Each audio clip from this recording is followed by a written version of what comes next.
Chapter 1061. Finally, he had a month without any disturbances. Whether it was David's main body in the great world of God or David's clones on the Interstellar Federation's planet of origin, they all had a relaxing month. During this month, the 5 clones managed to control the Black Dragon's power to the point where they could barely gain the approval of the Black Dragon Alexis. On the other hand, David's main body's power and speed rules were still far from forming a domain. He did not even have a specific direction. This forced him to face the fact that his clones might become demigods earlier than his main body. He did not plan to limit the clone's ability to improve. Ever since David transferred the king's inheritance rune to one of his clones, the clones would sooner or later reach a higher level than his main body. David's main body was pursuing a stronger rule power, while his clones already had a fixed rule power. They only needed to increase their own strength. As long as David's main body did not control the basic rule power and form a territory, then the clones would inevitably become stronger first. With David's unlimited lifespan, becoming stronger in a short period of time was nothing. He would not be short-sighted because of this. On this day, General David, who was in the Federal High Command, was about to leave the planet of origin. As the military manager of the Elydia Star System, he needed to go to the Elydia Star System to take over his 19th Fleet and inspect the planet's defense forces. The reason why he had to wait for this month was that the 2 lieutenant generals assigned to him by Grand Marshal Andre needed a hand over their work. The 2 lieutenant generals were in other star systems and needed a general to take over their positions and hand over all the work before they could be summoned back. The second reason was to wait for the formation of the Guard Fleet. Of course, because some of the battleships were still under construction, they could not be handed over to David. This month was only for the equipment department to modify the battleships that had already been handed over. Admiral, the landing ship has arrived. Cyril's adjutant came to David's side and reminded him softly. David nodded. He looked at the message from Grand Marshal Andre on his identity bracelet, asking him to leave everything to his subordinates and not do everything himself. David smiled bitterly and helplessly. He naturally understood that Grand Marshal Andre was tactfully telling him not to cause trouble. Let's go. David deactivated his ID bracelet and said to his entourage. David was no longer a lone commander. He had subordinates like Lieutenant General Radner, Lieutenant General Bradford, General Eugene, Cyril's adjutant, and Major General Morris by his side. Rear Admiral Morris was the captain of the escort fleet and also a transcendent. However, Major General Morris did not obtain his rank as a transcendent. Instead, he walked the path of a professional soldier and was promoted according to his military merits. This was a very capable commander. Grand Marshal Andre had personally sent him over. The group arrived at the landing pad of the Federal High Command. A military landing ship had already opened its hatch and was waiting for them. Colonel Eugene, send me the information on the Iridius sector.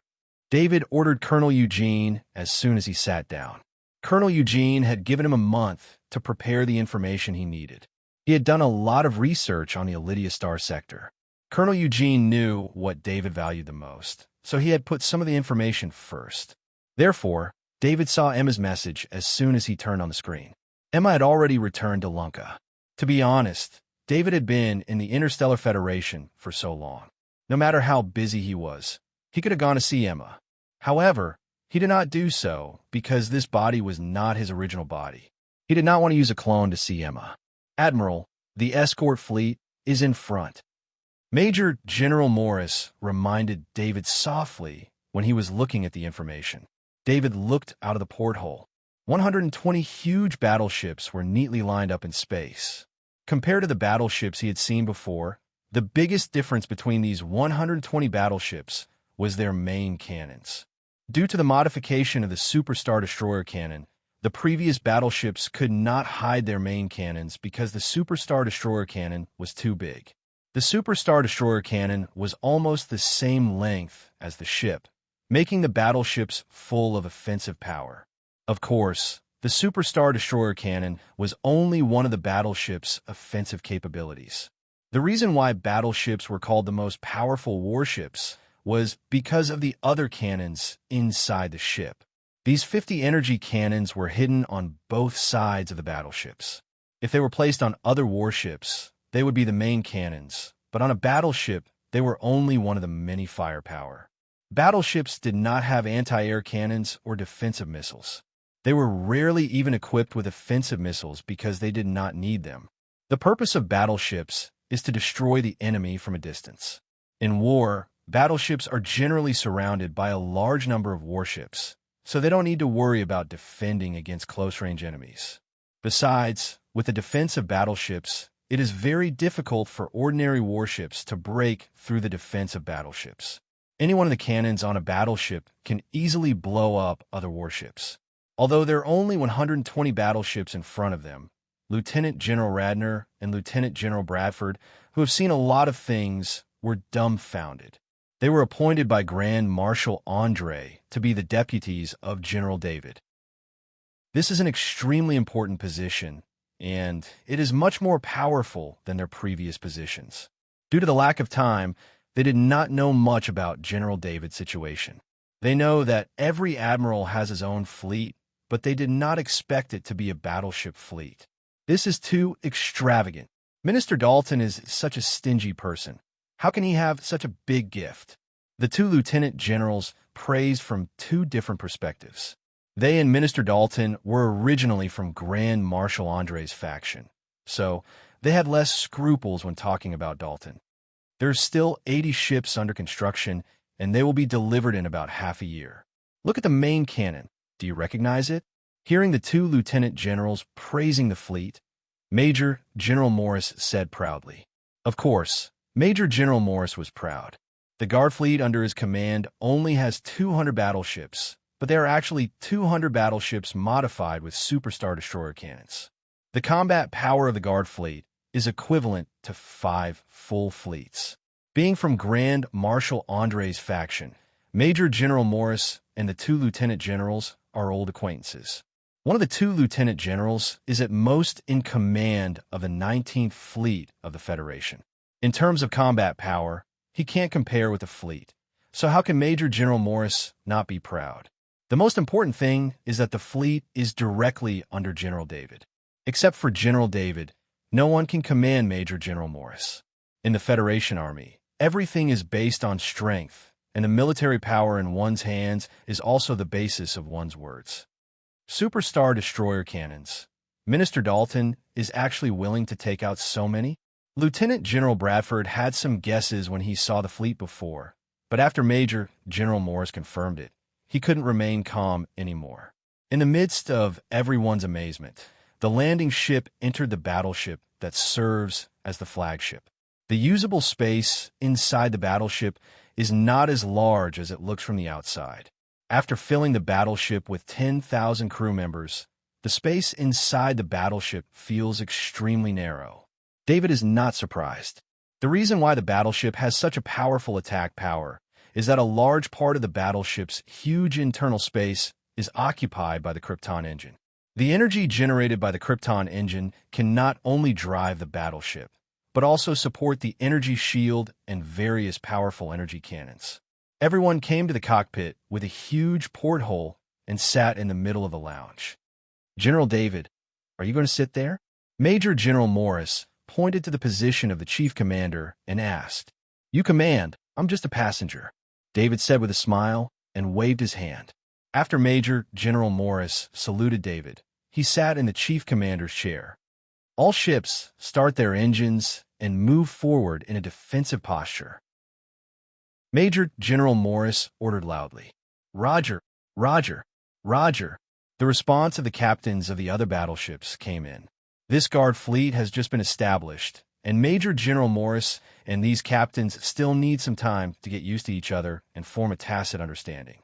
It's not the first time Major General Morris has been to the Guard fleet, but it's the first time he feels that all the captains, including the flagship captain, are extremely excited. Even the calm chief officer on the side is full of excitement at this time, and there is a fanatical emotion in his eyes. Major General Morris is a transcendent. He is sensitive to the fact that some of the crew in the cockpit are looking at General David with fanatical eyes from time to time. It's an emotion that he doesn't understand. In Major General Morris's view, This kind of emotion seems to be like fans seeing their favorite stars. But that kind of thing was only done by young and idle people. Every soldier here had participated in the cruel war and had a will as strong as steel. Major General Morris's heart suddenly moved. He remembered that these soldiers all retired from the battle of the great world of God, and General David also participated in that battle and achieved great merits. Major General Morris saw the state of these soldiers. He knew that no matter who is in command of this guard fleet will only listen to General David's orders. If he dares to give an order that goes against General David's will, it's very likely that General David won't even need to do anything. These soldiers who crazily worship General David will arrest him. Of course, Major General Morris will not do that. Since he became the chief commander of General David's guard fleet, he has become General David's direct subordinate. General David lost his power, and Major General Morris's military career also came to an end. What Major General Morris had guessed was true. There were 10,000 soldiers on each battleship, and 120 battleships meant 2 million soldiers. However, these 2 million soldiers were only a small part of the soldiers who participated in the battle of the great world of God. More than 500 million soldiers of the Interstellar Federation participated in that battle.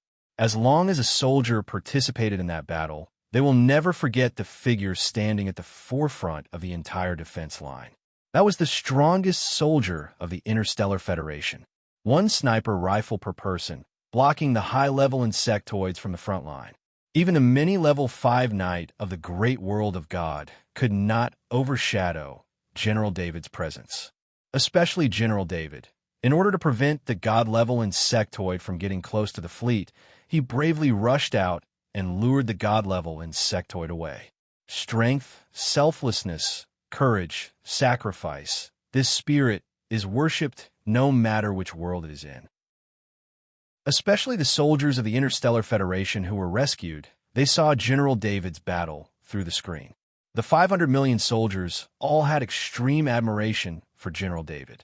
It was an emotion that should not appear in the Interstellar Federation. It was similar to the belief of the god of war. Due to the appearance of a god in the battle, the Federation did not report the achievements of General David. Other than the military and political officials, only the 500 million soldiers knew what happened. Major General Morris, who did not experience the emotional impact of the soldiers, could not understand the emotions of the soldiers. The time it took for the guard fleet to reach the Iridia star system was very short, mainly because of David's authority. He could use the space portals that the military had strict requirements for. These space portals were not open to the public. Even in the military, only with the order of the Federal High Command could use them. David had such authority. His guard fleet only took a few hours to reach the space portal that was extremely close to the planet of origin. The guard fleet passed through the space portal under the shocked gaze of the guard fleet guarding the portal. As soon as they came out of the Iridia star system's space portal, David ordered in a deep voice, "Rest here and wait for me to come back." Everyone here was David's subordinates. No one asked the reason.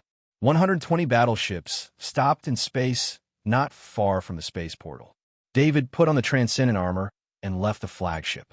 No one knew where he was going. David's destination was Al, 1187.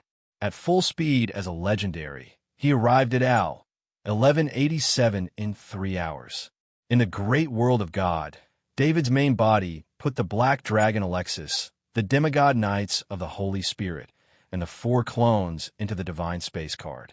After choosing the Interstellar Federation's safe point to activate the wormhole, David's main body stepped into the Interstellar Federation Al, 1187.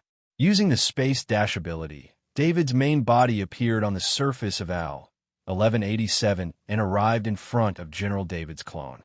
He grabbed the clone and returned to the Interstellar Federation safe point inside Al, 1187. Although the strength of General David's clone had reached the legendary rank, if he wanted to enter the Interstellar Federation's safe point, he would not be able to enter unless he destroyed it. The clone's ability was very simple. It only had the ability of the Black Dragon and the ability of the sword, which was very inconvenient in many cases. David put General David's clone into the Divine Space Card. He found the space coordinate pattern in the small world of his soul and chose the space coordinate of the bug world's safe point to activate the wormhole. Chapter 1062. Stepping into the wormhole, David arrived at the bug world. He had the mind-brain worm king clone here, so he would know immediately if there were any abnormalities. There were no changes to the space crack. The mind-brain worm king's mind barrier had a strong concealment effect, making the already safe space even safer. This time, David did not feel the gathering of the power of faith, as he was not affected by the king's inheritance pattern. On the other hand, the clone with the king's inheritance totem that was hidden in the divine artifact space card was not discovered by the power of faith when it came to the bug tribe world. David did not know if the god of death who made the divine artifact space card had discovered this function, but he was very satisfied with its ability to deceive the rules of the world. He came here to increase the strength of the 5 clones.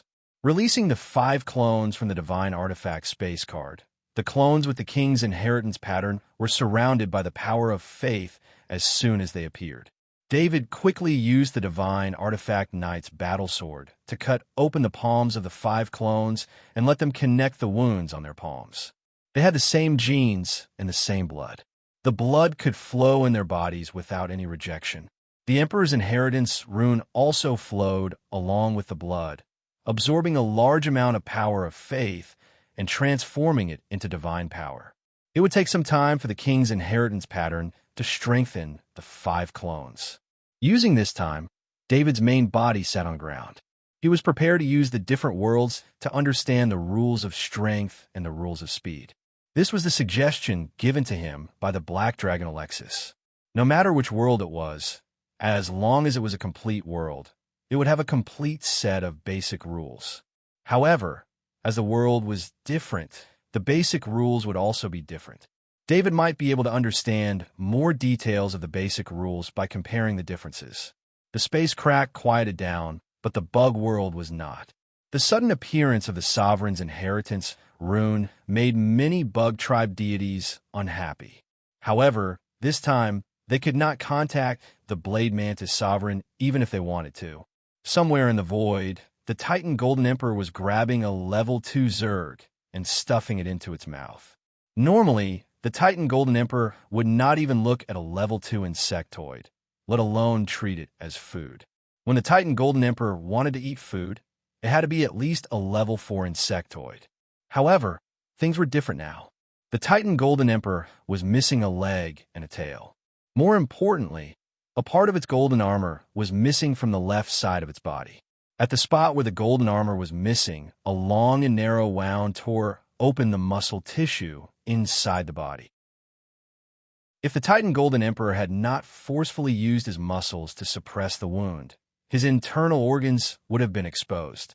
There was a strange energy pulsating around the wound, preventing it from healing.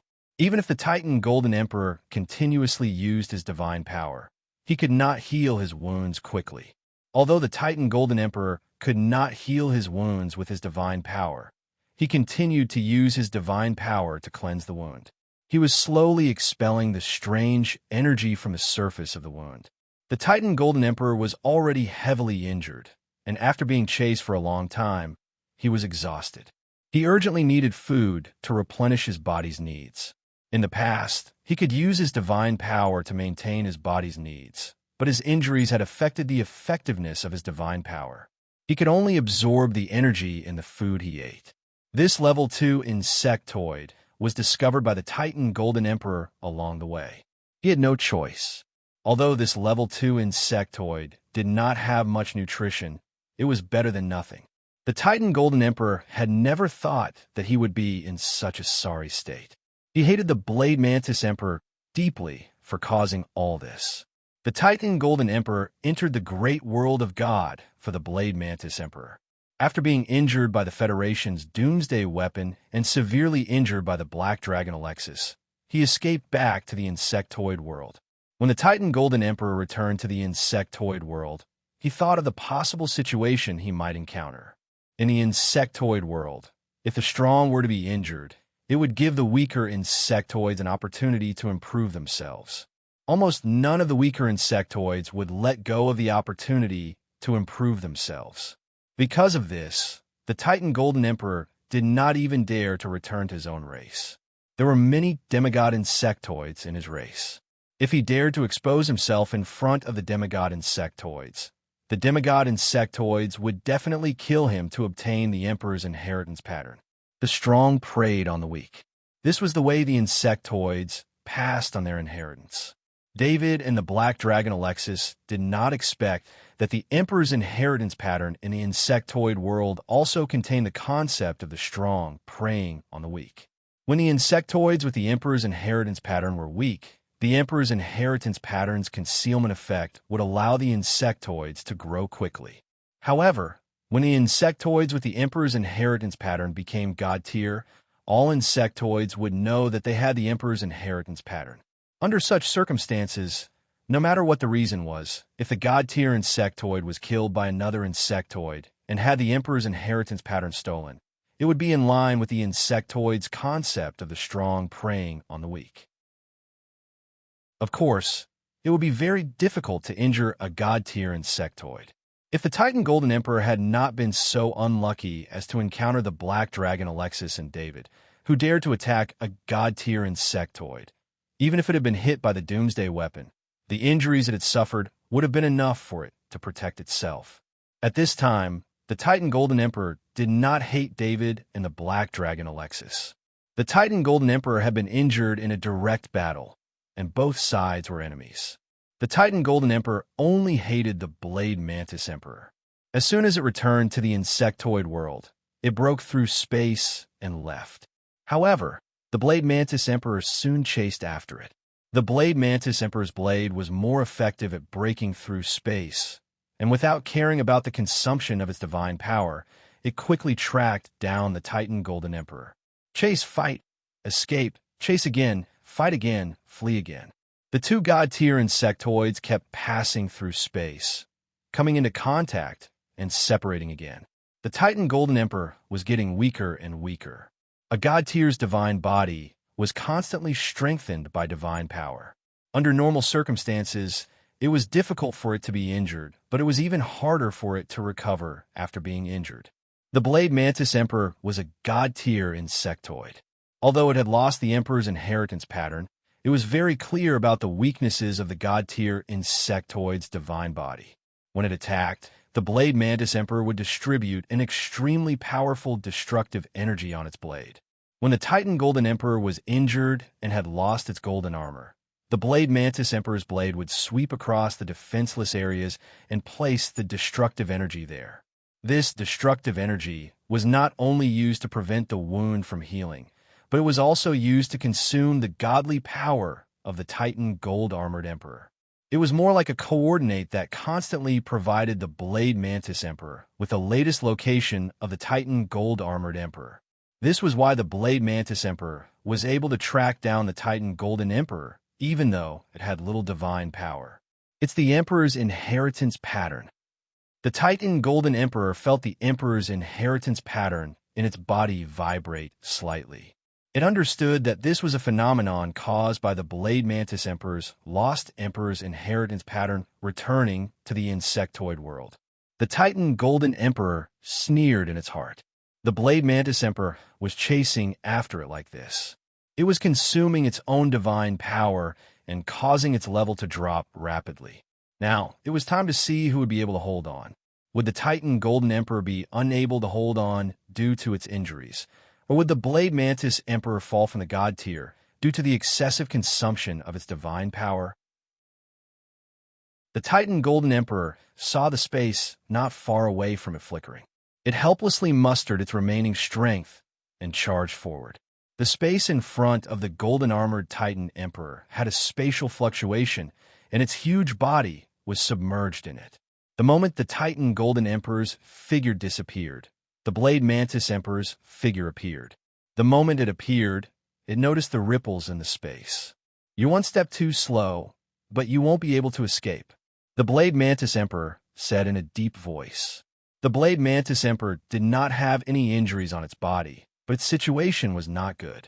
Its strength had already dropped to the edge of the god-tier insectoid realm. After using its divine power so many times, the Blade Mantis Emperor's divine power had been greatly depleted. A divine body required divine power to maintain, and without replenishment, it would not take long for it to drop to the god tier. However, the Blade Mantis Emperor did not regret it. Ever since the Titan Golden Emperor had returned from the great world of God, the Blade Mantis Emperor had understood one thing: the possibility of taking back the Emperor's inheritance pattern from the great world of God was too low. At this time, the Titan Golden Emperor's heavy injuries were like bait that it could not refuse. It was an opportunity for the Blade Mantis Emperor to snatch the Emperor's inheritance pattern. Neither the Titan Golden Emperor nor the Blade Mantis Emperor wanted to spread the news of what had happened between them. If the news of the Blade Mantis Emperor losing the Emperor's inheritance pattern was leaked, the Blade Mantis Emperor would lose everything in the insectoid world. If the news of the Titan Golden Armored Emperor being heavily injured were to spread, all the demigod insectoids in the insectoid world, and even the god-level insectoids, would join the hunt for the Titan Golden Armored Emperor for the sake of their own kind. In a situation where both sides had a fatal weakness, both sides had tacitly agreed to remain silent.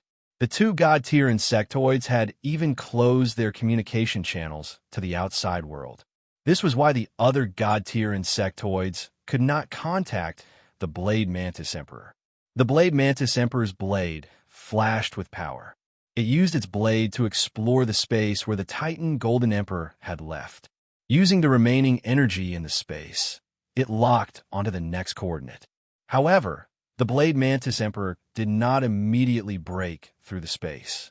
It needed to rest for a while and transfer some divine power from its divine body. This was extremely harmful to the divine body. Every time it did this, it would cause damage to the divine body. However, this was the only way to ensure that the divine power was maintained. After resting for a while, the Blade Mantis Emperor's divine body shook. Using this shake, divine power appeared on the blade. A golden light swept across the space, splitting it apart. The Blade Mantis Emperor disappeared into the space.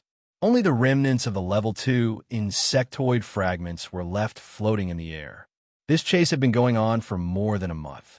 It seemed like it would continue. Both sides had a lot of resources, so it would not be easy to exhaust the other side. A smile appeared on David's face. Comprehending the strength and speed rules in the insectoid world had allowed him to gain a deeper understanding of these two basic rules.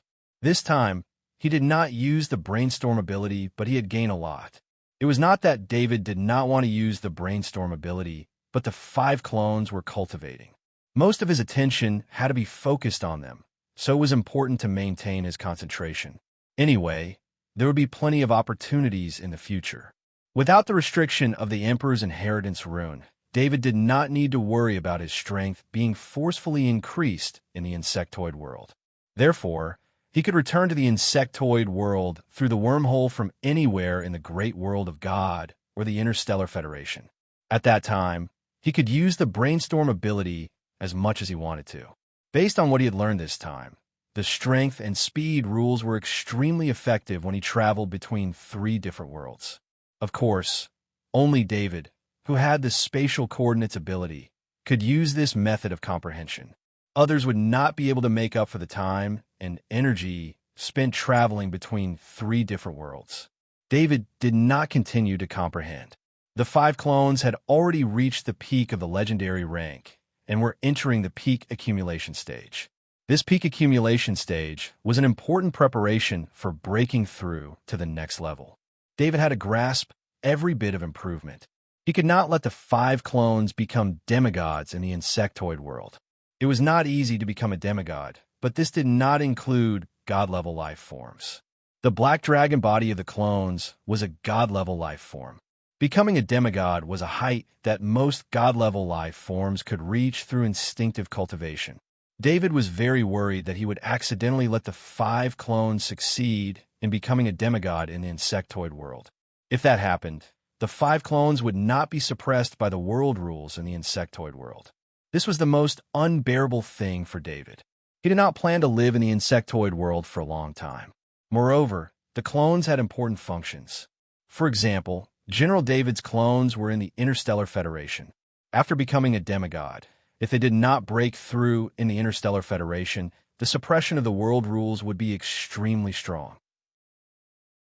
The reason why the gods who wanted to enter the Interstellar Federation were easily targeted and killed by the doomsday weapons of the Interstellar Federation was that the world rules of the Interstellar Federation had a much stronger suppression of god-level life forms compared to other worlds. Chapter 1063. David's mind was focused on the 5 clones. His left and right hands activated the space coordinates in advance and opened 2 wormholes that led to the great world of God and the Interstellar Federation. He sensed that the 5 clones were about to reach the pinnacle of the legendary rank. Just as the last bit of strengthening ended, he activated the law of speed in his small world of soul to form an energy and then transferred this energy to the real world. The world in front of David seemed to be still. He could sense that the clones had reached the pinnacle at this moment of stillness. No matter how much the Emperor's inheritance pattern absorbed, even if a trace of divine power was converted into energy, it would allow the clones to reach the demigod level. In order to maximize the possibility of making the 5 clones become demigods, David chose to activate the law of speed and use this method to seize the moment when they reached the pinnacle. The 5 clones were forcibly separated by David's mind. 4 of them were forcibly sent into the wormhole that led to the great world of God. David himself took the last clone and went into the wormhole that led to the Interstellar Federation. David's main body stood inside Al, 1187. The clones beside him had already begun to sleep and were practicing the black dragon slumber in their sleep. His mind moved. Far away in the great world of God, 500 meters below the great world of God, for clones had also entered a deep sleep and were practicing the black dragon slumber. When he used the law of speed in the insectoid world, David truly felt the terror of the law of speed. David's main body had a layer of protective layer that was produced by the law of speed. This layer of protective layer allowed him to withstand the law of speed without being injured. After the 5 clones were activated by the law of speed energy, even David's soul avatar was unable to control the 5 clones. When his consciousness entered the soul avatar of the clones, that feeling of powerlessness made him feel extremely uncomfortable. It should be noted that the 5 clones were at the pinnacle of the legendary rank, just like his main body.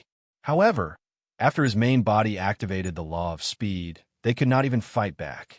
The strength of the basic law made him determined to master 2 basic laws. The 5 clones began to train. David left General David's clones in the Interstellar Federation. Although the environment here was extremely harsh, there was an extremely strong energy here. Although the energy in Al, 1187, was extremely violent, General David's clones were practicing the black dragon slumber. This violent energy did not affect the black dragon slumber at all. The 4 clones in the great world of God were sent to the super-large spirit gathering circle on the ground by Bishop Gershwin, who was left behind in the great world of God. The super-large spirit gathering circle was activated, and a huge amount of energy was gathered. David hoped to use these conditions to promote the clones as soon as possible. Unfortunately, the clones with the king's inheritance totem could not share the faith of David's main body. After the clones left the insectoid world, there was no more power of faith to gather in the great world of God. Without the support of the power of faith, the king's inheritance totem could not be used. That was why David needed to activate the super-large spirit gathering circle to provide energy.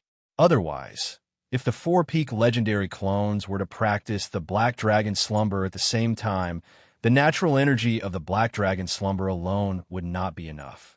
Although the 5 clones were only 1 step away from becoming demigods, perhaps they could rely on the king's inheritance totem to absorb the power of faith to strengthen their energy, and it would only take a few breaths for them to break through. However, without the help of the king's inheritance totem, This little bit of improvement was extremely difficult. The activation of the king's inheritance totem absorbed 1/9 of the power of faith of the insectoids in the insectoid world, and it used an extremely extravagant amount of divine power to increase their strength. How many insectoids were there in the insectoid world? Even the insectoid queen could not give an accurate number. However, one thing was for sure, and that was that the total number of insectoids was so huge that it was suffocating. Even if all the humans in the Interstellar Federation and the great world of God combined were added together, they would not be able to compare to such a number. Therefore, although it would only take a few breaths with the help of the king's inheritance totem, through his own training, this time would be unpredictable, but it would definitely not be too short. There were too many accidents that could happen during a promotion, and no one could guarantee anything. This was a promotion to become a demigod. No matter how confident David was in the black dragon body, he did not dare to be careless during this promotion. David tidied himself up and changed into the general uniform and identity bracelet. Only then did he truly return to the Interstellar Federation. Feeling the suppression of the world's rules, he could not help but smile bitterly. As a member of the Interstellar Federation, he was suppressed by the world's rules. David's main body activated Space Dash and left the underground space. He returned to the surface of Al 1187, and a set of transcendent armor appeared on his body, just like the one on his clone. He flew towards the direction of the guard fleet.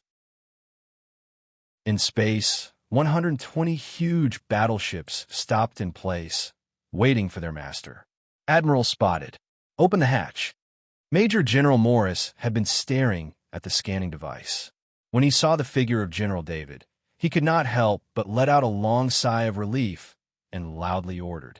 Not only Major General Morris, but the rest of the people in the cabin also let out a sigh of relief. They did not know what General David was going to do, but there was no news from General David in 2 days, which made them very anxious. If something happened to General David, they would all be greatly affected. David flew into the hatch and closed it behind him. He also put away the transcendent armor on his body. Thank you for your hard work, Major General Morris. Let's go to Planet Lunka, David said with an apologetic smile. Yes, Admiral. Major General Morris saluted and replied. Everyone here was David's direct subordinates. Although they had waited for 2 days, they did not complain at all. As long as David was fine, everything was fine.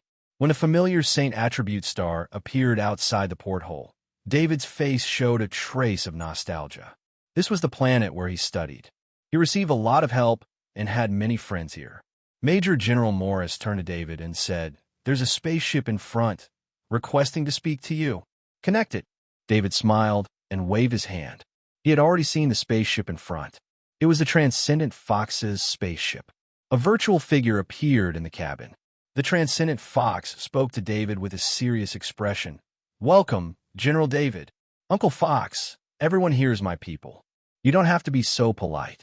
I'll take your spaceship back to Planet Lunka, David said with a smile. General David, Lydia's officials are waiting to welcome you in Kia. Cyril's adjutant quickly reminded him. I'll go with Uncle Fox. Lieutenant General Radner, Lieutenant General Bradford, you two go ahead and greet the welcoming officials, David said to the 2 lieutenant generals. Yes, General David. The 2 lieutenant generals saluted and replied.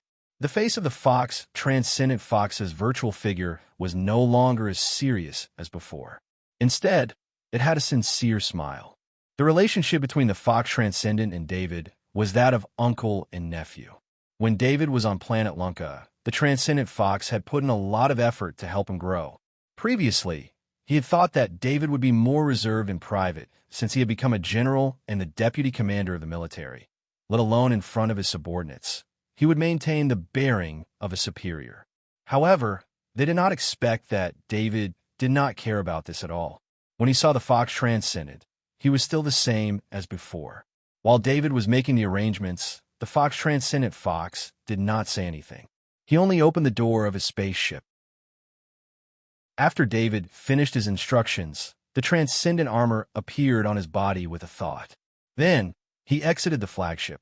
Major General Morris, Lieutenant General Radner, and Lieutenant General Bradford looked at each other helplessly. With such a maverick leader, it would not be easy for them to work in the future. On the other hand, Colonel Eugene and Cyril's adjutant looked normal. They had more insider information and knew what kind of person General David was. Although there was no actual evidence, it was very likely that General David was the one who killed the 3 deputy commanders of the military. Perhaps in General David's eyes, the escort fleet and even the 19th Fleet did not have much of a presence. General David's sniper rifle was more threatening than the entire fleet. General David was so powerful that he had nothing to worry about, so it was reasonable that he did not hold back. David entered the Fox Transcendence spaceship. There was only one person in the spaceship, General David.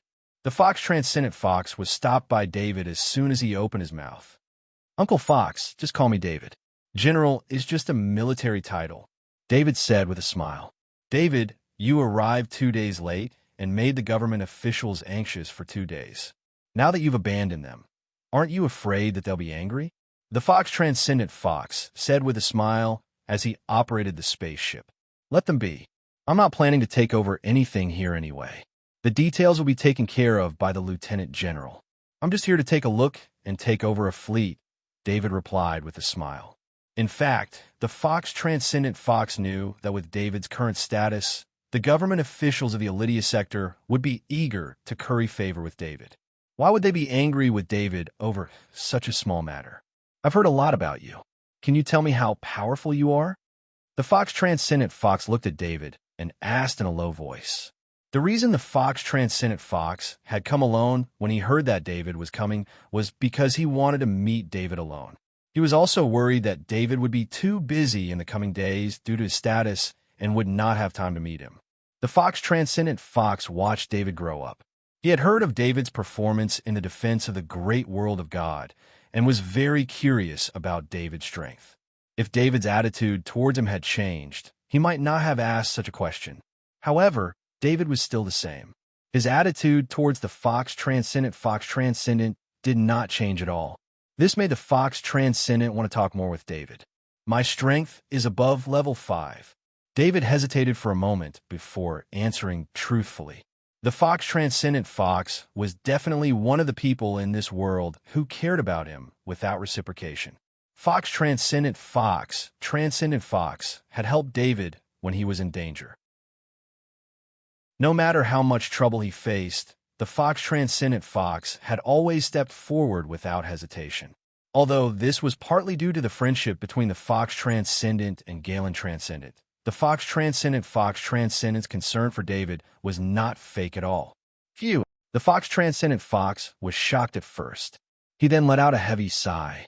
He did not expect David to answer like this. However, he knew very well that David would not lie to him about this matter. "Don't tell anyone about your strength. It will cause unnecessary trouble." The Fox Transcendent Fox calmed down and instructed in a low voice. "My strength should not be a secret among the upper echelons of the Federation. There are gods in the great world of God who have discovered my strength.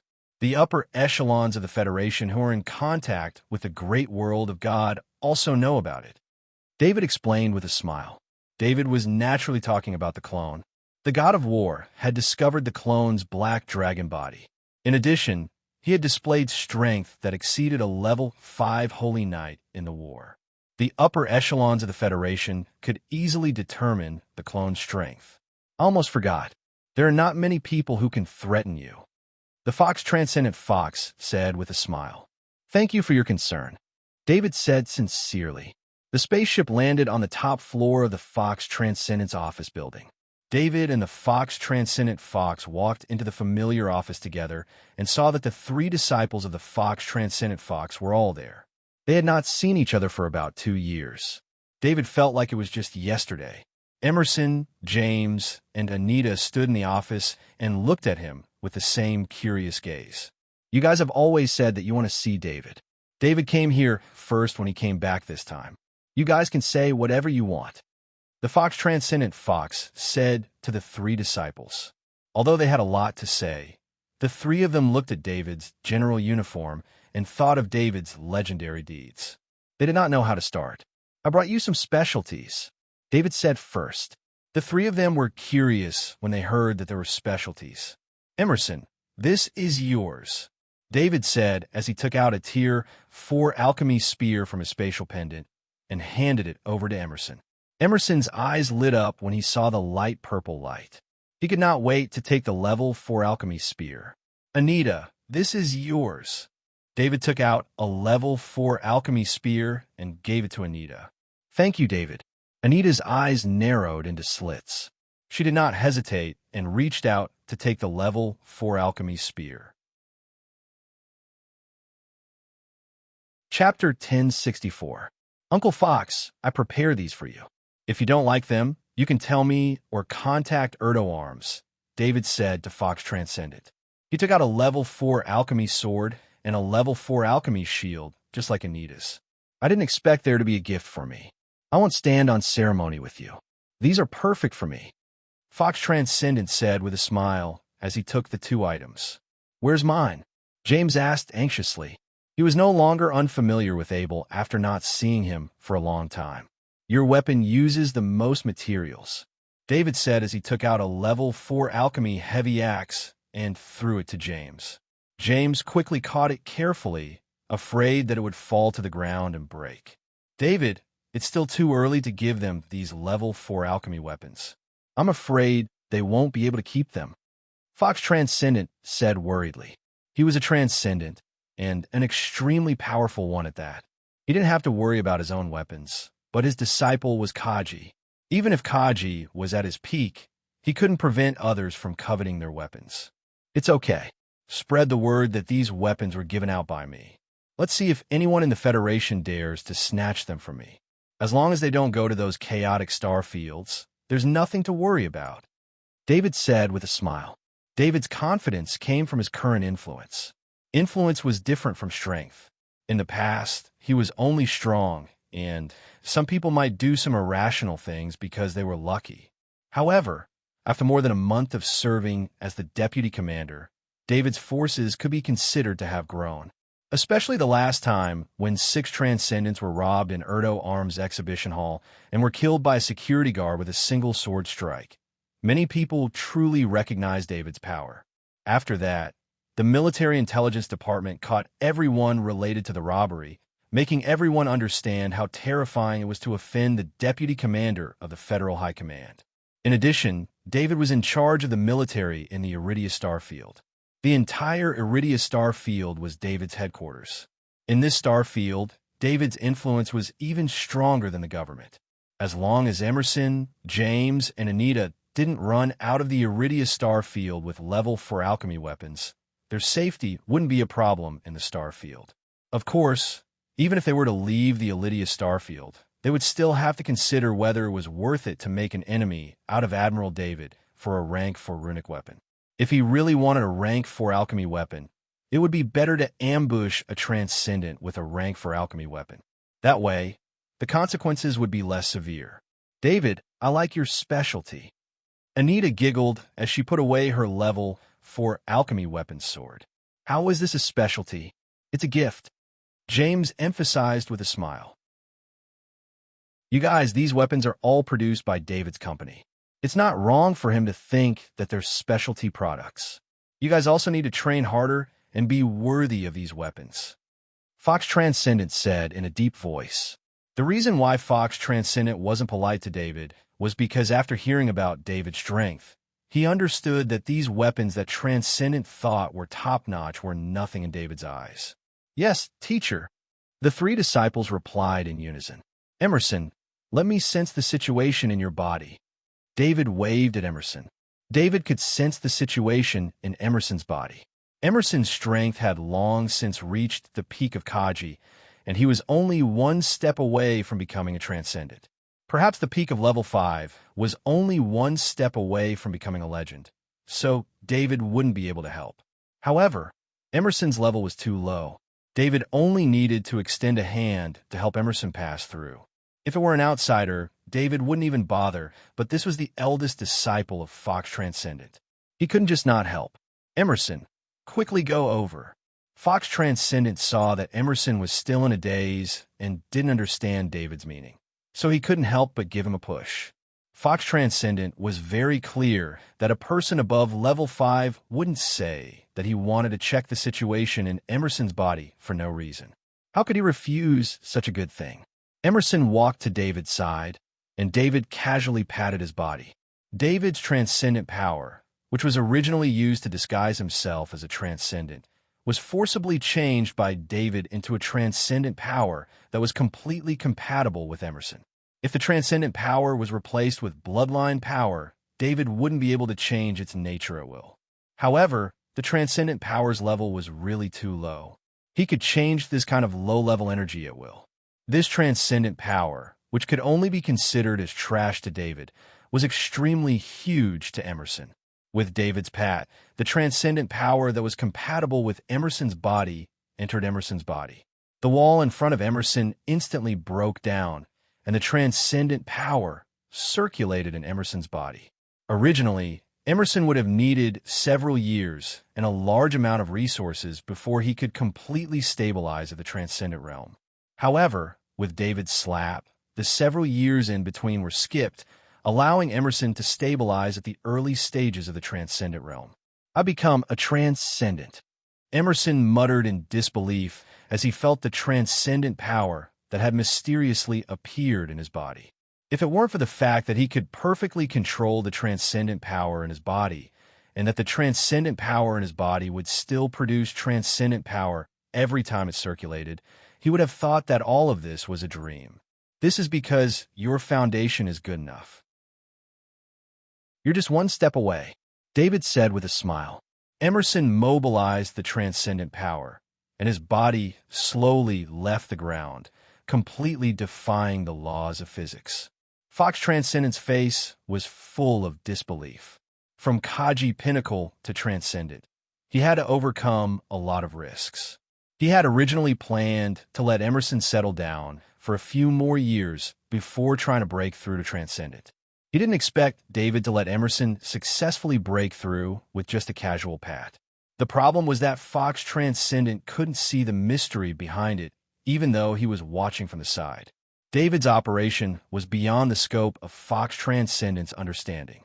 Perhaps to David, this was very simple, and he didn't even need to use any special abilities to do it, but to Fox Transcendent, this was like a miracle. This was the difference in realm, strength, and vision. David had seen more powerful cultivation methods in the great world of God, from the Knight's cultivation system to the Black Dragon's cultivation system, and even the Zerg's cultivation system. In his eyes, the Transcendent's cultivation system was too low level. David, can you pat me down as well?" Genlis asked David with bright eyes. "Tomorrow. I used up some of my accumulation just now. I'll help you break through tomorrow." David didn't refuse, even though Genlis was still a little short of breaking through. However, after helping Emerson break through, David had greater confidence in breaking through to Transcendent. In a situation like Genlis, it would only waste more transcendent power. What David needed to do was to practice the transcendent cultivation method a few times to produce some transcendent power and retain it. He was at the peak of the legendary realm, and with the body of a black dragon, the effect of practicing the transcendent cultivation method for an hour was equivalent to many years of transcendent cultivation. Of course, it wasn't easy to help someone break through to Transcendent. David had reached the peak of the legendary rank, and the Black Dragon Alexis had given him a lot of knowledge, so he had enough accumulation of knowledge. "David, if helping Genlis break through will hurt you, then don't do it anymore. Let him slowly cultivate on his own," Fox Transcendent said worriedly. Fox Transcendent had seen David helping Emerson break through to Transcendent with ease, so he thought that the process was extremely simple. However, after hearing David say that it consumed his accumulation, he couldn't help but worry. He didn't know what it was like to be in a realm beyond level 5, so he misunderstood David's consumption. "It's okay. It's easier to help Anita break through after using Genlis as a test subject," David said with a smile. "If I can become a Transcendent, then so be it," Genlis said nonchalantly. He wasn't stupid. If he wasn't confident, David wouldn't have agreed. "Am I going to become a Transcendent too?" Anita said excitedly, believing in David. Fox Transcendent looked at the time and waved his hand. All right, Emerson, go into seclusion for a few days and control your current realm. Genlease, prepare the hover car. I'm going to the government building with David. David had been delayed for a long time, and the government was still waiting for him. Genlease piloted the hover car and flew quickly in the air. He still had a look of excitement on his face. Whenever he thought about becoming a Transcendent tomorrow, he couldn't help but turn around to see if David was really there and if this wasn't a dream. The hover car soon stopped at the apron of the government building. When David and Fox Transcendent walked into the lobby together, they saw dozens of people waiting for them. Welcome, Deputy Commander of the Federal High Command, General David. A middle-aged man came up and said with a smile, "This is Dallas, the Chief Executive of the Elydia Starfield," Transcendent Fox introduced through telepathy. "Chief Executive Dallas, I'm sorry for making everyone wait," David said apologetically. "I've heard that the Elydia sector is General David's second home. It's normal for you to come back and take a look around. We didn't wait long," Dallas Chief Executive said with a smile. David also saw many familiar faces in the welcoming crowd. Among them was Emma's mother, Madame Amelia, and a few officials from her family. From this, it could be seen that Emma's family had deep influence in the Elydia sector. David smiled and nodded at Madame Amelia. Both he and Madame Amelia could not afford to be rude in this kind of situation. The Elydia sector government had prepared a reception in the banquet hall of the government building. The two lieutenant generals that David had brought along with him were all present. Like all receptions, the host, Dallas Chief Executive, gave a passionate speech. He mainly praised General David, praised the Elydia sector military's past achievements, and looked forward to the future cooperation between the government and the military. Dallas Chief Executive spoke for half an hour before the reception officially began. "Madame Amelia, nice to meet you." David greeted Madame Amelia as soon as the reception began. Everyone present roughly knew about the relationship between General David and Emma. The story of General David losing his temper for a woman had spread far and wide in the Interstellar Federation. Countless girls wanted a boyfriend like him. In order to stand up for his girlfriend, he had destroyed 3 major financial groups. Therefore, during the banquet, everyone intentionally didn't communicate with David right away. "David, I didn't expect you to have such great achievements," Madame Amelia exclaimed. When Emma and David first met, David was still a young man with great potential. At that time, Madame Amelia still thought that her family could pave the way for David and help David grow. Who knew that not long after, David's growth would exceed her expectations? David's Tordo Fund's investment had helped many family officials achieve great political achievements. The family was no longer able to provide any help to David. Now, David had returned as the Elydia sector's military administrator. In the future, the family would have to rely on him. "I still haven't congratulated you on becoming the chief inspector," David said with a smile. "There's no need to say that. You haven't seen Emma in a long time. You should get together more this time." Madame Amelia waved her hand and said, Madame Amelia's promotion from Deputy Chief Inspector to Chief Inspector had happened not long ago. From a news from above, it was because of her relationship with General David. The government wanted to communicate better with General David through her. It was because of this reason that Madame Amelia didn't want to mention it. Although Chief Inspector was the highest position in Madame Amelia's family, compared to General David's position as the federal military's deputy commander, the difference was immeasurable. "I came back this time to see Emma. She and I are both very busy. It's rare that we both have time," David replied with a smile. If it wasn't to see Emma, why would David return to the Elydia sector with his original body? "It's good that you know." Madame Amelia nodded and said with satisfaction. The family's development and her daughter's happiness were both very important in Madame Amelia's heart. Her daughter's choice was in line with these 2 points, so she was very satisfied with David. It was just that David was very busy, and Emma was also very busy in the Interstellar Federation because her career was on the rise. If it wasn't for Emma being attacked, Emma wouldn't have returned in a short period of time. Madame Amelia didn't want David and Emma to be estranged because of a long period of separation, causing cracks to appear in their relationship. There was no other son-in-law like David in the Interstellar Federation. During the banquet, David also saw Lieutenant General Dane of the federal military. Lieutenant General Dane was the person in charge of the Iridia sector's military. However, this time, David came over to replace Lieutenant General Dane's position with his own subordinates. When Lieutenant General Dane saw David, he couldn't help but sigh in his heart. In the past, he had interacted with David many times. At that time, he had participated in many investigations on David, wanting to get hold of any weakness that could be used against David. He didn't expect that in just a few years, their identities would undergo such a huge change. Chapter 1065. After the reception ended, David didn't let his adjutant follow him. When he walked out of the government building, he scanned his space pendant with his mind, and an ordinary Interstellar Federation youth outfit appeared on his body. He had changed out of his general's uniform. He also restrained his aura and didn't take the hover car. Instead, he walked on the streets of Kia City. This was a beautiful city. The fresh air that he breathed in made David feel intoxicated. He seemed to be walking casually. Occasionally, people would see him, but they didn't feel anything special. However, in reality, his speed wasn't slow at all. Probably only Lunka Planet Skynet could discover David's special situation. However, due to David's special identity, even Lunka Planet's security department didn't have the authority to track his tracks. David's goal was very clear. He didn't even need to check Emma's location. As long as he focused his mind, he could sense the location of the 20-level Force Sky Knight that he resurrected.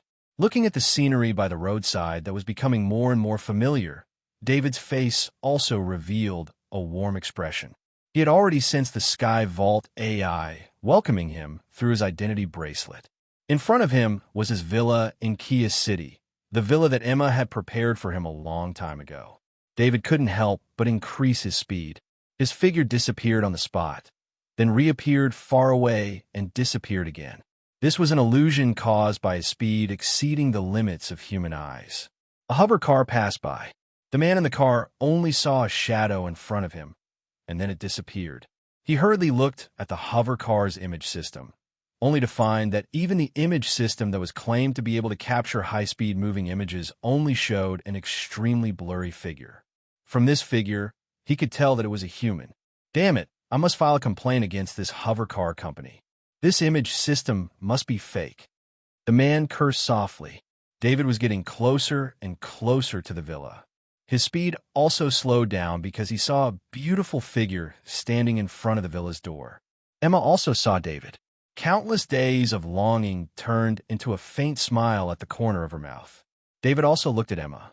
That faint smile was the same as before, which made his heart beat faster. David's black dragon body, which was at the peak of the legendary rank, was said to be able to precisely control his own body. But at this time, it lost its effect. He could not control his own heartbeat. "You're back," Emma said softly. "I'm back," David replied. There was no passion that had not been seen for a long time. This was the character of David and Emma. A simple greeting was worth thousands of words. "You should have told me that you sent someone to protect me. You let so many transcendent delay. Because of me," Emma complained softly as she entered the villa with David. Although she was complaining, it was more like she was reluctant. She was reluctant to let David pay such a high price for her. 8 Transcendent had been sent just to protect her. Even if David's influence was great, he still had to pay a lot to get the 8 Transcendent to help him. That's not a big deal. It's just that you've been wronged. You won't be able to continue singing, David said with a smile. David knew that Emma liked to sing. Otherwise, with the power of the family behind Emma, she could do whatever she wanted easily. Why would she need to sing so hard? The attack on Emma had a huge impact. With so many Transcendent fighting in the city and the subsequent destruction of 3 major financial groups, no one dared to invite Emma. If something happened to Emma during the performance company and even the local city could not guarantee what kind of revenge they would receive. They could not bear the consequences. It must be known that any force that dared to touch Emma was at least a superpower.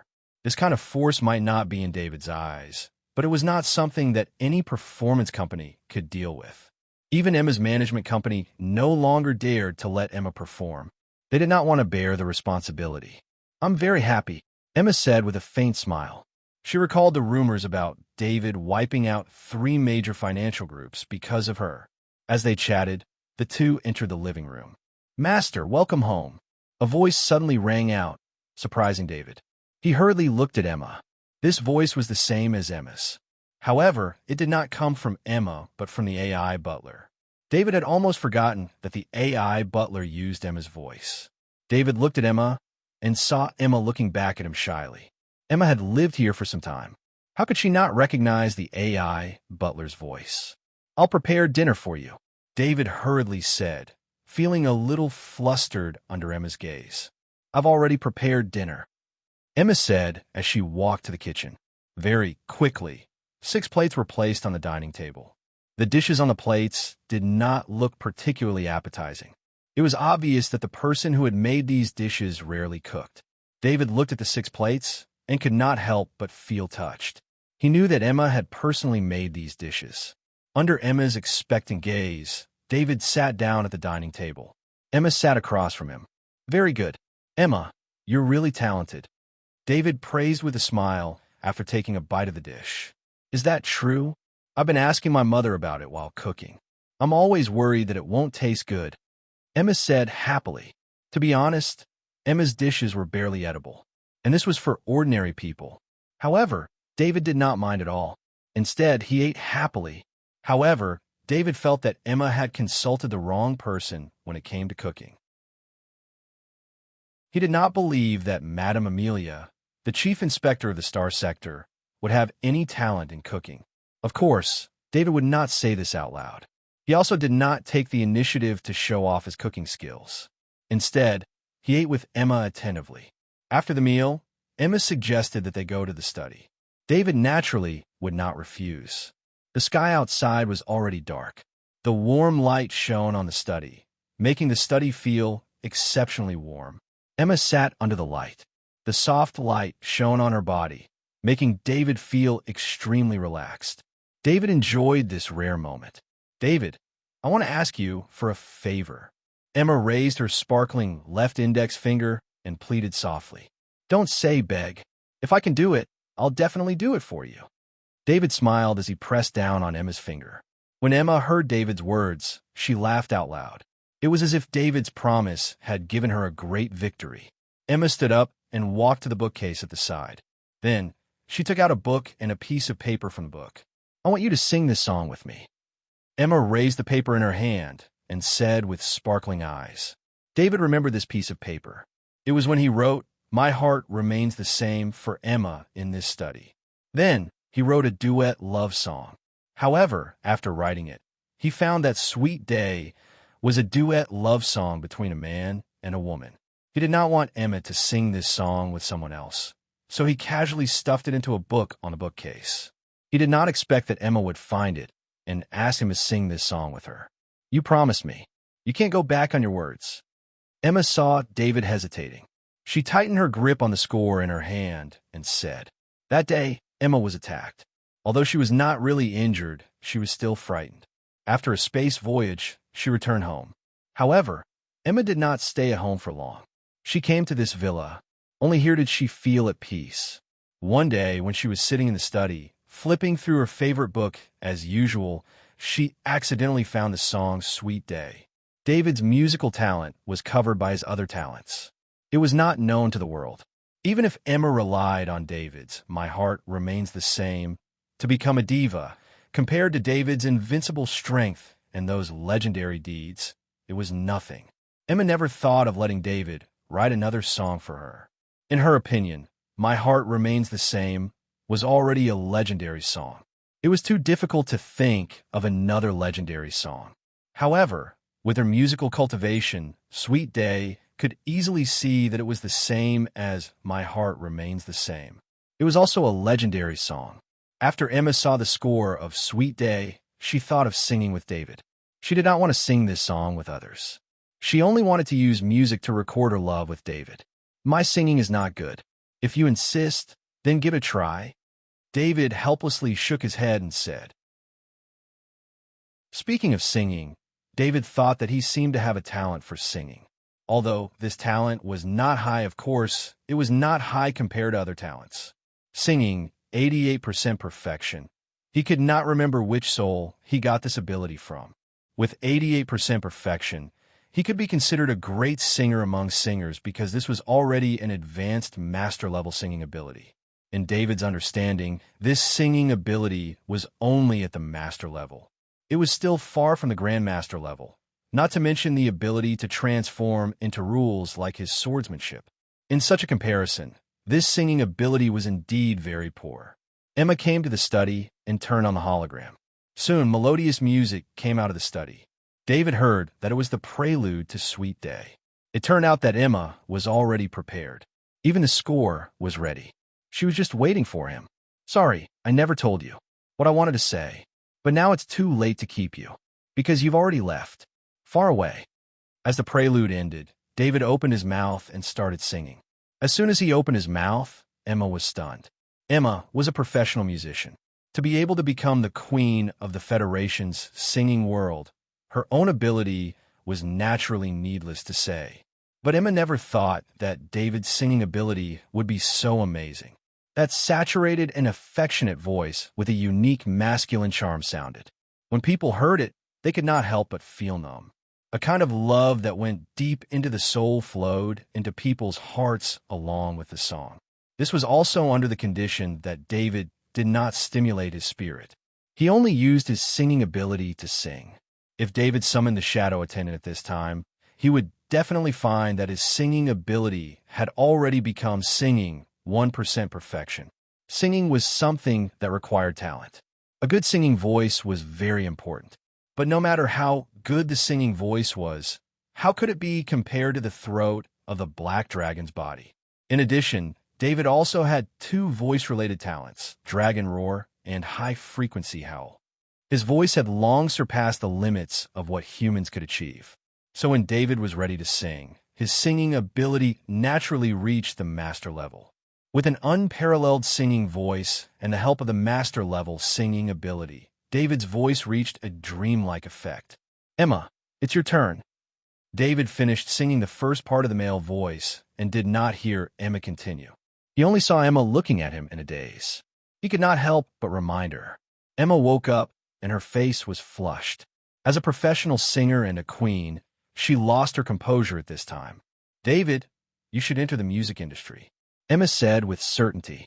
However, after she said this, she thought of David's current identity, and she couldn't help but feel helpless. Why are you so good? Emma pointed her finger at David and said very unwillingly. Emma had a clear judgment of David's singing level. Her singing level was definitely not as good as David's. She was still at the stage of integrating her emotions into her spirit and singing through her singing skills. David's voice was more like it was supposed to be perfect. The emotions contained in his voice were naturally one level higher than hers. Let's start again, David said with a smile. This time, although Emma was still absent-minded, she reacted when she sang and continued singing. In fact, she had secretly practiced this song Sweet Day for a long time. She even studied the male voice part so that she could guide David when necessary. It turned out that Emma's actions were superfluous. Instead, she always felt that her singing needed to be improved to match David's voice. Emma practiced seriously, and David naturally accompanied her. David did not know what Emma was planning, but no matter what Emma was planning, he was ready to cooperate. It was to make up for the long time that he had not been with Emma. He was also immersed in the song and immersed in the rich love. Emma had been practicing for 2 hours, and though she was still in high spirits, her throat was tired, which was causing her condition to deteriorate rapidly. Drink this, David said softly as he took out a cup of immortal life force from the space pendant. Emma did not know how precious this cup of immortal life force was. It was so precious that even the gods were reluctant to drink immortal life force like water, let alone give it to mortals. After drinking a cup of immortal life force, Emma only felt that her whole body was surrounded by warmth. Her tiredness quickly disappeared, and every cell in her body seemed to be cheering. She had a feeling that her body had undergone some unknown changes, but she could not find out what the changes were. "How do you feel?" David had been paying attention to Emma's situation. The immortal life force was very gentle and would not do any harm, but he still asked because he was worried. Chapter 1066. David, my throat seems to be better than before. Emma discovered her throat first. She tried to make a few sounds and cried out in surprise. Emma had undergone professional training and had an extremely accurate judgment of her throat and vocal cords. Now, she found that the sounds that used to be difficult to make were now easy to make. This was what Emma was most concerned about. She was still young and did not feel the hidden benefits that the immortal life force brought to her. This cup of immortal life force had at least increased Emma's lifespan by 100 years. All the hidden diseases in her body had disappeared, and her body had reached its best state. If Emma was a practitioner, whether it was Kaji, Transcendent, or Night, then she would find that even her talent and potential had been greatly enhanced. "Then let's sing again," David suggested with a smile. The prelude sounded. David and Emma looked at each other affectionately. After the song Sweet Day, the two did not speak for a long time. Emma snuggled in David's arms. Maybe it was because the immortal life force had continuously improved Emma's body, or because the song Sweet Day had consumed too much of Emma's spirit, or because the warm embrace was easy to intoxicate. Emma fell into a deep sleep in David's arms. The wind outside the villa was lighter, and the surroundings were extraordinarily quiet. It seemed that it also wanted Emma to sleep more comfortably. The next day, Emma secretly opened her eyes at dawn. Her heart was beating very fast. She had woken up a minute ago. She found that she had slept in David's arms for the whole night. "Good morning," David said with a smile. How could Emma's little movements escape David's perception? Her cute expression made David laugh. "Good morning," Emma said softly. Then she thought of something and asked, "Did we finish recording the last song yesterday?" "It was recorded very well. The equipment here is very professional." David pointed at the screen and said. Emma took this opportunity to leave David's arms and came to the light screen. She was a little disappointed and didn't want to leave that warm embrace. She focused her mind and checked the contents of the screen. This study was designed by Emma. Sometimes, when she had inspiration, she needed to record it, so there was a set of professional recording equipment here. Yesterday, Emma had turned on the recording mode, and the study was automatically adjusted to the best recording environment. She turned on the audio, and the song Sweet Day rang out in the study. "Did I sing this?" When Emma heard the part she sang, she couldn't help but ask softly. Yesterday, under the impact of the undying life force, David's perfect voice, and the deep affection between the two of them, Emma performed a perfect performance that surpassed Emma's previous level. "It was you who sang it. Your level has improved a lot," David nodded and said. The undying life force was not an ordinary treasure. If drinking a cup of undying life force couldn't improve Emma's singing level, he would have to doubt Emma's original singing ability. "I want to release Sweet Day so that the world can hear this legendary song." Emma looked at David and asked. What Emma didn't say was that she wanted Sweet Day to spread throughout the Interstellar Federation. She wanted the people of the Federation to share her joy and feel the love between her and David. Sweet Day was a song that was mixed with sadness and sweetness. The sadness was from the days when she was separated from David, and the sweetness was from the days when she was with David. Emma wanted the entire Interstellar Federation to witness this love. This was her declaration. "If you like it, then do it," David said with some indulgence. Today, David was qualified to do whatever he wanted. Whatever Emma wanted to do, he could tolerate it. Emma didn't wait, nor did she discuss with her management company. She directly filled in some information and posted Sweet Day on Skynet. The influence of the Queen of Heaven Emma's new song wasn't small. Although there was no advance notice and no publicity, there were too many people paying attention to the Queen of Heaven. The moment Emma posted Sweet Day on Skynet, a large number of fans received a notification. Emma's manager, Lucia, was sleeping in. These days were rare days for her to rest. Since Emma was resting, as her manager, she could be free. However, the continuous notifications made Lucia suddenly wake up. This familiar work voice, whenever it sounded, would immediately make her nervous. She turned over and tapped a few times on her identity bracelet. She saw the news of Emma's new song on Skynet. At this moment, Lucia's last trace of sleepiness disappeared. She didn't understand what had happened. Why did the news of Emma's new song suddenly appear? Why didn't she, the manager, know about it? She looked at the information of a new song. The name made her speechless. Sweet Day lyricist, David composer, David Zinga, David, Emma. Lucia's breathing almost stopped. Her first thought was, how is this possible? General David actually sang. Then she felt relieved. General David had previously written My Heart Remains the Same for Emma.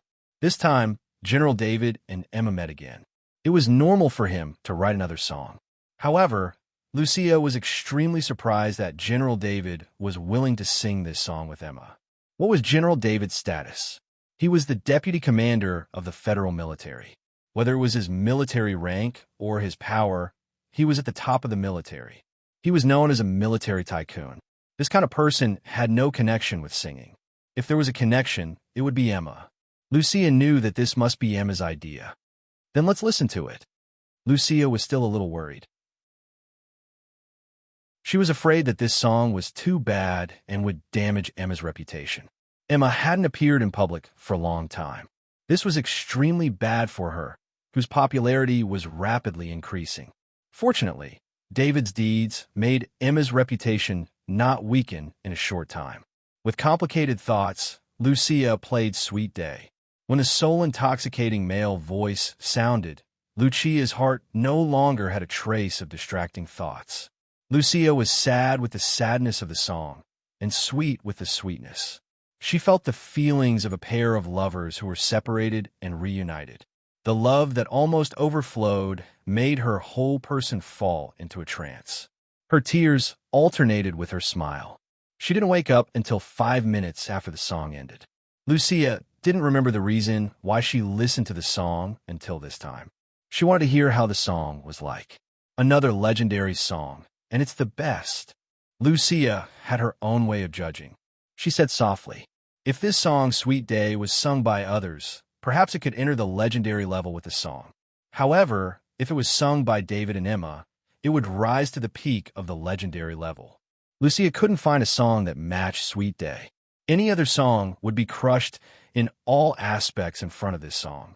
Emma's singing skills have improved again. Lucia couldn't help but listen to it a second time. To her surprise, she discovered something important. Lucia didn't comment on David's level because she felt that she didn't have the qualifications. It was a height that stood at the peak of a mountain, and she stood at the foot of the mountain and could only look up. Lucia was only one of the many listeners. The platform of this song was a large platform that spread throughout the Interstellar Federation. After Emma uploaded Sweet Day, it was continuously released in many star fields. Countless people heard the song at the first moment, and even more people heard the song after being recommended by their friends. Emma didn't expect that Sweet Day would spread so quickly in the Interstellar Federation. Grandmaster level singing ability, legendary level songs, vocal cords that exceeded the limits of human beings, and rich emotions.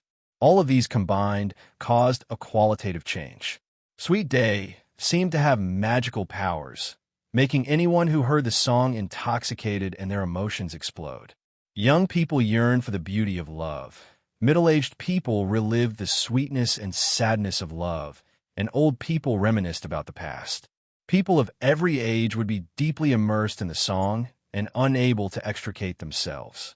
On this day, tears and sweetness coexisted. On this day, the world felt an impact on their souls. Everyone who heard the song had the same question: who was singing with Emma? Even people who didn't understand music could hear the perfection of the male voice. Professionals were even more shocked when such a god appeared in the industry. When they saw the name, everyone had the same expression on their face. It was disbelief and astonishment. This is sung by General David. This is sung by Federation God of War. This is sung by the David who wiped out the 3 super consortiums. The questions didn't need to be answered because as long as they saw the name with Queen of Heaven Emma, they would know that this was Federation God of War, General David. In the Grand Marshal's office of the Federal High Command, Grand Marshal Andre couldn't help but laugh and say, "I told him not to cause trouble, but he still did." Fortunately, it's not a bad thing. How could Grand Marshal Andre not laugh?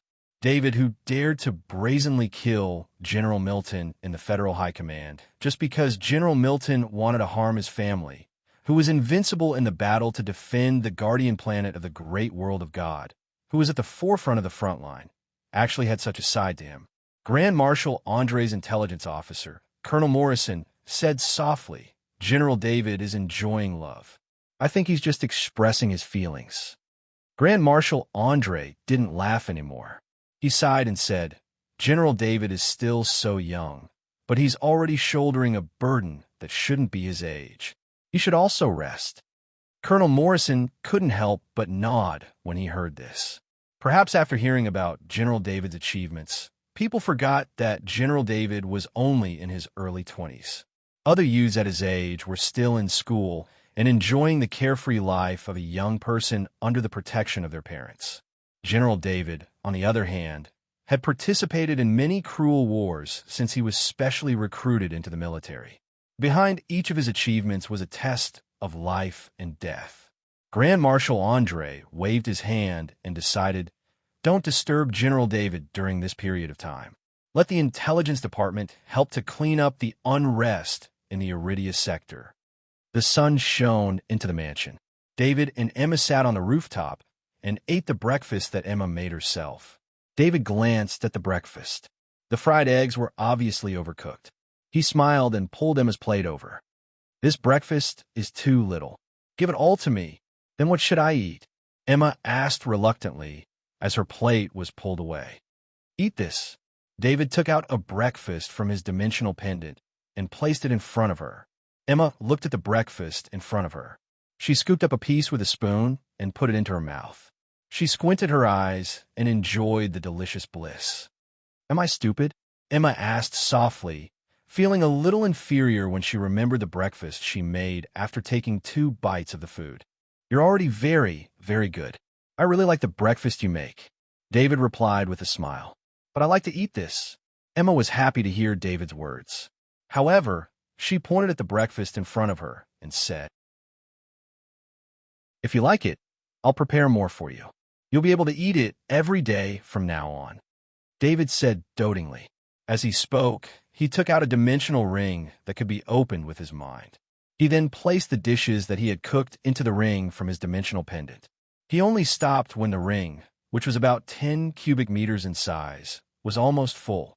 There were too few dimensional rings that could be opened with one's mind. This one was obtained from a 5th-tier evil gods believer bishop. In addition, Emma did not have any combat ability. A dimensional ring that was too good would attract unwanted attention and cause trouble. "Keep this well. Don't let anyone see it. Take it out secretly when you need it." David was still a little worried. Emma took the dimensional ring. She used her mind to sing and was quite familiar with the use of mind. Therefore, she easily transferred her mind into the ring. "So many," Emma exclaimed in surprise. All kinds of tempting food were neatly arranged in the ring. "Are you trying to make me fat?" Emma was distressed again. She wanted to suppress the temptation of the food, but she was reluctant to do so. She said to David with hatred, "Emma, don't worry. I'll like you no matter how fat you get." David said jokingly, "But I won't look good if I get fat." Emma was not happy because of David's words. She did not want to get fat at all. When she thought that she would become fat because of the food in the ring, she wanted to return the ring to David. However, she really could not bear to do so. "I'll give you some more of this. Eat one every day. You won't get fat no matter how much you eat," David said with a smile as he put some heartwarming lotus seed soup into Emma's dimensional ring. The heartwarming lotus seed soup contained the undying life force. In addition, the heartwarming lotus seed soup had the effect of removing excess body fat. Even without the undying life force, it was still a top-notch ingredient in the great world of God. Emma listened to David's words and put away the dimensional ring with peace of mind. She did not expect the heartwarming lotus seed soup to be so precious in the great world of God. However, she could eat the heartwarming lotus seed soup every day to lose weight. It was probably the most expensive diet medicine in the world. Chapter 1067. Inside the planet Al, 1187 of the Interstellar Federation's Lydia star system, David's clone was sleeping. The violent energy erupting inside Al, 1187 strangely didn't erupt outwards on one side of the planet's surface. Instead, it directly disappeared inside. Fortunately, this place was remote. Due to the harsh environment of Al, 1187, no one would come here. There were many useless planets like this in the Interstellar Federation. No one would waste time and energy on a planet that had no value. Therefore, no one noticed the strange scene on Al, 1187. Most of the surface of the planet was the same as before, but there was one area where the volcanoes were no longer erupting and the magma was beginning to solidify. The energy was attracted by the black dragon's slumber, the fundamental ability of the black dragon race, and was absorbed into David's clone. Every time David's clone absorbed the energy, black dragon scales would appear on his skin. When he exhaled, the black dragon scales would disappear. His body was undergoing an extremely important transformation. Previously, after the Emperor's inheritance rune had transformed him in the Zerg world, his constitution had already reached the peak of the legendary rank. The Black Dragon's power was so abundant that it felt like it was about to overflow. At this time, the Black Dragon's power in David's clone's body was absorbing energy from the Black Dragon's slumber. The Black Dragon's power was transformed into a law pattern that first appeared on his bones. Every part of his bones was slowly covered by the Black Dragon's power law pattern. This was only the first step. When the Black Dragon's power law pattern covered his bones, it began to spread outwards. Little by little, every part of his body was covered with the Black Dragon's power law pattern. David, who was far away in his mansion in Kia City, had already focused all of his attention on David's clone. The constitution of General David's clone was madly improving. This improvement was far beyond his imagination. His body was undergoing an earth-shattering transformation. Alexis, is this normal? David shared the clone situation with the Black Dragon Alexis in the Divine Artifact space card. Black Dragon Alexis suppressed the shock in his heart and replied, "As long as it can survive this transformation, your clone will become a demigod." Even though Black Dragon Alexis knew the function of the Emperor's inheritance rune, he didn't expect the clone to become a demigod so early. One had to know that the strongest genius in the history of the Black Dragon clan had only become a demigod at 1,000 years of age. On the other hand, David's clone was only in his early 20s. 20 years was like a nap in the eyes of the Black Dragon. David's Black Dragon's transformation. Black Dragon's blacks. Black Dragon's dragon. Black's Black Dragon's clone. Black's dragons. My lord, what are you worried about? With the undying life force, your clone will have no problem going through the transformation. Black Dragon Alexis replied helplessly. David was overjoyed. As for the clone, just as the Black Dragon Alexis said, when the Black Dragon's power rune appeared on his muscles, some of the weaker muscles were torn apart. An intense pain was felt. The Black Dragon's power rune spread out from the torn muscles and agitated the intact tissues in the clone's body. Some of the tissues that could barely resist the Black Dragon's power rune's fusion began to collapse. It was like a chain reaction. The clone's body was about to be seriously damaged, and even his life was in danger. The clone's spirit scanned the dimension ring, and a bottle of undying life force entered his body. The collapse stopped, and the damaged parts began to recover. Black Dragon Alexis sensed the changes in the clone's body, and he was very envious of David's luck. The reason why the Black Dragon race needed at least 1,000 years to hone their dragon body before they could become a demigod was because the body needed to be strong enough to resist the fusion process with the Black Dragon's power rune. There was a difference between the two types of gods: becoming a god through faith and becoming a god through self-cultivation. Becoming a god through faith only required enough power of faith, and one could easily pass the demigod stage. On the other hand, becoming a god through self-cultivation was a process of constantly strengthening one's body through self-cultivation. Finally, one's body and rules would become one, and the body would become a god. There was a huge risk every time one strengthened themselves to become a god through self-cultivation. That was why it was almost impossible for ordinary life forms to become a god through this path. The body of an ordinary life form could not withstand the strengthening process, and it would collapse halfway through. If David allowed the clone to become a demigod in the bug tribe world, there would not be any risk at all. This was because the king's inheritance rune was, in a sense, becoming a god through faith and self-cultivation at the same time. In the bug tribe world, the clone would absorb the power of faith through the king's inheritance rune to generate divine power, and then convert it into strengthening energy. If the clone could not withstand the strengthening process of self-cultivation, then the king's inheritance rune would drive the power of faith to forcefully transform the body, and the clone would become a demigod through faith. However, a demigod who became a god through faith would have a slightly weaker body. They would need to continue using the king's inheritance rune to strengthen their body until they became a demigod through self-cultivation. To the bug tribe, there was no difference between becoming a god through faith and self-cultivation. However, the bug tribe situation was too special, and it was not universal. To be exact, the bug tribe's god-level beings could be considered as self-cultivation. This was because they did not convert the power of faith into divine power to build a small world. Instead, they used all their divine power to strengthen themselves. The king's inheritance rune had too many advantages. It was compatible with the situation in the bug tribe world, and it created a unique cultivation method. David did not choose to use the bug tribe's cultivation method to level up. The king's inheritance rune had thousands of benefits, but this method relied too much on the king's inheritance rune and the faith of the entire bug tribe. If there was a problem with the king's inheritance rune, then his clone would lose the source of its strength. David could not accept this situation where he would not be able to control himself. Therefore, David chose to use the king's inheritance rune to increase his cultivation speed. However, he did not use the king's inheritance rune when he leveled up. Instead, he used the clone's black dragon's dormant. David's cultivation method was unprecedented. Bug tribe god-level beings received the king's inheritance rune from a young age. This caused them to lose the ability to understand other rules other than their own natural rules, and they would not cultivate other cultivation methods.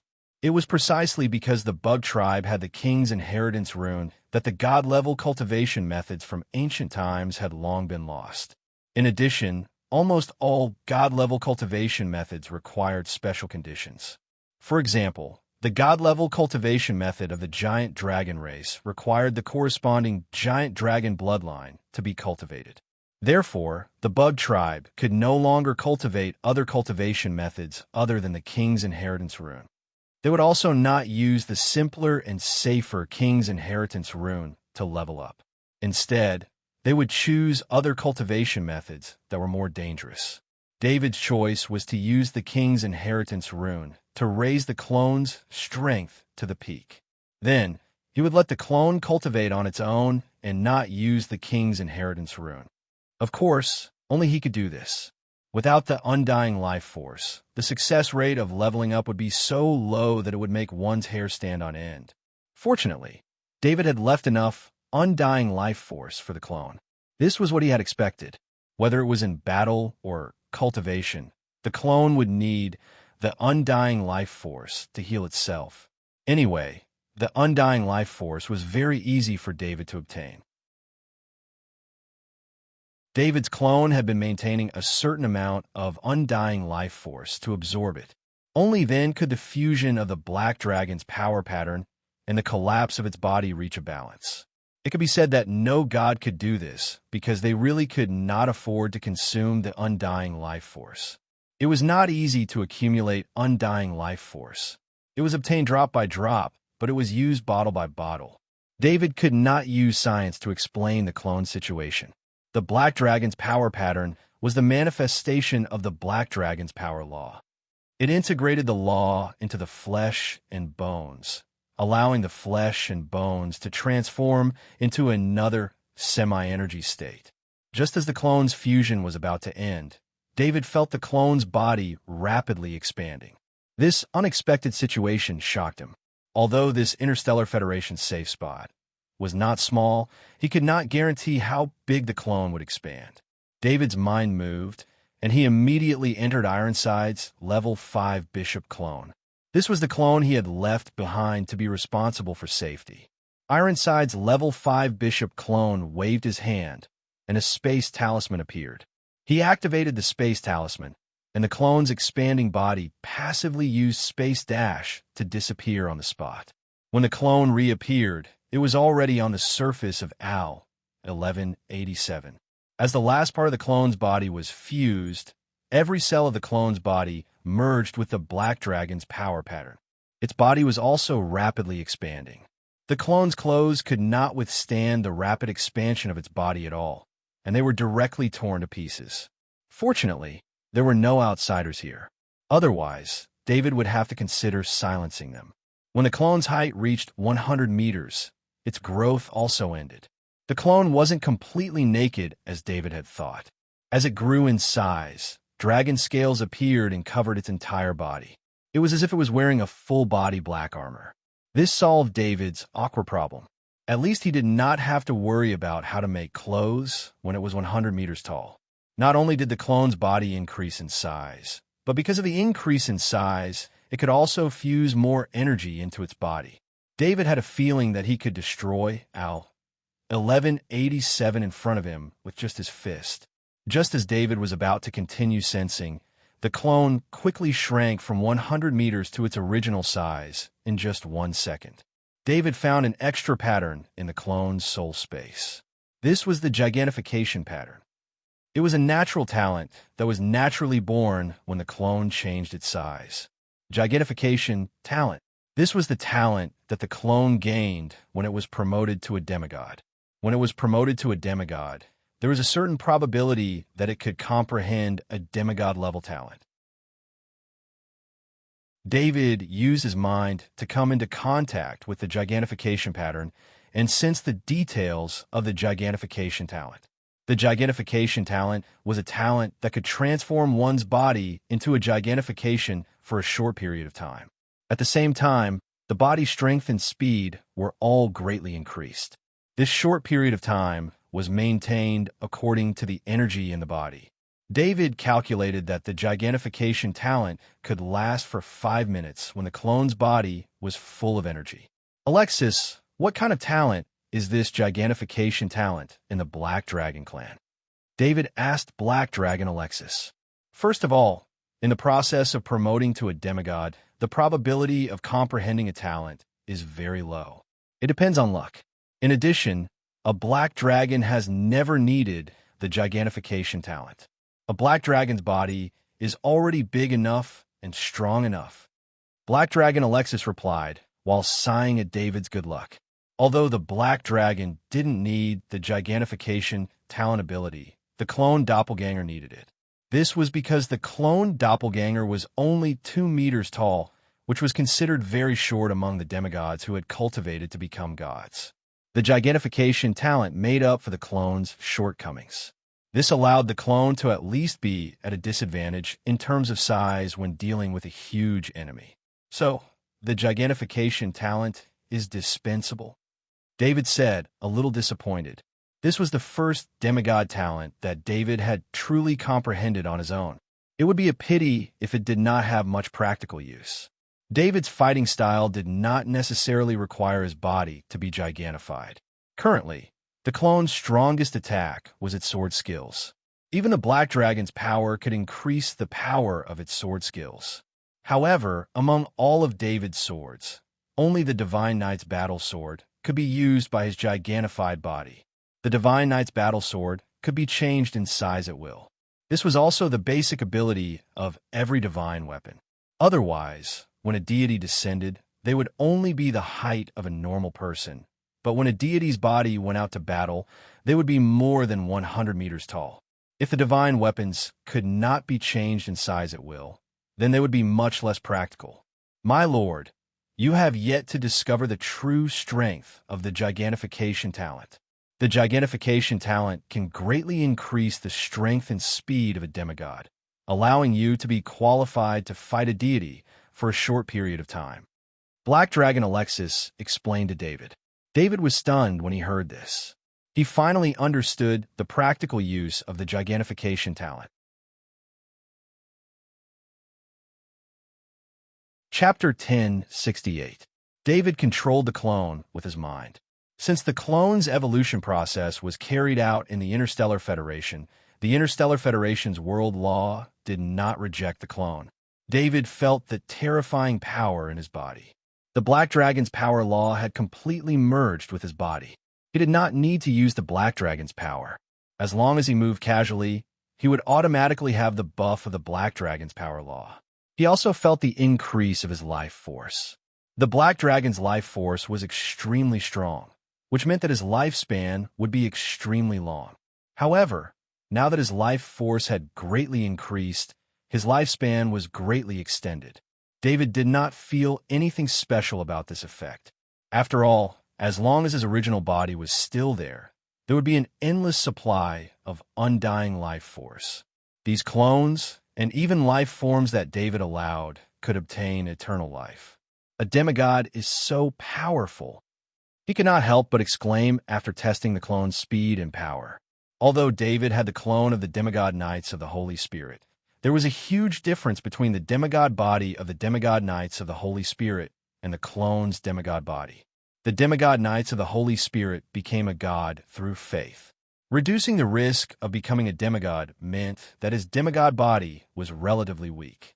The demigod Knights of the Holy Spirit did not have the king inheritance rune of the bug tribe's world to continuously strengthen his body. Therefore, his demigod body could not be compared to a demigod body that had cultivated to become a god. Of course, this did not mean that the demigod Knights of the Holy Spirit was really weak. The demigod Knights of the Holy Spirit who became a god through faith had the ability to control the Holy Spirit realm and was good at many long-range energy attacks. Although the cloned avatar also had the Black Dragon Force Rule domain, but whether it was the attack range or the attack power, it was barely satisfactory. The Black Dragon Force domain was more like a support domain created for close combat. It could slow down the enemy's speed in battle, allowing the clones to close in faster. As long as the demigod clones got close to the demigod Knights of the Holy Spirit, the demigod Knights of the Holy Spirit would lose. The demigod clone rose into the air and left Al, 1187, flying toward planet Lunka. David's mind went to the 4 cloned avatars of the great world of God. Logically speaking, the 4 cloned avatars should have more energy, and with the 4 cloned avatars cultivating together, they should be able to become demigods faster. However, sometimes there was no reason for one to level up. The 4 clones didn't feel like they had leveled up at all. However, David was not in a hurry. With the understanding of the demigod clones leveling up, he was sure that the 4 cloned avatars would level up soon. David then checked on the construction of Planet Gamma. The 6 continents of Planet Gamma had been completely transformed. Looking at Planet Gamma from space, it was no longer the barren planet it used to be. The land was green everywhere. In terms of safety, there were many unmanned reconnaissance drones in the outer space of Planet Gamma. These unmanned reconnaissance drones were connected to each other and formed a range of 2,000 meters around Planet Gamma with the cube's super artificial intelligence system. The military factory equipment brought back by David, in addition to manufacturing robots, was also used to manufacture unmanned reconnaissance drones. In terms of attack, the Superstar Destroyer cannon that was obtained from Abu Dhabi's 15 IFA was also placed on Planet Gamma.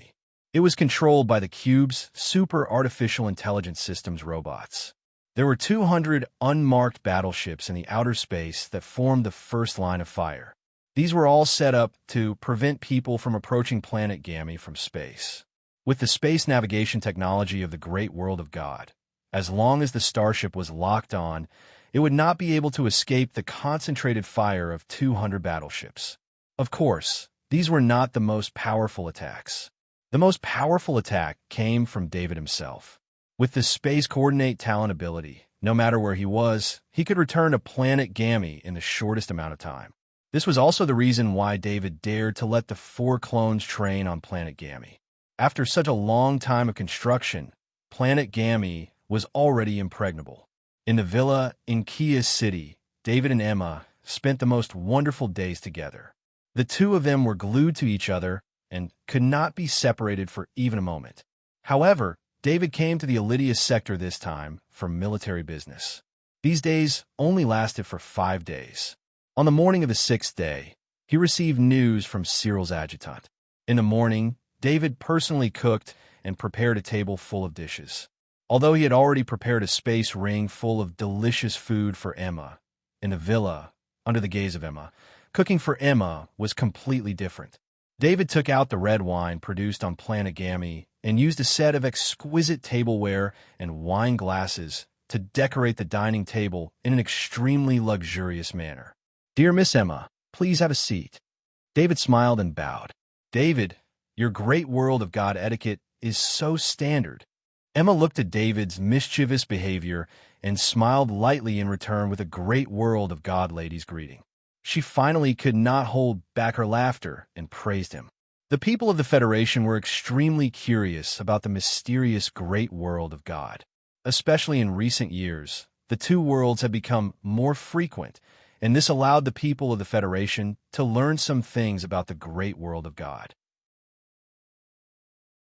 The etiquette of the great world of God was the most attractive to the people of the Federation. The elegant movements and noble aura were all revealed in the etiquette. The etiquette of the great world of God was extremely complicated, and the people of the Federation only had access to a very small portion of it. This also caused the people of the Federation to be unable to use these etiquettes, which in turn increased the interest of the people of the Federation.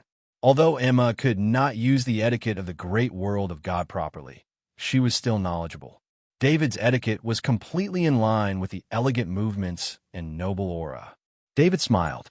Of course, this was the most standard etiquette of the great world of God. He had received a pure aristocratic education. "David, if you have something to do, go do it. We are still young and have plenty of time to be together," Emma said with a smile after sitting down and looking at the red wine and delicious food. She had long noticed David's abnormality. She did not need to think too much to know that as the general of the federal military's deputy commander, David would not be so free. "There are some military matters that need to be dealt with," David said with a smile. "Actually, the management company has been looking for me for a long time. The Federation Music Festival is about to start. Because of the popularity of Sweet Day was nominated. I believe that this time we will be able to get the gold award that belongs to us," Emma said with a smile. Although Emma hid the reluctance in her heart very well, David still felt it. However, as Emma said, the two of them were still very young, especially David's clone that had become a demigod. David was not far from having the ability to completely protect himself. David believed that day was not far away. By then, he would not have to be afraid of being hunted down by the Bug Clan's God Tier and the Grim Reaper. He would not even have to worry about the 5 gods of the great world of God. He had not dared to relax because his enemies were too strong. God Tier enemies gave him a lot of pressure. This gathering with Emma was the happiest day for David in recent years. It was also a rare time for him to rest. Even if there were no military matters to deal with, David would not stay here forever. His original body needed to continue to cultivate so that he could face the strong enemies in the future. "Then I'll have to clear out a place in the study for the Gold Award," David said with a smile. The Federation Music Festival was the most important music festival of the Interstellar Federation. It was mainly to honor the outstanding music works of the year. The Gold Award was the Song Award. It was a combination of factors such as lyrics, music, singing, and other factors. It was judged by the well-known musicians of the Federation. It was also the highest award in the music industry of the Federation. David did not pay much attention to the Federation Music Festival. If it were not for Emma, he would not even know about the Federation Music Festival. Emma did not have any new works.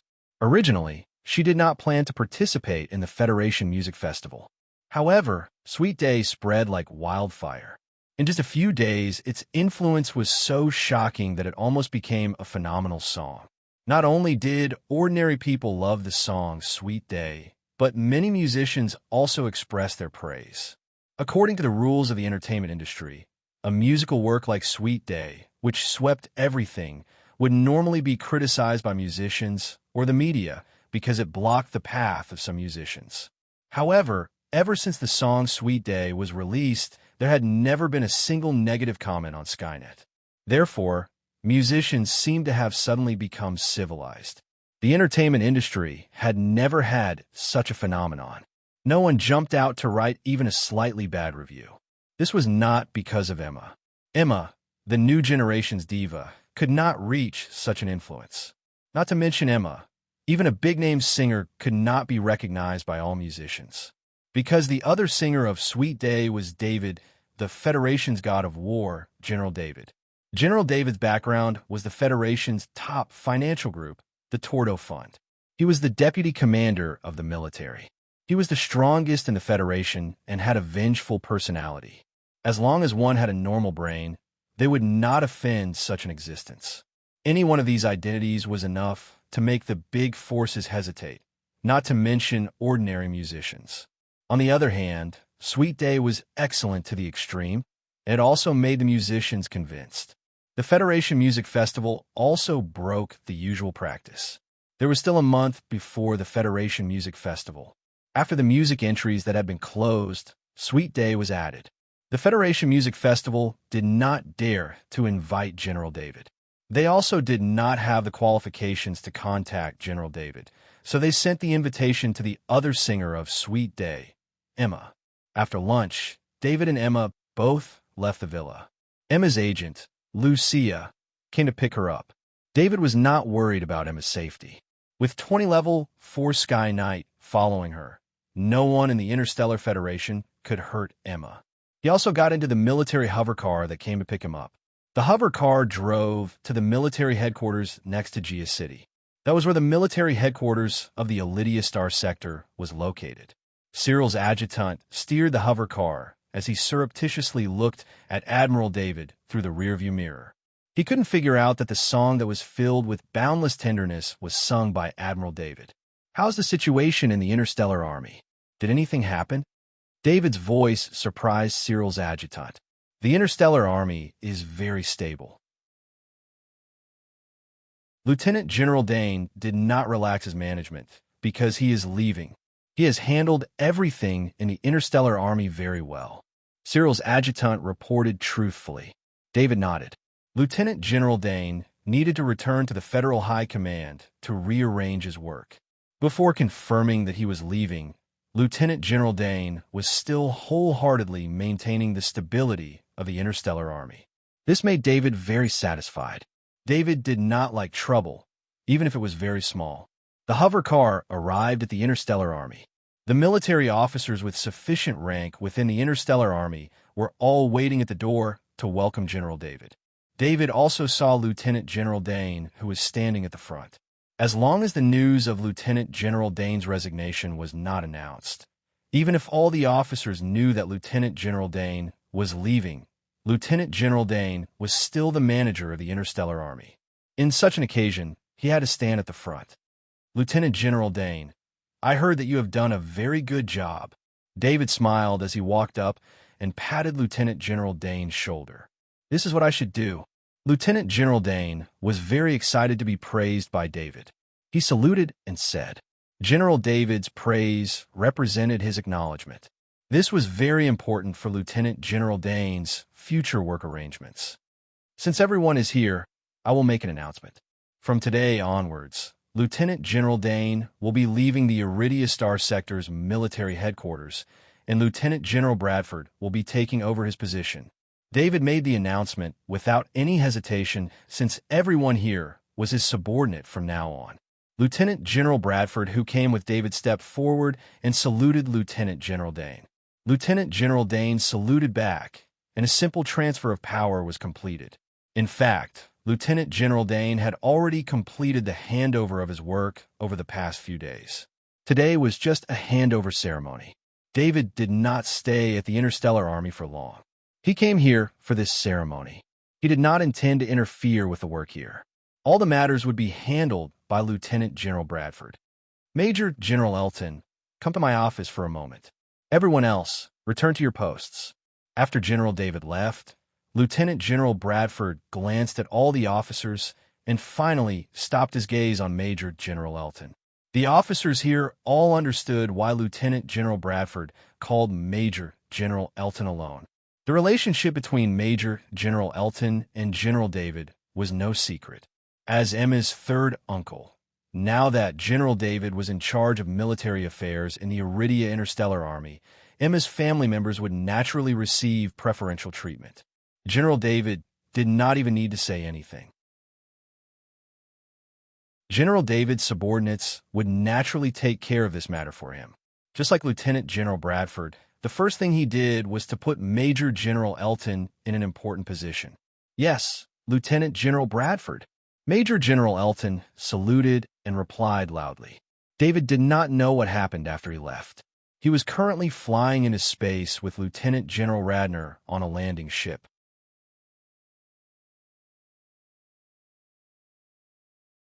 Chapter 1069.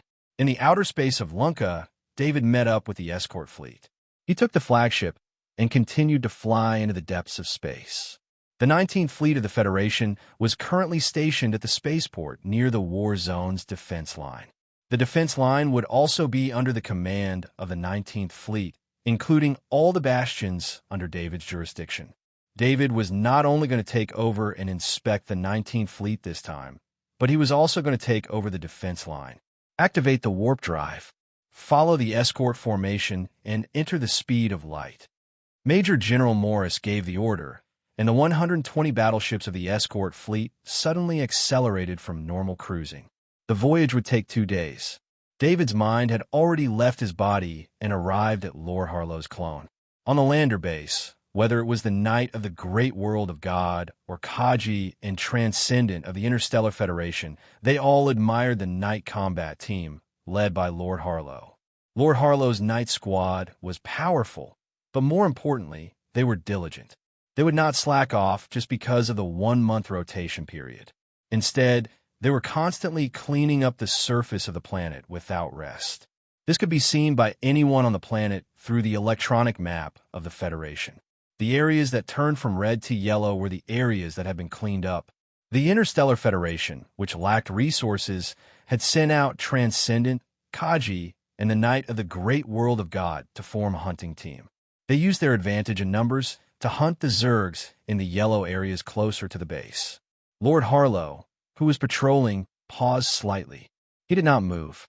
The 5 Knight beside him also paused at the same time. This was because David had taken over the control of Lord Harlow. The other 5 Knight only had a little bit of attention to form such a tacit understanding. Without continuing to patrol, David controlled Lord Harlow to turn around and fly back to the base. The other 5 Knight clones followed behind and automatically formed the Knight battle formation. On the way back, David saw the hunting team. Their fighting style was to fight steadily and surely. Since the space gate couldn't transport items that were too large, other than David, the others couldn't even store items in their space items. Otherwise, they wouldn't be able to carry space items through the space gate. This made it impossible for the Interstellar Federation's army to use large weapon systems. Even so, the Federation's weapons had been modularized long ago. Some of the more powerful weapon systems were brought over and reassembled. The supporting firepower behind the hunting squad was 4 mid-size combat armored hover vehicles. On top of them were 4 Gaussian cannons that could fire level 3 ammunition. They could pose a threat to level 3 insectoids. Together with the 50 Kaji and the 10 Transcendent members, as long as they did not encounter any insectoids above level 4, there would not be any trouble. The Templar Knight only needed to focus on dealing with level 4 insectoids. When they did encounter a level 5 insectoid, the Federation battle team would use their lives to delay the level 5 insectoid, giving the Templar Knight enough time to retreat or summon the rest of the knights. Of course, this place had been cleared by Lord Harlow, so the chances of level 5 insectoids appearing were very low. Lord Harlow has returned. Why is he so early today? Kaji, who was in the mid-sized combat armored hover vehicle, discovered the 6th Templar Knight through the scanning signal. Kaji asked curiously, "Don't talk like that." The Templar Knight team, led by Lord Harlow, is responsible for the most dangerous mission. They haven't rested for many days. The officer on the side shouted in a deep voice. Compared to the Templar Knight in the hunting squad, Lord Harlow's 6 Templar Knights could be said to be extremely serious and responsible. The Interstellar Federation and the great world of God's cooperation in hunting was almost all done by the Interstellar Federation. The great world of God's Templar Knight only needed to deal with level 4 insectoids that the Interstellar Federation could not deal with. Moreover, the great world of God's Templar Knight could abandon the Interstellar Federation's battle team at any time. Although this sort of situation was normal on Warstar, compared to Lord Harlow's 6 Templar Knights, the other Templar Knights did not have their strength or effort. This made the Federation soldiers look down on them. Lord Harlow and the 5 Templar Knights formed a knight formation as they passed by the hunting squad. The Interstellar Federation soldiers and the Templar Knight from the great world of God all expressed their respect. Although they could not bow in battle, their eyes said it all. David controlled Lord Harlow to nod at everyone. The next 20 kilometers was a safe zone, so they quickly returned to the base. Once they arrived at the base, David entered the cultivation room, specially prepared for the Templar Knights. The 6 Templar Knights floated in the air of the cultivation room. The reason David called back Lord Harlow's 6 Templar Knight clones was because the demigod knights of the Holy Spirit had made some gains. Ever since David had revived the demigod knights of the Holy Spirit as his own clones, he had obtained the perfect knight cultivation method from the demigod knights of the Holy Spirit's independent cultivation method. He had impatiently taught the perfect knight cultivation method to all 14 Templar Knight clones. The perfect knight cultivation method had only been a summary of the cultivation method of the demigod knights of the Holy Spirit. This perfect knight cultivation method definitely did not have any mistakes, but it was also a cultivation method without any experience. Any noble family's inheritance of a knight cultivation method would not just be a cultivation method. There would also be many insights left behind by successful knights. These were the most precious inheritance of a noble family. This was also the reason why noble families with deep foundations were more likely to produce powerful knights. It would take a long time to slowly improve a cultivation method from scratch. During this time, there might even be detours or mistakes. However, with a considerable amount of cultivation experience, future cultivators would not have to take the wrong path summed up by their predecessors. Instead, they would be able to cultivate using the most effective cultivation method. The perfect knight cultivation method had been passed to all the Templar Knight clones. David did not ask about it afterward. It was all up to the Templar Knight clones to cultivate on their own. During this process, the Templar Knight clones would instinctively summarize the perfect knight cultivation method.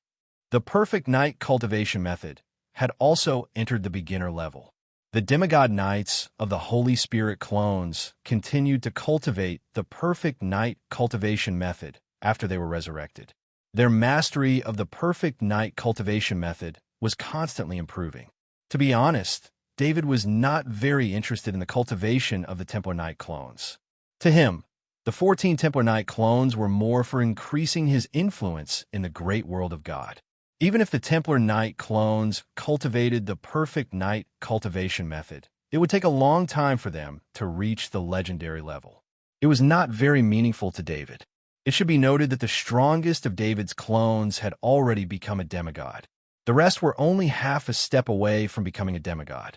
However, the demigod knights of the Holy Spirit had improved the mastery of the perfect knight cultivation method to the Grandmaster level in a short period of time. This made David see hope for the Templar Knight clones to quickly improve their strength. The demigod knights of the Holy Spirit's memories of the perfect knight cultivation method had all disappeared from his soul. It was only due to his body's instincts that he could cultivate the perfect knight cultivation method on his own. However, the perfect knight cultivation method had been cultivated by the demigod knights of the Holy Spirit for many years. Even if his memories had disappeared, he could still quickly improve the mastery of the perfect knight cultivation method by relying on his body's instincts alone. Today, when David's mind entered the demigod knights of the Holy Spirit's soul, he discovered the memories of the perfect knight cultivation method. This was because the demigod knights of the Holy Spirit's clones had cultivated the perfect knight cultivation method from scratch. Although the process was a little fast, all the relevant memories were complete from the beginner level to the grandmaster level, and the knowledge for each level of advancement was complete.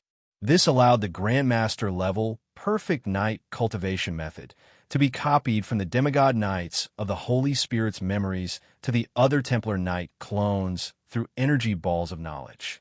With the effects of the grandmaster level perfect knight cultivation method, the Templar Knight clones that were originally at the pinnacle of level 5 could definitely advance to legendary in a short time. David's main body was sitting in the flagship. His mind entered the demigod knights of the Holy Spirit's clone in the divine item space card. Then he packed all the memories of the perfect knight cultivation method into an energy ball of knowledge. This energy ball of knowledge was first transmitted to David's soul through the connection between the demigod knights of the Holy Spirit's main soul and the main soul. Then, through the connection between the main soul and Lord Harlow, it was transmitted regardless of the distance between the main soul and the main soul. Lord Harlow absorbed the perfect knight cultivation method knowledge ball. This secret technique of the Black Dragon Alexis had saved David a lot of trouble in learning knowledge. A large amount of knowledge about the perfect knight cultivation method entered Lord Harlow's brain and became his memories. He also began to practice the perfect knight cultivation method with these memories. When he started practicing the perfect version of the knight cultivation method, David understood that this training would be completely different from the training he had done in the past. As the perfect knight cultivation method was activated, the strange breathing coupled with the flow of the bloodline power was far more effective than any other practice in the past. The bloodline power in Lord Harlow's body was rapidly increased and purified. An hour of practice ended with this rapid improvement. When Lord Harlow's clone stopped practicing, David was surprised to find that the perfect knight cultivation method inside Lord Harlow's clone did not stop. "It's operating on its own," David exclaimed. Even his Black Dragon slumber had not reached such a level of mastery. Although the self-operating perfect knight cultivation method was not as effective as when it was focused on practicing, it was improving every moment, which greatly increased the effect of the practice. Most importantly, the self-operating perfect knight cultivation method provided Lord Harlow with an almost endless supply of bloodline power. As long as there was energy in the void, Lord Harlow's body could continuously generate bloodline power, which greatly increased his combat endurance. David finally understood that the perfect knight cultivation method that the demigod knights of the Holy Spirit was automatically operating on its own. It was the effect of the perfect knight cultivation method when it reached the grandmaster level. After that, David transferred the perfect knight cultivation method knowledge energy ball to each of the knight clones, allowing them to master the perfect knight cultivation method at the grandmaster level. The most direct change brought about by the perfect knight cultivation method was the increase in the combat power of the knight clones. For example, Lord Harlow's group of knight clones could fight for 8 hours a day. With the perfect knight cultivation method automatically operating perfect knight cultivation method, Lord Harlow's clones did not need to rest and could fight for more than 10 hours a day. If Lord Harlow's clones didn't need a fixed amount of time to practice the perfect knight cultivation method every day, they could fight for several days without stopping. Sitting in the flagship, David's main body focused and began to understand the rule of strength and rule of speed. In the Interstellar Federation, he understood the difference between these two basic rules in the great world of God and the insectoid world. This allowed him to understand the rule of strength and rule of speed a little better. These days, whenever David had some free time, he would try to understand the basic rules. By comparing the rule of strength and rule of speed in the three worlds, he could feel that his understanding of these two basic rules had improved significantly. 2 days passed by quickly. When they were close to the border between Iridia and the war zone, the escort fleet retreated from warp speed. When David sensed that the escort fleet was slowing down, he immediately returned to the cockpit. "Admiral David, in front of us is Spaceport AL-001. It will also be the permanent base of the 19th Fleet." Morris introduced to David. Spaceport AL-001 was a man-made piece of land. Around this man-made piece of land were ports used to dock all kinds of warships. In the middle were military camps, hospitals, and all kinds of recreational facilities. The number of warships docked at Spaceport AL-001 was not fixed. Every time a warship docked, the spaceport would add another port passage for the warship. With the arrival of the 19th Fleet, Spaceport AL-001 had more than 10,000 ports. From afar, Spaceport AL-001 looked like a giant monster with countless tentacles. Lieutenant Commander Radner, prepare to take over the 19th Fleet. David saw the situation at Spaceport AL-001 and ordered with a solemn face. The 19th Fleet, which had participated in the defense of the great world of God, did not look like a fleet with rich combat experience at all. No fleet would dock all of their warships. They had to dock in batches. Otherwise, if they were ambushed, the 19th Fleet would not be able to react in time. Without any resistance, it would cause a huge loss. David naturally knew that this was not the fault of the fleet, but the negligence of the commander.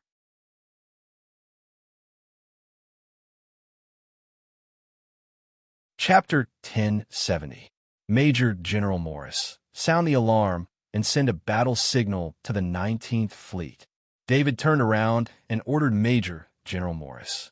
"Yes, Admiral David." Rear Admiral Morris replied without hesitation. Rear Admiral Morris was David's personal guard fleet. In a sense, he was David's personal guard force. As long as David gave the order, the guard fleet could attack any target, especially since David had great influence over all the soldiers in the guard fleet. The ear-piercing battle alarm sounded.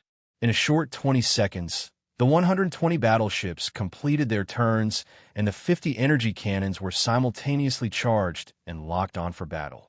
In a barroom in Spaceport AL-001, Rear Admiral Hitchcock was drinking with his 4 subordinates.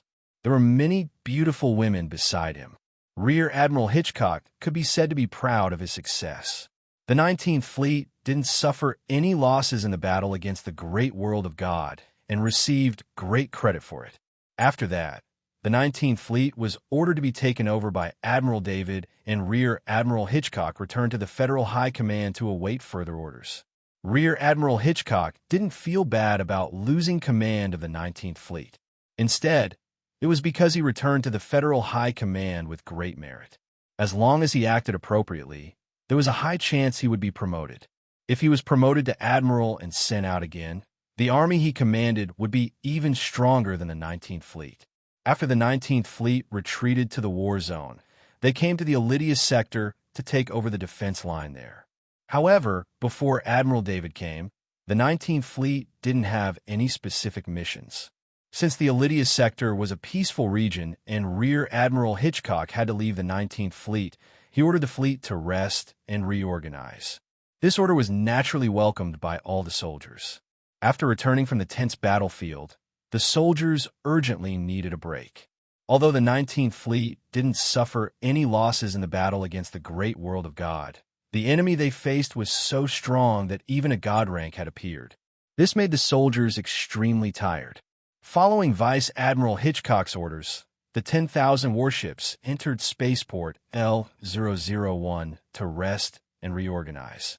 Most of the soldiers on the 19th Fleet's flagship carrier had left their posts due to the departure of Vice Admiral Hitchcock and the officer in charge. Only a small number of soldiers were left to maintain the operations of the carrier. Lieutenant General Hitchcock felt his identity bracelet vibrate. He couldn't help but frown. Who was looking for him at this time? But soon, he discovered that his identity bracelet was flashing red. He pushed away the woman beside him and checked his ID bracelet. The red flashing at this frequency was an emergency battle alarm signal. Since he wasn't on the flagship and didn't have a command system, Vice Admiral Hitchcock turned on the screen of his identity bracelet and tried to connect to the command system. Hitchcock found it strange. This was the Iridius sector, not a war zone. How could his fleet have been attacked? Most importantly, which force would dare to attack the 19th Fleet? Not to mention the fact that the 19th Fleet has 10,000 warships and even has the most powerful warship in the world. The 19th Fleet's future owner is Admiral David. Who would dare to offend Admiral David? One of the reasons Vice Admiral Hitchcock let the 19th Fleet rest and reorganize was because of General David's strength. No one would dare to cause trouble for the 19th Fleet. Of course, the other reason was that Vice Admiral Hitchcock had underestimated General David's ability to command a large fleet. This sort of rest and reorganization was normal in the eyes of outsiders. Vice Admiral Hitchcock was using this method to show off his achievements to his superior. Lieutenant General Hitchcock's superior was Vice Commander-in-Chief General Lawrence. According to the information he received, Lawrence didn't have a good relationship with David. He wanted to use this method to let Lawrence see his abilities. Vice Admiral Hitchcock probably didn't know that his information was outdated. Currently, General David was very popular in the Federal High Command. It wasn't just Lawrence. All the other vice admirals maintained a good relationship with General David. On the screen, lines of data were refreshed. Warship with serial number ******* has been simulated destroyed. Warship with serial number ****** has been simulated destroyed. Warship with serial number ***** has been simulated destroyed. The lines of notifications made Vice Admiral Hitchcock feel relieved, but at the same time, he felt dizzy. Because of his relief, this wasn't a real enemy attack. In the Interstellar Federation's military, the direct superior officer had the authority to conduct a simulated attack. All warships, judged to have been destroyed, would have their AI automatically locked onto the warship's combat and navigation systems. David was the direct superior of the 19th Fleet. His authority was extremely high, and he had the authority to order any warship in the 19th Fleet to automatically lock onto a warship. After he delegated the authority to Major General Morris, his escort fleet also had such authority. As long as a warship was locked onto by the energy cannons, the damage assessment would be based on the warship situation at the time. The 19th Fleet had too few people left behind to guard the warships. They couldn't even activate their energy shields, let alone counterattack. As long as they were locked onto by the escort fleet's battleships, there was almost a 100% chance that they would be destroyed. Vice Admiral Hitchcock felt dizzy because he knew that he was finished. This kind of major dereliction of duty would make it difficult for him to keep his current rank of Vice Admiral, let alone a promotion. At this time, Vice Admiral Hitchcock felt that his little thoughts were too laughable. He didn't expect General David to be so decisive. He actually didn't give him any face and directly carried out a simulated attack. The 19th Fleet's flagship aircraft carrier has been destroyed.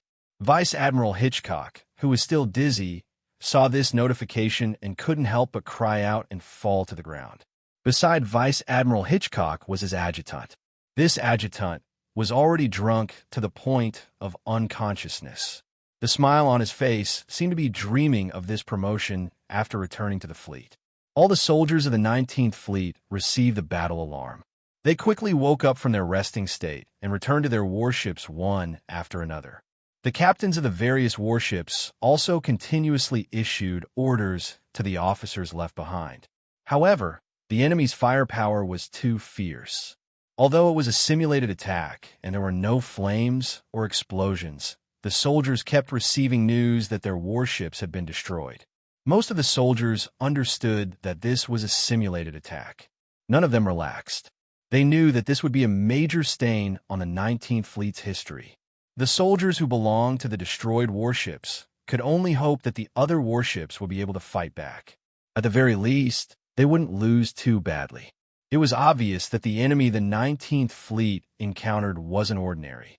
Although there were only 120 warships here, they were all battleships with powerful firepower. By the time a few warships raised their energy shields, the 19th Fleet's casualty rate had exceeded 50%. The flagship aircraft carrier had also been destroyed. Moreover, the massacre continued. The warships that raised their energy shields were also unable to withstand the attacks from the battleships. The AI systems of both warships were connected to each other and accurately calculated the power of the attacks and the degree of defense.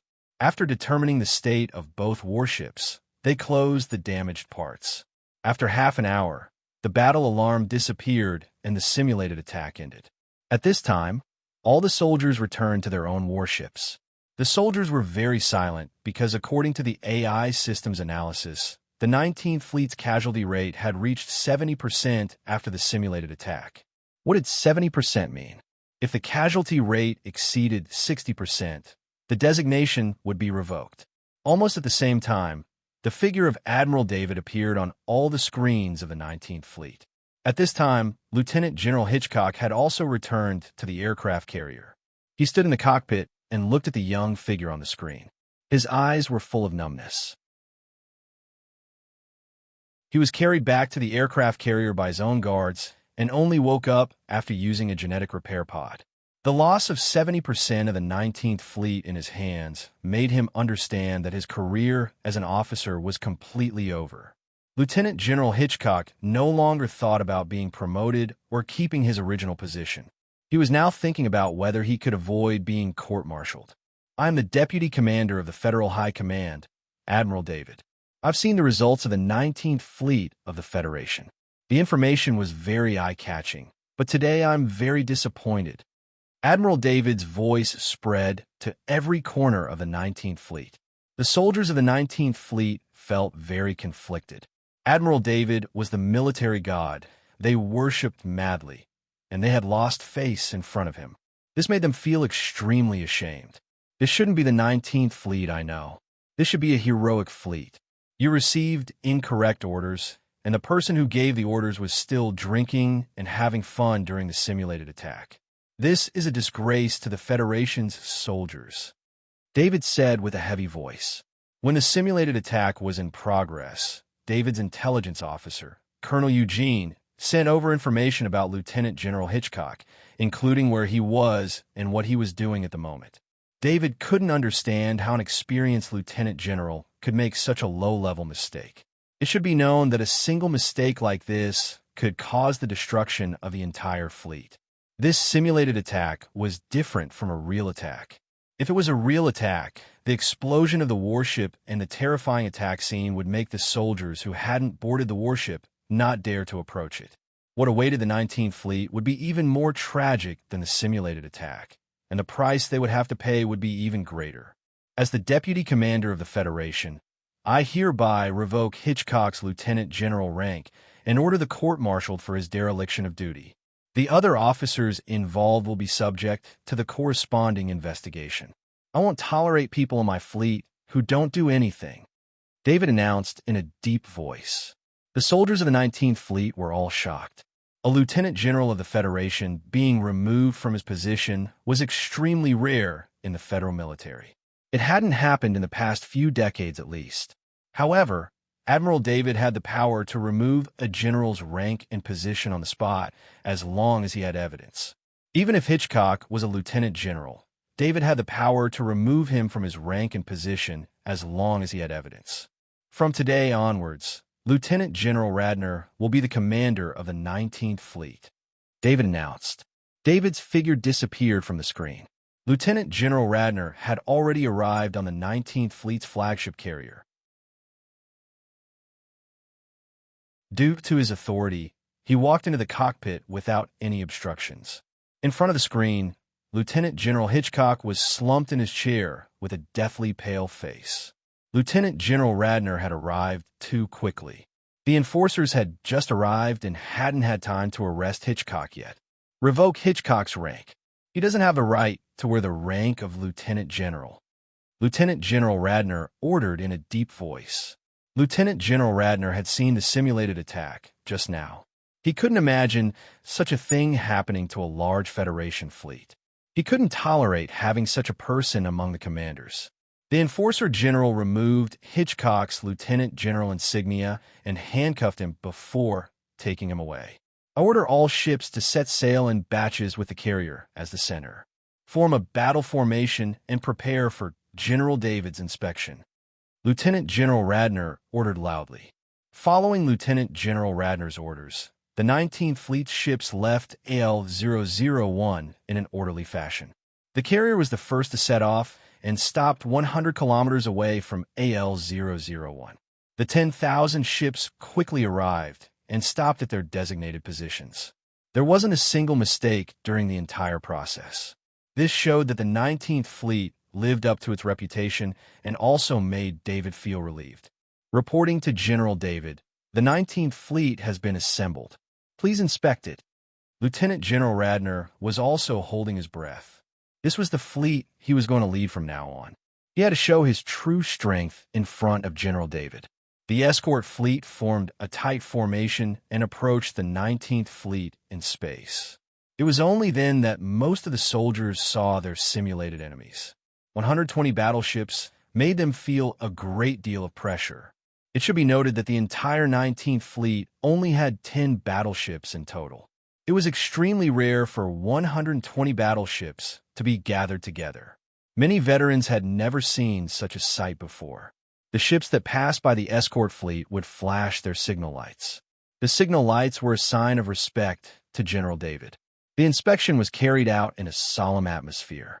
The soldiers of the 19th Fleet also regained their dignity at this time. David's escort fleet arrived at the aircraft carrier, and he boarded the aircraft carrier. This aircraft carrier truly belonged to him in a sense. What he saw was the fanatical admiration in the eyes of the soldiers. Outsiders couldn't imagine how important he was to the soldiers who had participated in the defense of the great world of God. Wherever David went, the fanatical emotions of the soldiers would infect each other. There was no need for any encouragement. They were willing to sacrifice themselves for David at any time. Lieutenant General Radnor, I'll give you 1 week to manage the 19th Fleet. I want to see this fleet take over the defense line in a week's time. David came in front of Lieutenant General Radnor and ordered in a deep voice. According to the original plan, the 19th Fleet would take over the defense line as soon as he took over. However, David was a little worried about the 19th Fleet. Although there was no war here, who could say for sure? This was the Elydia star system, the Interstellar Federation's first line of defense outside the war zone. He needed the 19th Fleet to take over the defense line in its best condition.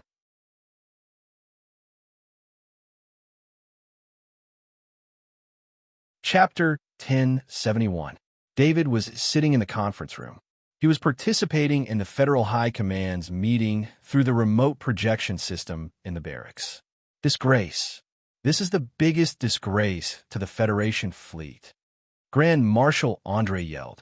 Although David was sitting in his seat through the remote projection, he could still feel Grand Marshal Andre's anger.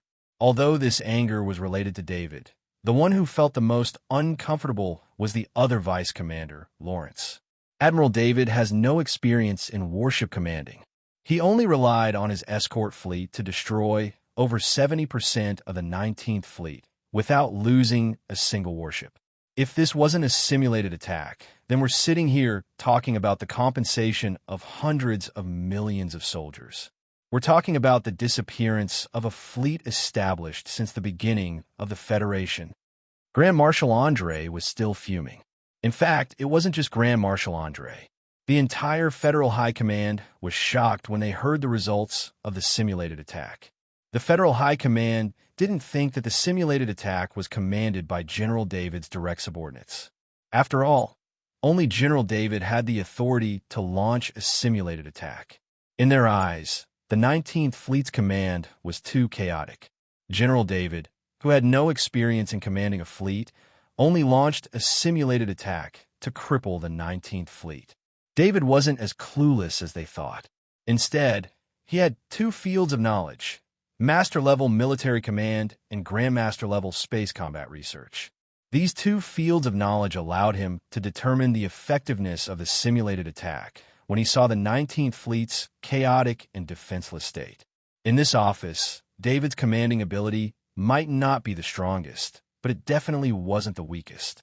"I'm sorry, Grand Marshal Andre. Hitchcock was recommended by me. I chose the wrong person." Lawrence stood up and said in a deep voice. Lawrence didn't hate General David.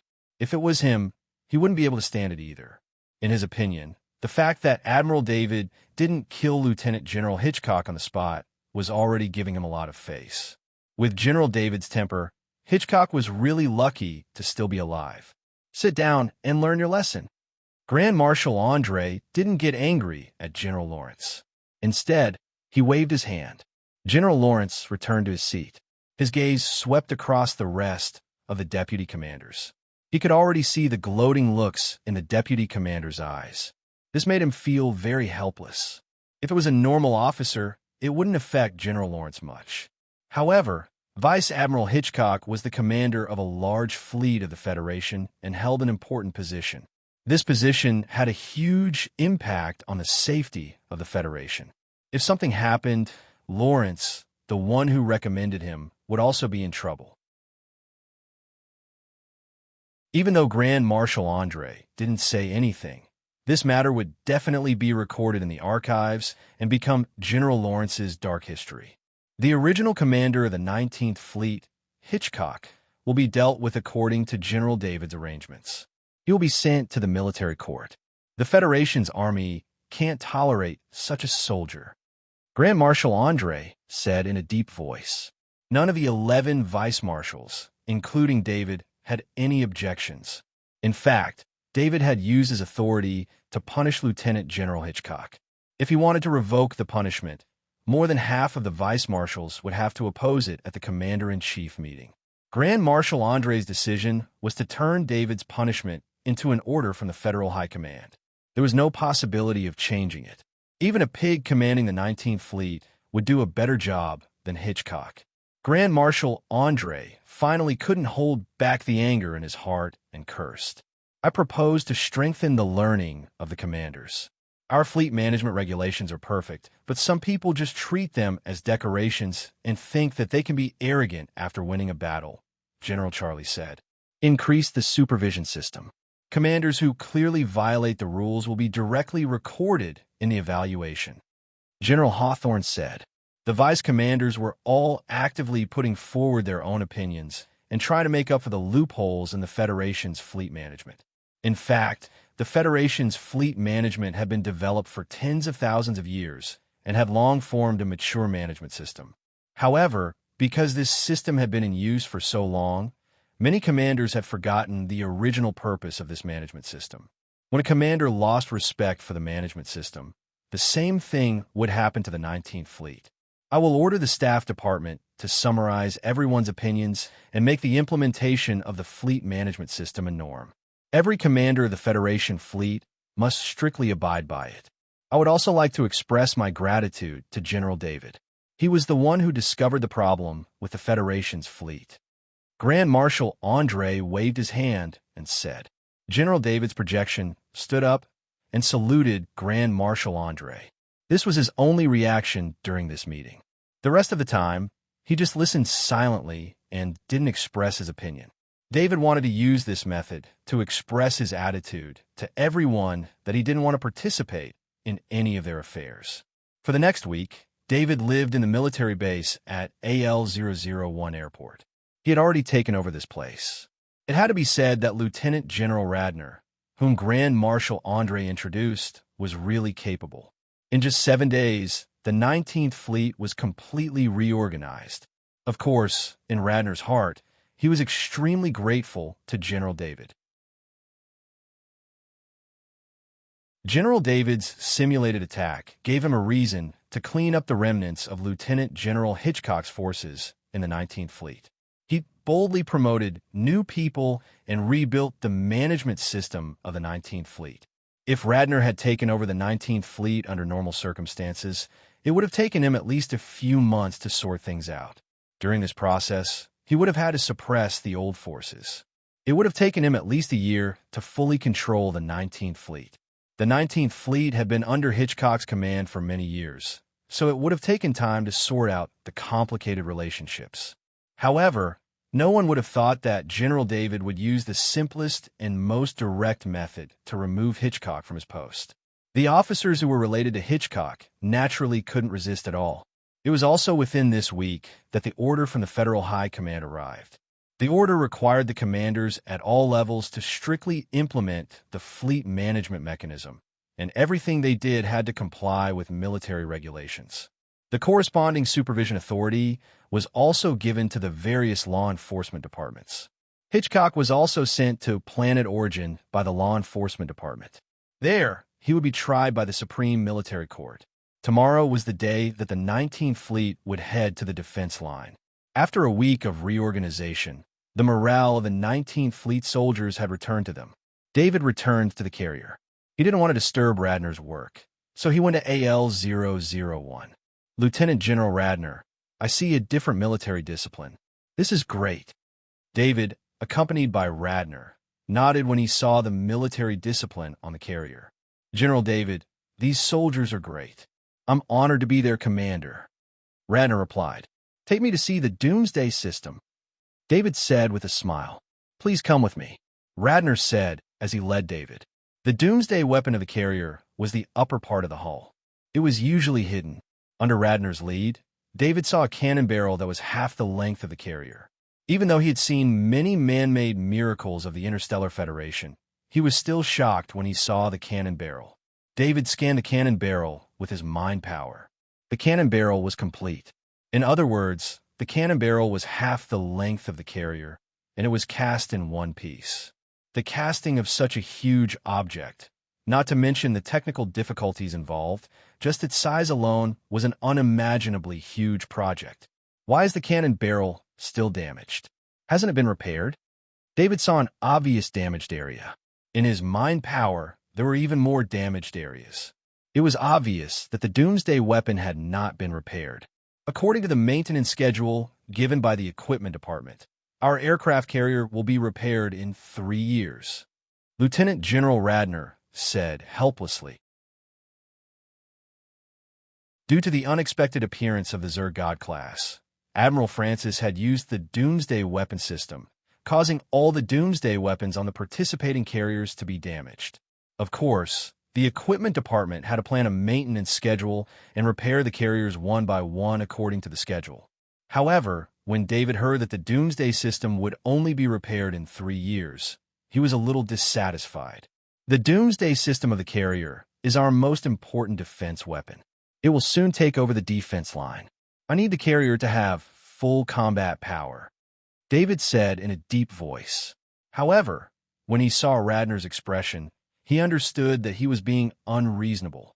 The maintenance schedule of the equipment department was not something that Radnor could change at will.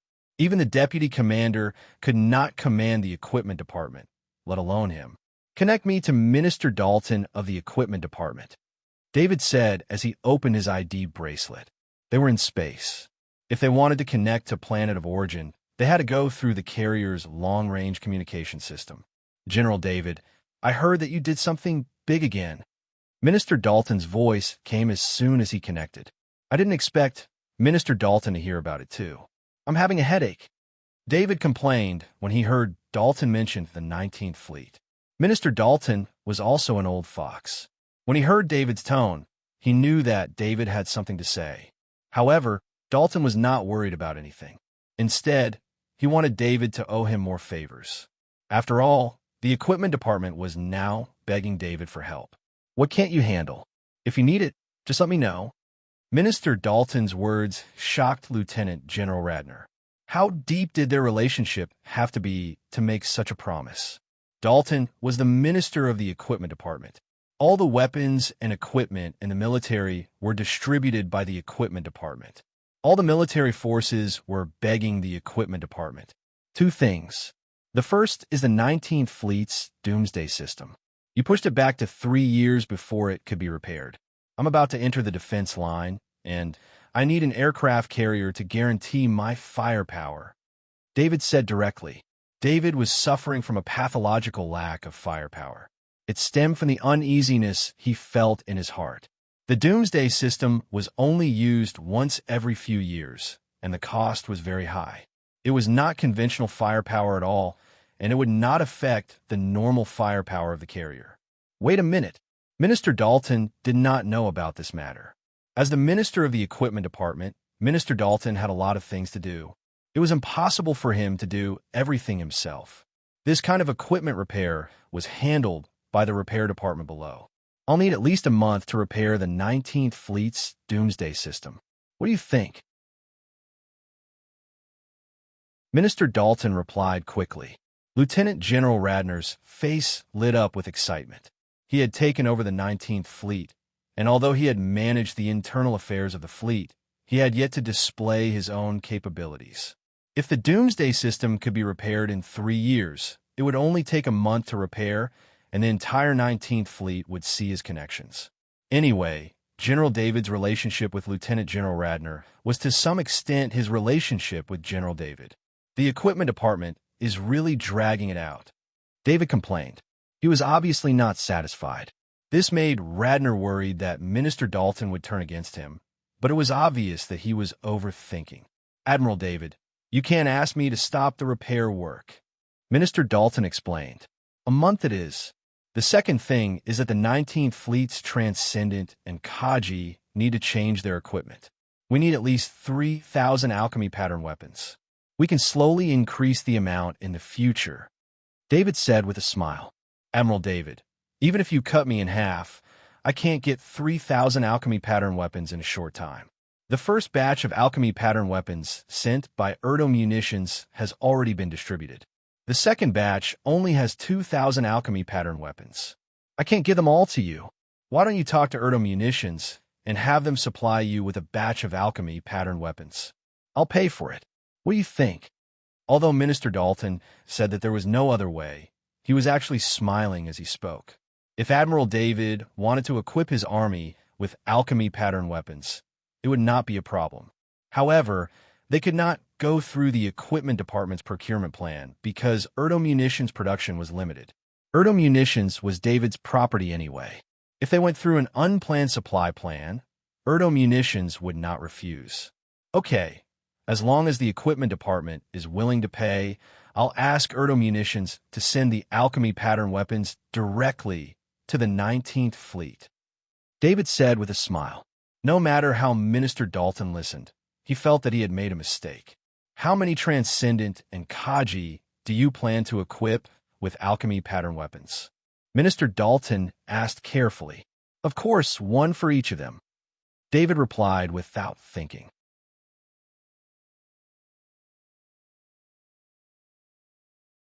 Chapter 1072. Minister Dalton ended the call in a very bad mood. General David's plan made him feel that there wouldn't be much surplus for a long time to come.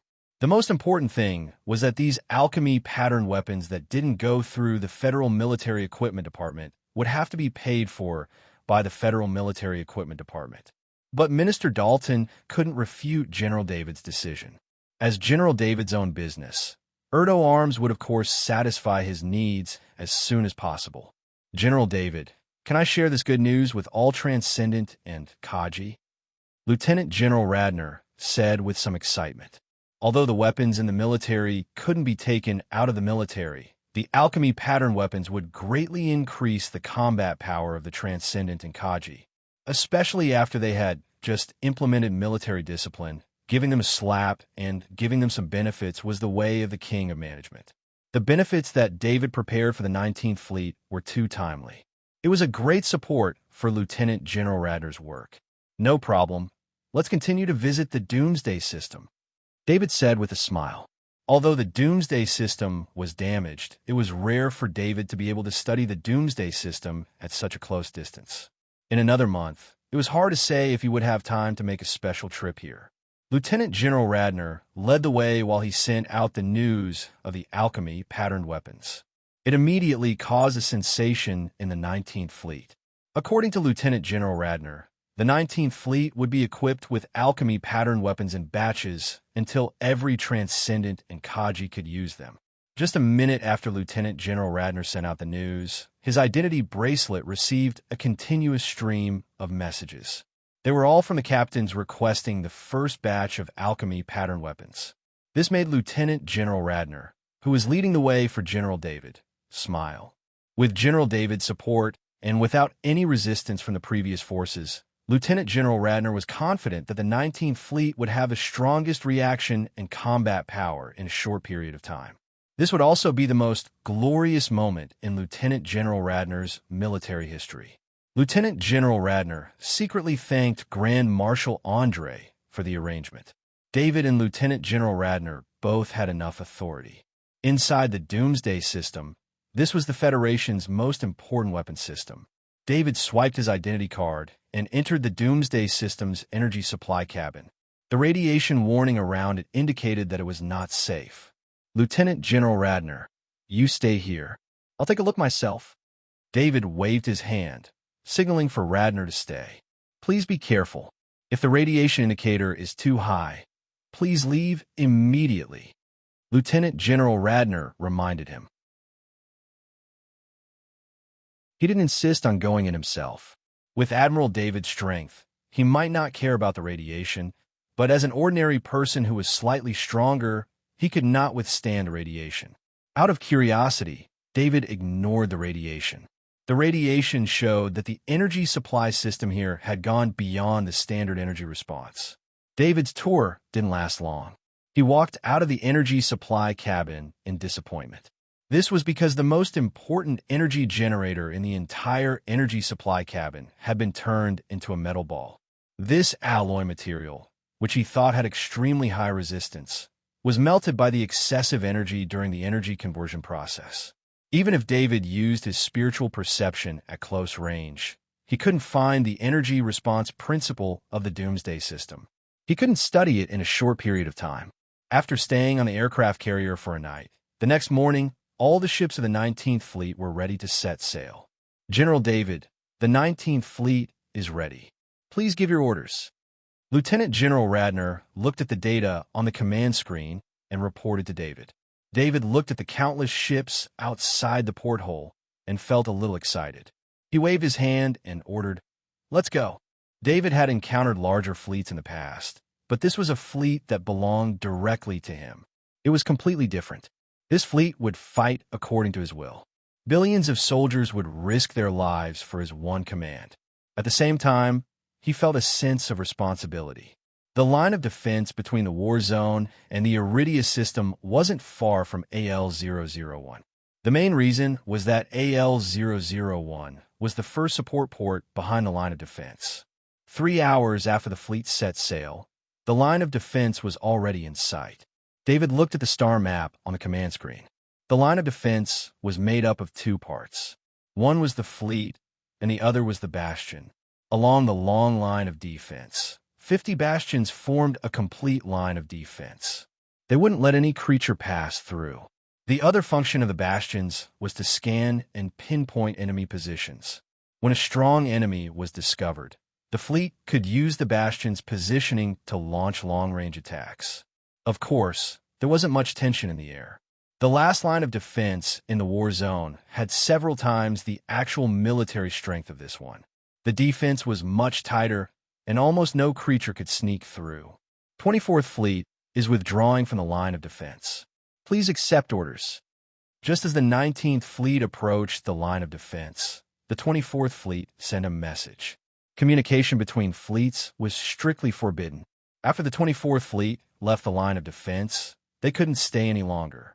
They couldn't affect the 19th Fleet's deployment.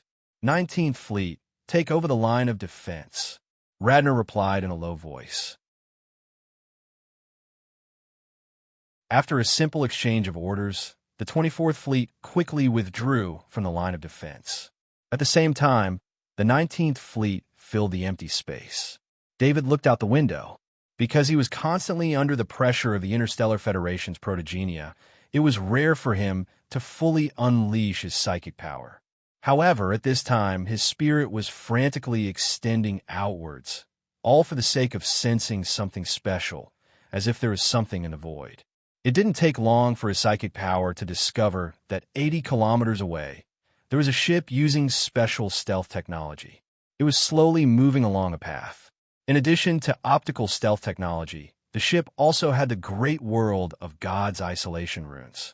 When the ship shut down its engines and used the great world of God's alchemy runes to power it, the Federation's equipment found it much more difficult to detect. David also discovered that the ship was flying in the same direction as the two Bastion scanning systems. Because of the interference, the two Bastions had to avoid scanning this narrow area. David's face grew cold. He knew the Federation's line of defense couldn't be flawless, but it was clear that someone was colluding with them. Otherwise, how could the Bastion's scanning range be leaked? The ship was trying to use this opportunity to sneak through the line of defense.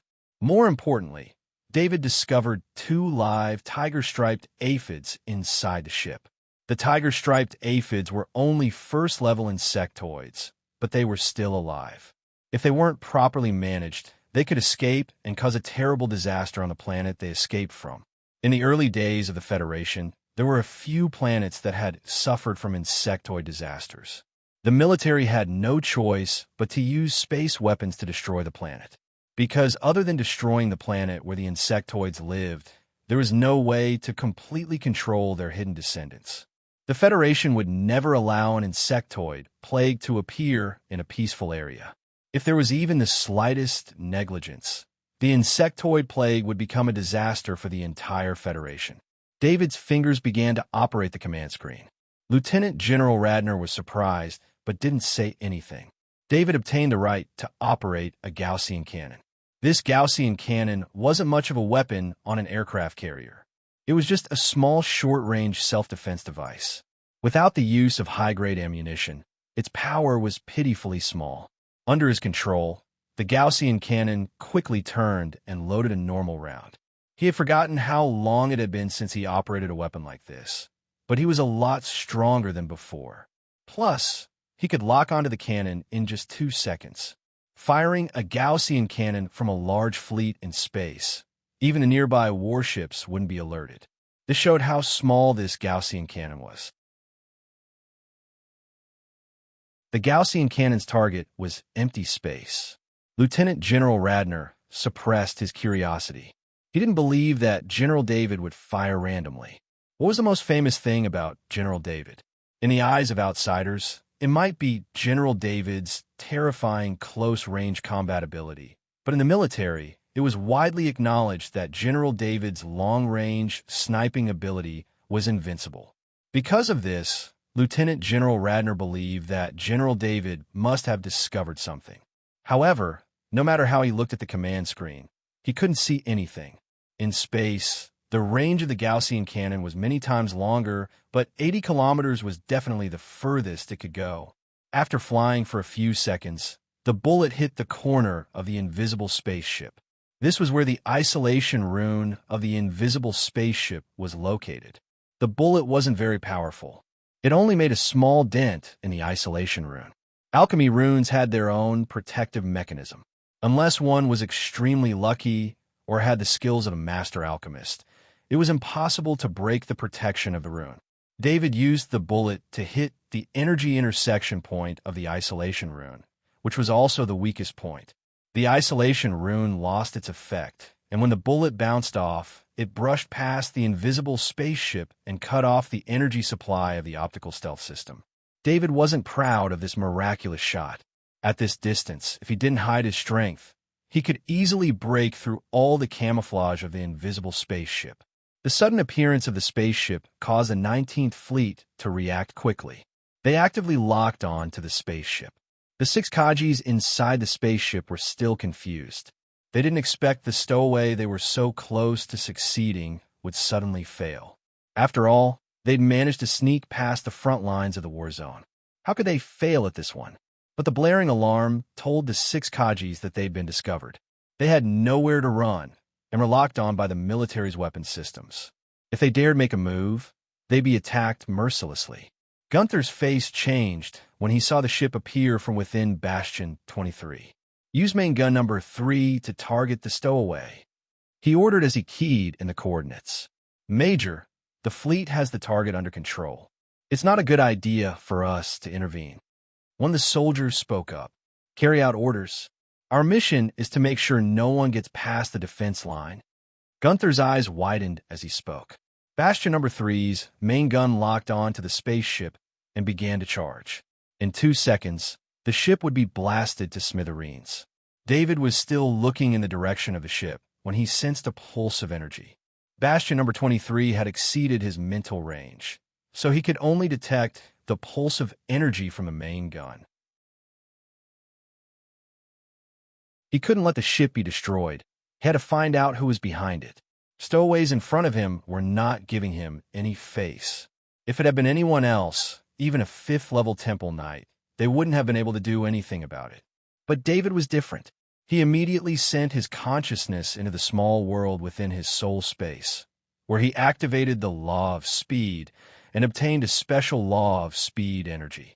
He then transferred this law of speed energy to his main world. Although the Interstellar Federation's protogenia suppressed it, he'd been studying the protogenia of speed for a long time. It didn't affect him much. When the protogenia of speed took effect in his main world, the world around him came to a standstill. David calmly manipulated the controls on the screen. Fortunately, the ship's main guns were locked onto the ship.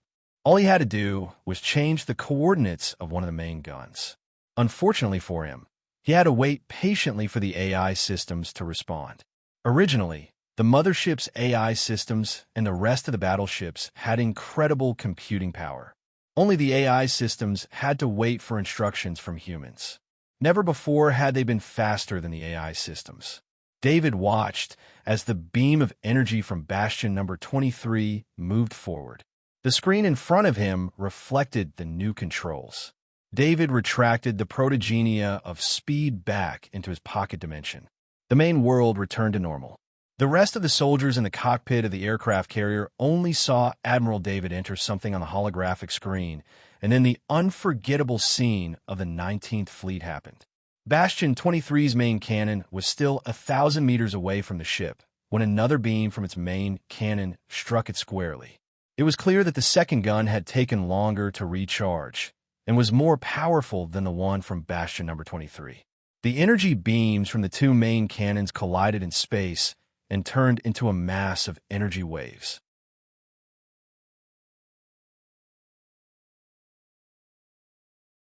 Chapter 1073. In theory, the energy beam fired by the main cannon could only be intercepted by another energy beam. However, in actual combat, the probability of this happening was very low. Every time this happened, it would make the news. This was why the soldiers of the 19th Fleet were so surprised when they saw the 2 beams cancel each other out. Lock down Bastion 23's weapons systems. Enforcer Kaji, head to the Bastion and investigate. Bring me the person who gave the order to attack. David ordered. Bastion 23's attack was too sudden. By the time David realized it, even if he used his authority to shut down the Bastion's weapons systems, it wouldn't have been able to stop the attack. David didn't want to activate the precepts of speed again. Shutting down Bastion 23's weapons systems would make capturing the person who gave the order much easier. Gunther wasn't bold enough to attack military personnel. His previous actions could be explained away as a desire for merit. However, the fact that he dared to attack Kaji was a different story altogether. Gunther's face was pale white, and cold sweat trickled down his back. He didn't expect his foolproof attack to be intercepted. He knew that the military's investigation would come down soon. At this time, he couldn't order his men to continue firing because the screen in front of him and all the soldiers showed a warning that the system had been locked. Kaji the Enforcer is coming. One of the soldiers cried out in alarm. Bastion 23's weapons systems were locked down. The soldiers knew something bad had happened, and when they saw Kaji the Enforcer, they panicked even more. While Kaji the Enforcer dealt with Bastion 23's affairs, a tractor beam pulled the ship toward the carrier. The eyes of the 6 soldiers on the spaceship were filled with despair and disappointment. Naturally, They were desperate because they knew what they were about to face. Whether it was smuggling or bringing live zergs, they were all serious crimes. The lightest punishment was to spend the rest of their lives in the mines. What made them even more disappointed was that the beam was meant to kill them. No one could remain indifferent when their own people tried to kill them. The 6 Kajis were trained, but they couldn't accept this outcome. Colonel Eugene, sorry to trouble you. David said to the intelligence officer, Colonel Eugene, please rest assured, General David. I will make them confess everything. Colonel Eugene's face flashed with excitement. Lieutenant General Radner, it seems like this defensive line is quite vulnerable. Your mission is not easy. David said to Lieutenant General Radner, thank goodness you found the spaceship. Otherwise, if someone managed to sneak in on the first day the 19th Fleet was stationed here, the 19th Fleet would become a laughingstock. Radner said with some shame, now it's not the 19th Fleet's problem, but the 6th Iron Wall Fleet's. David smiled faintly. The 6th Iron Wall Fleet had the best equipment and was defending the last line of defense of the war zone. This line of defense had been maintained for countless years and had as many as 3 checkpoints. But even so, this spaceship had still managed to break through. Although the nature of the stowaways and Bastion 23's attempt to silence them was vile, David didn't need to worry about it himself. He simply asked Cyril to organize all the relevant information and send it to the Federal High Command's Grand Admiral's office. This involved the 6th Iron Wall Fleet and the entire war zone's leadership. If the spaceship had been used to smuggle in materials or resources, it wouldn't have been so serious. However, the worst part of this incident was the 2 tiger aphids. Even a child in the Galactic Federation could tell how dangerous a living insectoid was.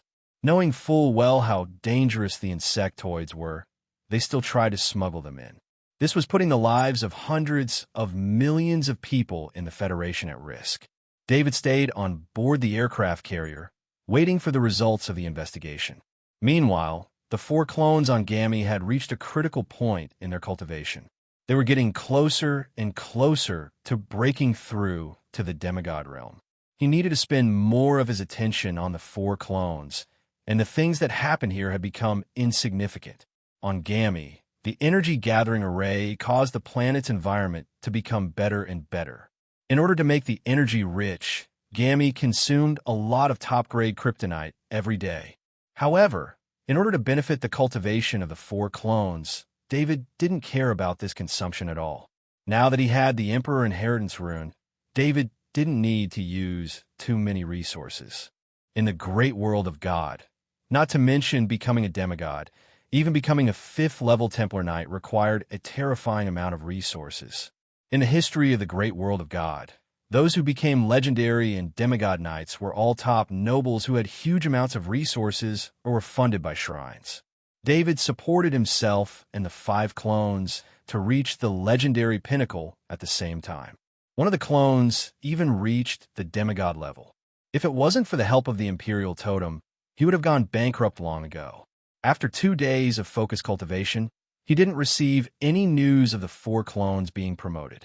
However, he received an investigation report from Colonel Eugene.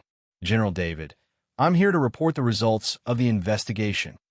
Colonel Eugene said tiredly. Tell me, who has the guts to do such a thing? David asked in a deep voice. He wasn't surprised that Colonel Eugene came out with an investigation report in 2 days. Colonel Eugene had the military's intelligence system behind him. The 6 Kaji are Kaji from the military.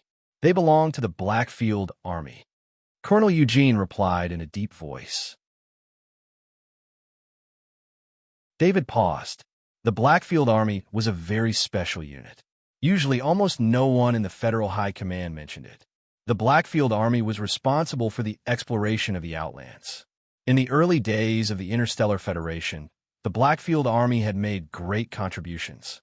However, as the exploration of the universe grew, the Outlands became more dangerous and their value dwindled. As a result, the Army, with its glorious past, was no longer valued. If it weren't for the Federation's laws clearly stating that the federal military must maintain the Blackfield Army's size, the Blackfield Army would have long since disappeared. The Blackfield Army became a very special unit of the federal military. Even the Federal High Command didn't have a representative of the Blackfield Army. It was as if the entire federal military had forgotten about the Blackfield Army. What's going on with Bastion 23? David didn't mention the Blackfield Army again. It wasn't something Colonel Eugene could ask about. Bastion 23's commander, Major Gunther, gave the order to attack. According to the video we've seen, he gave the order after the ship was found to be under their control. Major Gunther said he was bribed. He's told us everything. 5 of the Bastion's officers are involved. Colonel Eugene answered, "Keep digging. We have to dig up every last one of these parasites." David's eyes were cold as he ordered. After Colonel Eugene left, David packed up all the information and sent it to Grand Marshal Andre. This was no longer an ordinary matter. With David delivering the information himself, Grand Marshal Andre could deal with it as soon as possible. Less than 20 minutes later, Grand Marshal Andre's signal came through David's bracelet. "David, is there anyone with you?" Grand Marshal Andre asked. "No, I'm alone in my office." David didn't expect Grand Marshal Andre to be so careful. With his strength, no one could spy on him without being noticed. What I'm about to tell you is top-secret federal military information. The Blackfield Army hasn't reported to the Federal High Command for decades. I can get in touch with Commander Isherwood, but the Federal High Command's orders can't be passed on. The Blackfield Army doesn't obey orders from the Federal High Command. Grand Marshal Andre explained. Does the Federal High Command have no way to deal with the Blackfield Army? David couldn't believe the federal military was involved in something like this. My last Grand Marshal wanted to reorganize the Blackfield Army. He even stopped their supplies. But the Blackfield Army still exists, and they're doing very well. Grand Marshal Andre explained. David couldn't believe that a Blackfield Army could survive without supplies. Didn't those soldiers need to survive? According to the analysis of the General Staff, the Blackfield Army has most likely found a resource planet in the Outer Realm and gained a lot of benefits through mining. They might even have an administrative planet in the Outer Realm. From mining to warship production, they've achieved autonomy. The Blackfield Army is very familiar with the military's methods of obtaining intelligence. The Intelligence Department has no way of discovering the Blackfield Army's secrets. Instead, the Interstellar Federation has spies bribed by the Blackfield Army. Grand Marshal Andre continued. The Blackfield Army was in charge of exploration. They had the complete technology to develop all kinds of planets, from resource planets to administrative planets. As long as the Blackfield Army discovered a planet, they could mine it alone. Ever since the Blackfield Army's last Grand Marshal stopped their military supplies, they broke off relations with the Federal High Command.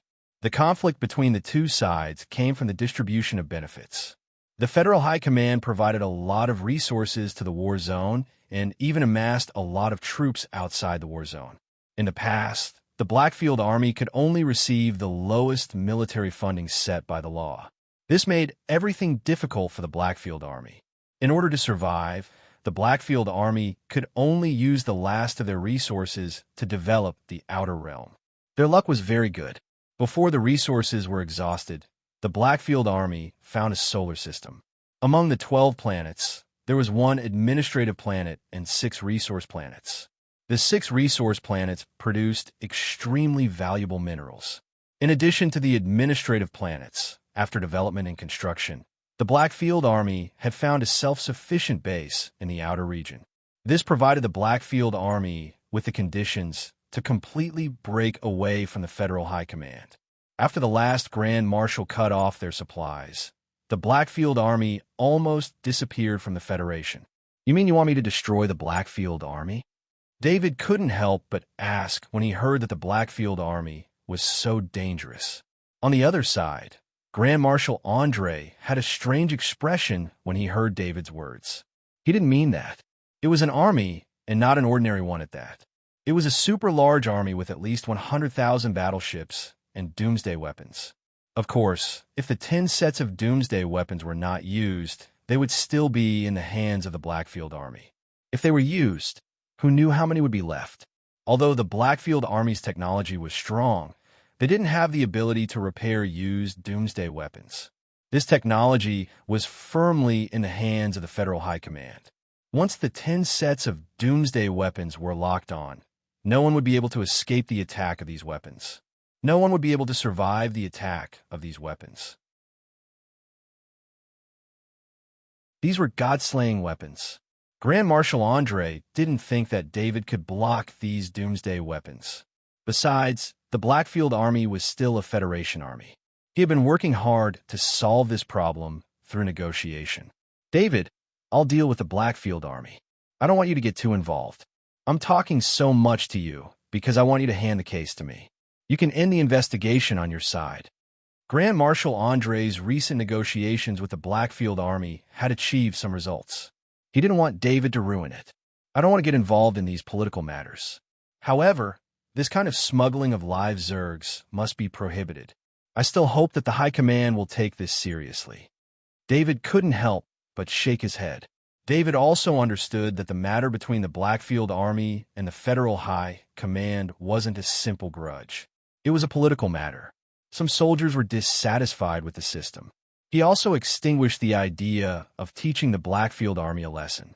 In fact, even if he wanted to teach them a lesson, he couldn't find the Blackfield Army. I've already ordered the war zone to investigate this matter. All soldiers involved will be dealt with according to military law. Grand Marshal Andre promised. David disconnected his identity bracelet. If he had been a little interested in military matters before, that interest had completely disappeared after this conversation with Grand Marshal Andre. The Federation was very large. It was normal for there to be some strange voices. However, due to internal conflicts of interest, the Federal High Command was the first to violate the law and stop the Blackfield Army supplies. This led to the Blackfield Army's resistance. It was impossible to determine who was right and who was wrong. Perhaps the Federal High Command and the Blackfield Army weren't wrong. They just had different standpoints. The Federal High Command sacrificed the Blackfield Army's interests for the Federation's safety. The Blackfield Army, on the other hand, fought against the Federal High Command for their own survival. David wasn't the Federal High Command's Grand Marshal. This matter of the Blackfield Army wasn't within the scope of his authority. If this matter wasn't related to the Blackfield Army, Grand Marshal Andre probably wouldn't have said anything to David.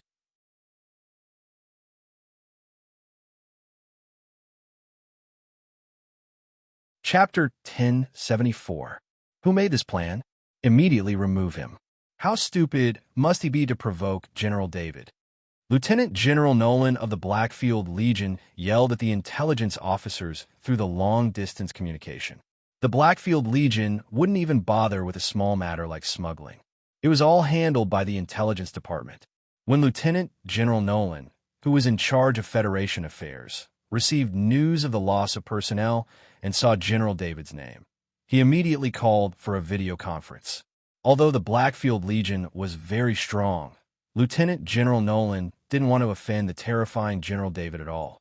Whether it was General David's performance in the defense of the great world of God, or the news that General David was a God-tier life form, all of it spoke volumes of General David's strength.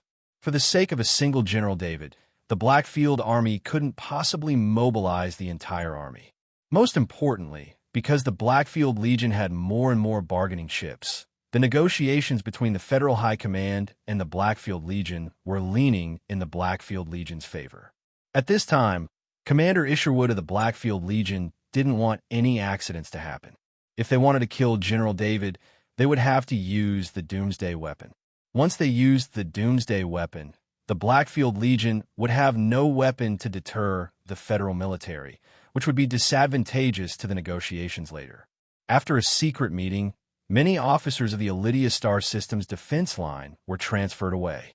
General David, there have been some strange things recently. Many of the suspects in the previous investigation have been transferred away from the defense line. Colonel Eugene reported, "Don't worry about this case.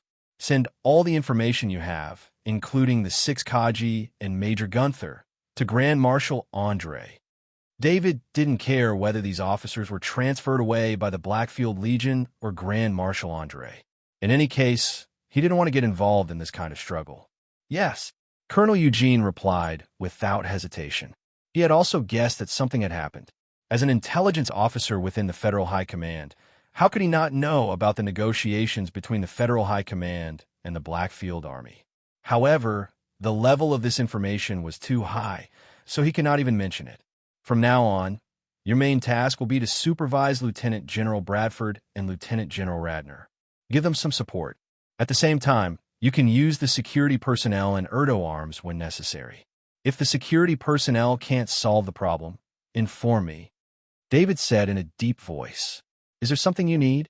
Colonel Eugene could tell that General David was talking about business, so he couldn't help but ask. I need to continue my seclusion for a while. Now that the Iridius sector is on the right track, and Grand Marshal Andre has promised me enough time to train, I'm sure he won't reject my request. David replied with a smile. It wasn't just the Interstellar Federation. In the great world of God and the insectoid world, everything was normal. David was prepared to completely separate himself from the outside world and focus on dealing with the promotion of his 4 clones. Otherwise, he would also feel uncomfortable. The promotion of his clones was right in front of him, yet he was constantly being disturbed by external affairs.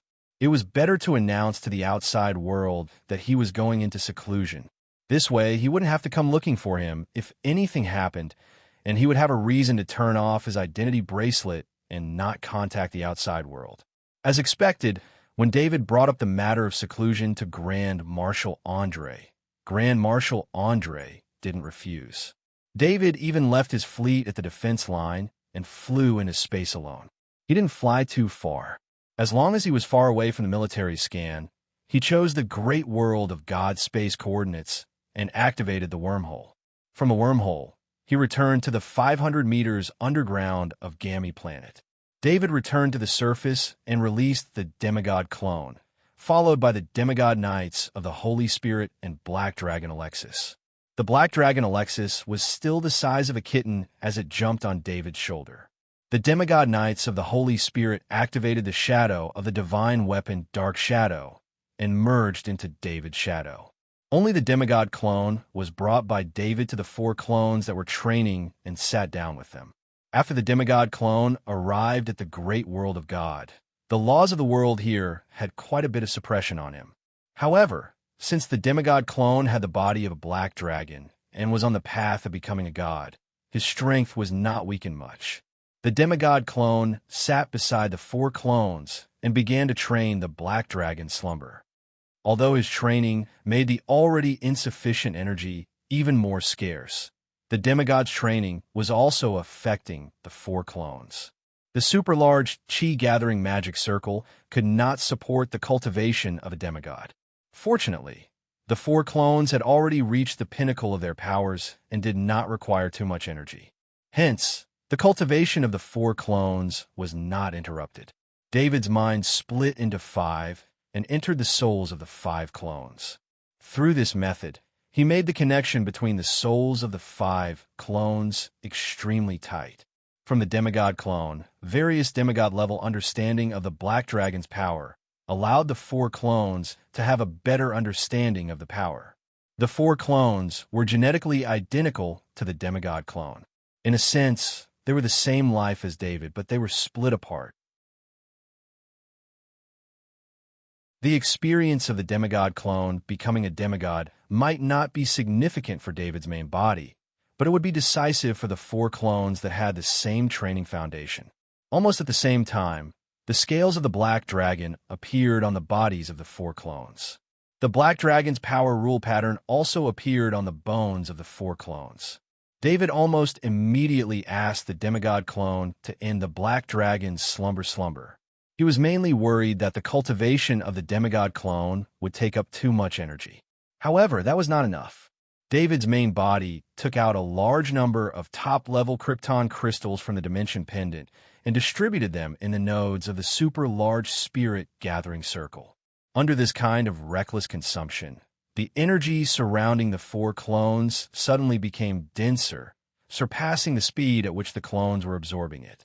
Just like the demigod clones leveling up, the 4 clones were fusing with the Black Dragon's power rule pattern under the rich energy supply.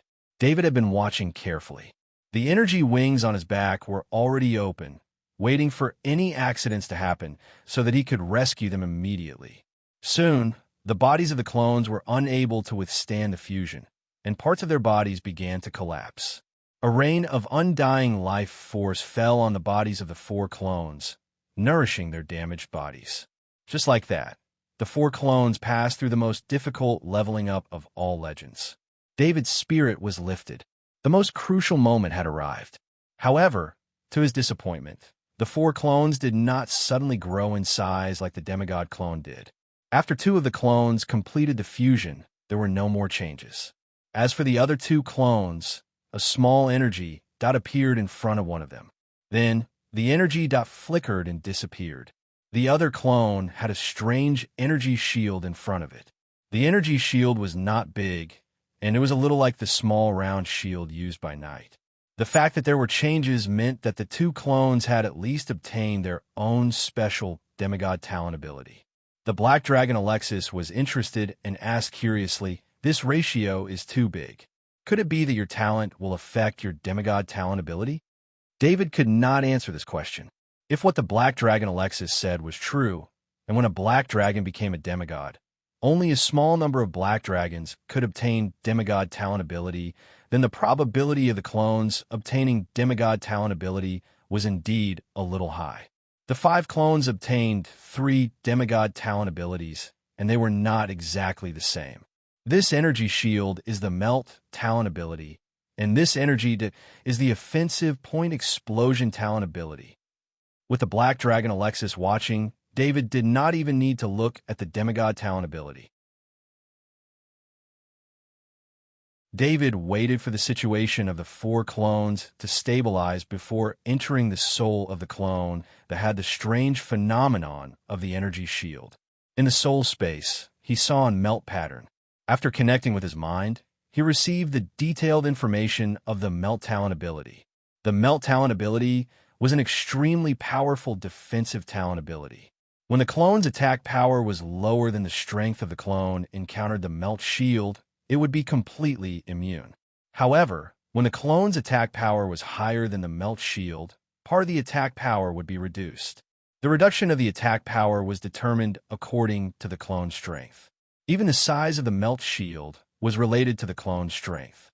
Although the melt shield was very small at the moment, it would be very useful in the future.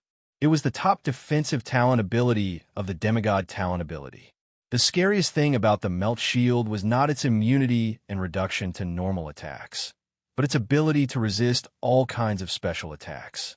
Most defensive talent abilities were more or less unable to deal with special energy, such as sound wave energy, various elemental energy, spatial energy, and so on. However, the Melt Shield used the Black Dragon force field produced by the Black Dragon force field to form the Melt Shield. This was because the Black Dragon force was the talent ability of the Black Dragon. The Black Dragon was also the representative of extremely strong defense among the giant dragons. The Black Dragon force was born with a natural defensive ability. When it became a demigod defensive talent ability, this defensive ability was strengthened. David tried to let the demigod knights of the Holy Spirit simulate a variety of attack powers to test the Melt Shield produced by the Melt Shield talent ability. Only the demigod knights of the Holy Spirit had the attack power and the power of the Melt Shield. If an ordinary level 5 bishop were to attack the Melt Shield with special energy, the power would not be able to reach the test result. The demigod knights of the Holy Spirit attack was very comprehensive. Fire, ice, space, sound wave, and so on. It could be said that as long as David could think of an attack, the demigod knights of the Holy Spirit could do it. All kinds of attacks landed on the Melt Shield and were all blocked by the Melt Shield. David then sent his mind into the soul of the clone that had the concentrated point explosion innate ability. After coming into contact with the concentrated point explosion innate ability, he understood everything about the concentrated point explosion innate ability. The point explosion talent ability and the melt talent ability happen to be one for offense and one for defense. The clone would gather a large amount of the black dragon force field at one point and then explode at that point in an instant to form a terrifying attack. It was very difficult to compress the field. If the clone did not automatically learn the demigod talent ability point explosion when it became a demigod, it would have to be at the peak of the demigod level at the very least to be able to compress the field. The point explosion talent ability allowed the clone, which had just become a demigod, to have the attack power of a peak demigod or even a beginner demigod. Of course, the point explosion talent ability was not without its shortcomings. It consumed too much energy and took too long to prepare. Therefore, the point explosion talent ability had to be used carefully. David controlled the clone to activate the point explosion talent ability. The point explosion pattern appeared in front of him. After that, he felt the black dragon force field that had integrated into his body rush into the point explosion pattern as he activated the point explosion talent ability. He only felt that his whole body was drained. It was caused by the excessive consumption of the black dragon force field. After the black dragon force field had integrated with his body, the black dragon force field in his body was equivalent to an important part of his body. David did not care about the draining. Instead, he looked at the gathering point of the point explosion talent ability in front of him. After the black dragon force field entered the point explosion pattern, it was gathered into one point. This point contained energy that made David's scalp tingle. This was the gathering point of the point explosion talent ability. As the energy contained in it was far from what David could control at the moment, it only took half a second for the gathering of the black dragon force field to explode. There was not much energy impact around the explosion because almost all of the energy was exploding inwards. In front of the cloned avatar, the void seemed to have been broken and an empty spot appeared.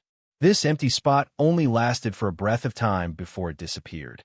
However, this caused David to be extremely shocked. The empty spot that appeared in the void was a phenomenon caused by the space being broken. Previously, only the battle between the Black Dragon Alexis and the Titan Golden Emperor had such an attack power. This phenomenon had only appeared when the two sides attacked each other. Although David's clone was not as powerful as the Black Dragon Alexis and the Titan Golden Emperor, after using the point explosion talent ability, it could achieve a god-level power. After ending the experiment, David let the 4 clones that had reached the level of demigod continue to stabilize their strength. However, there was not enough energy for the 4 demigod-level clones to cultivate together. David had to continuously consume top-level Krypton crystals to meet the requirements.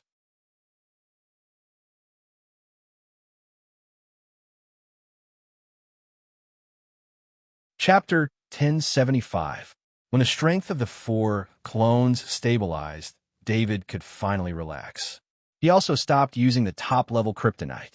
His repeated consumption of top-grade kryptonite had caused his stock of top-grade kryptonite to dwindle. Since the largest production of top-grade kryptonite was on Warstar, he would have to wait until the next great world of gods to redistribute its resources before he could have a large amount of top-grade kryptonite. Of course, if David didn't care about killing the goose that laid the golden eggs, he could have mined the super-large kryptonite mine in the Divine Artifact space card. There was a huge amount of top-level kryptonite reserves there. However, David wouldn't do that. That place could produce perfect kryptonite.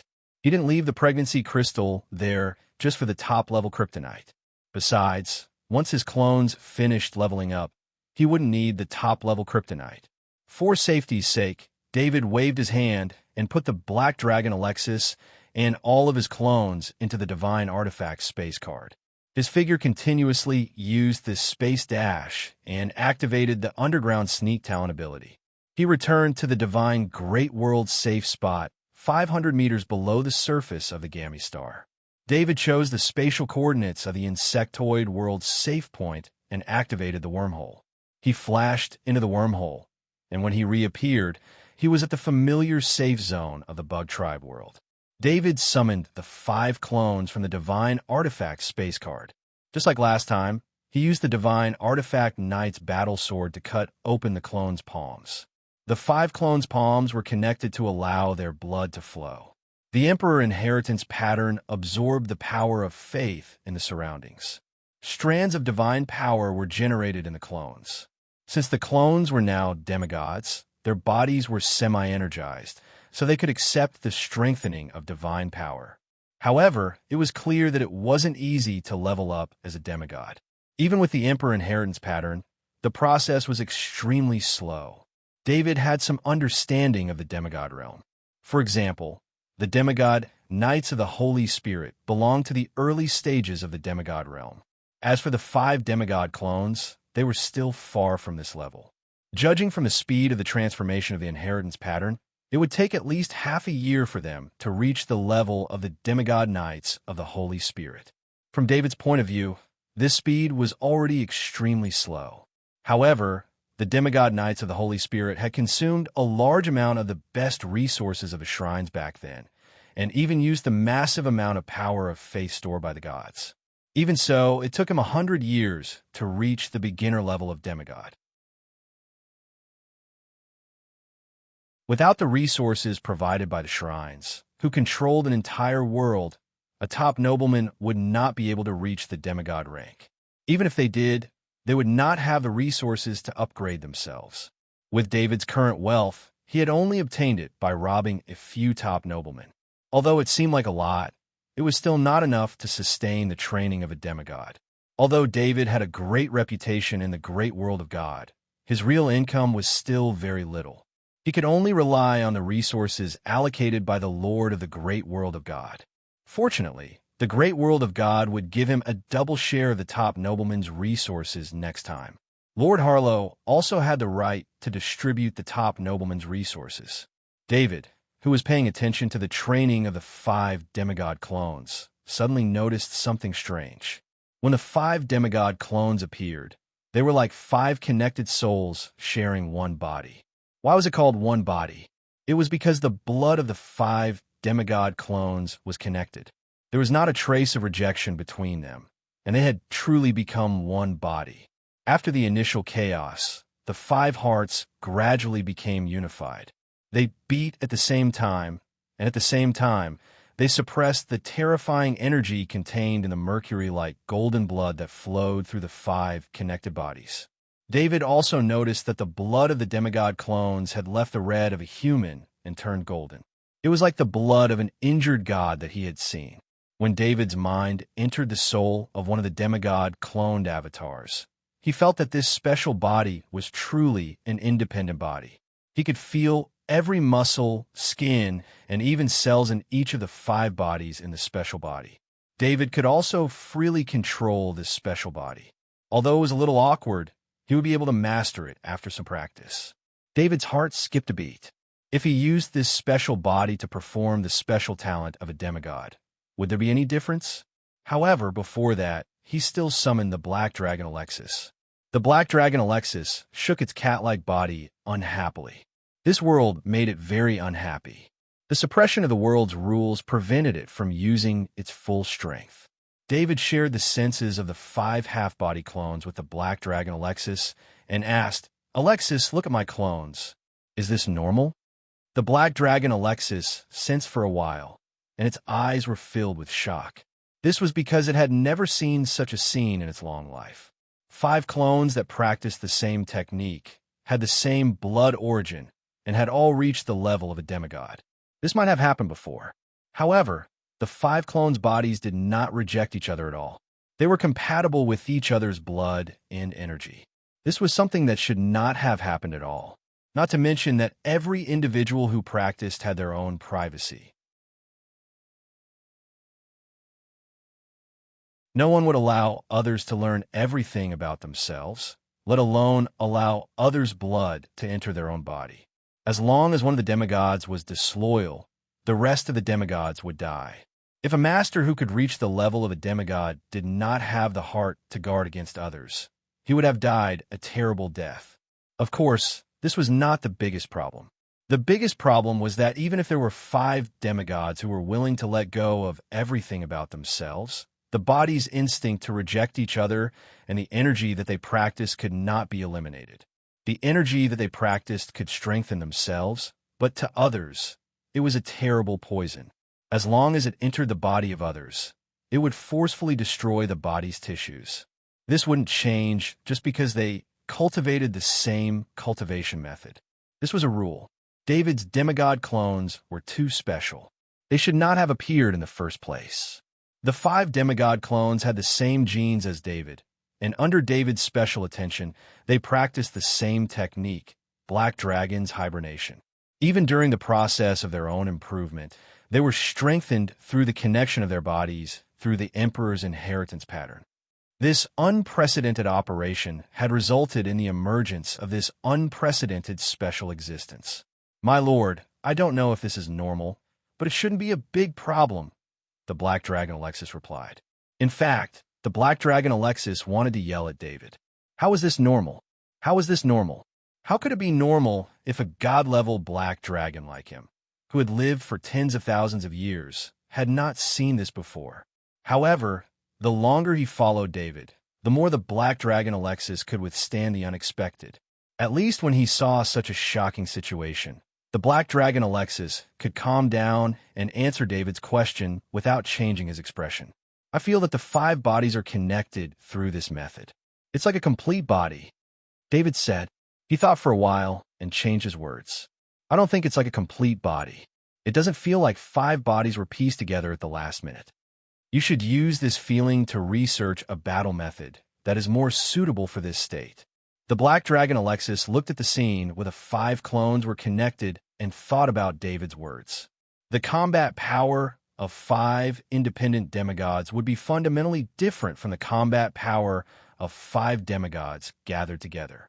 At the level of demigod and above, one could no longer rely on numbers to crush others.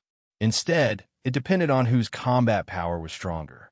If one's combat power was stronger by a level, then numbers would no longer matter. I think so too.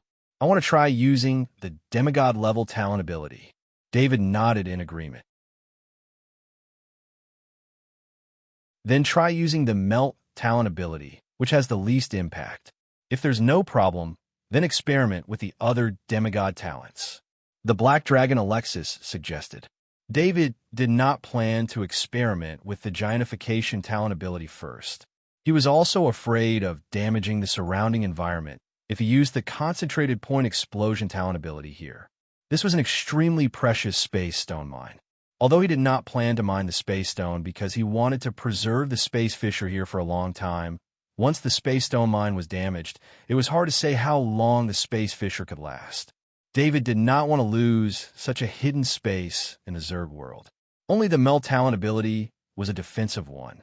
It did not have any substantial offensive abilities, so it was very safe.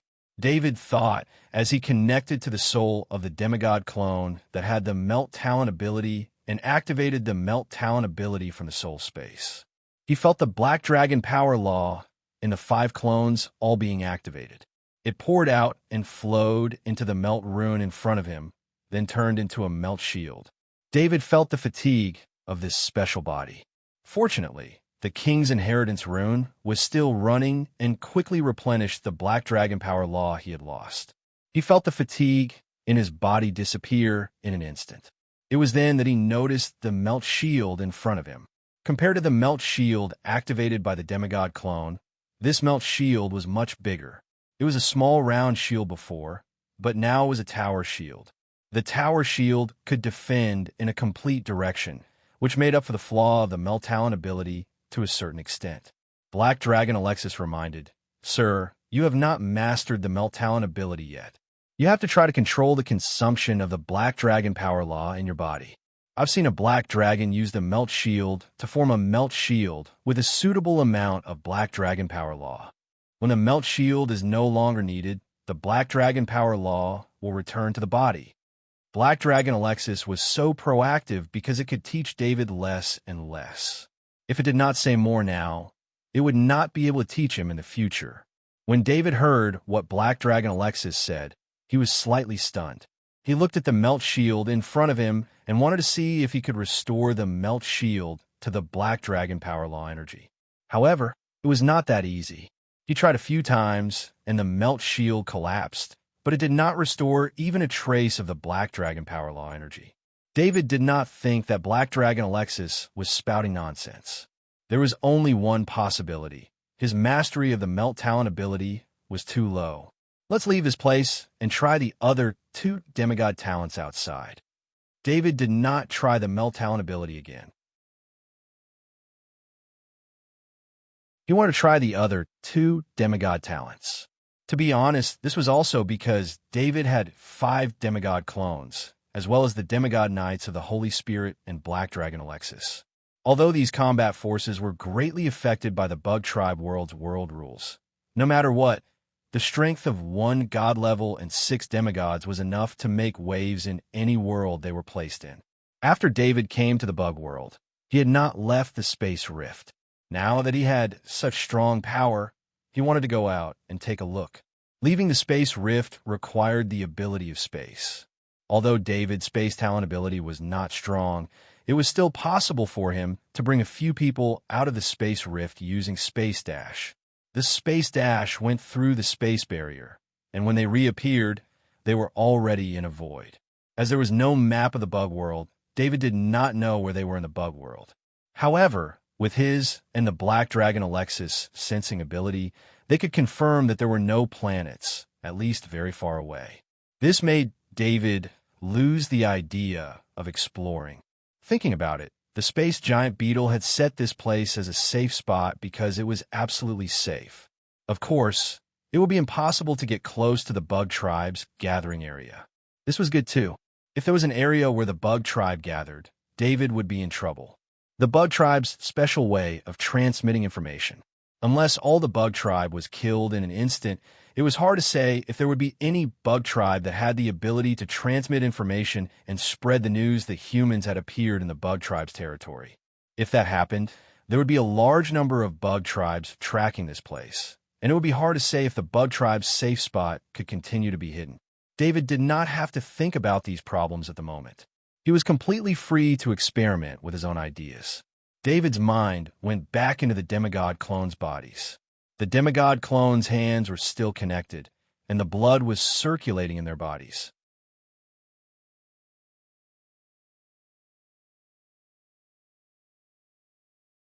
Chapter 1076. David first experimented with the point explosion talent ability.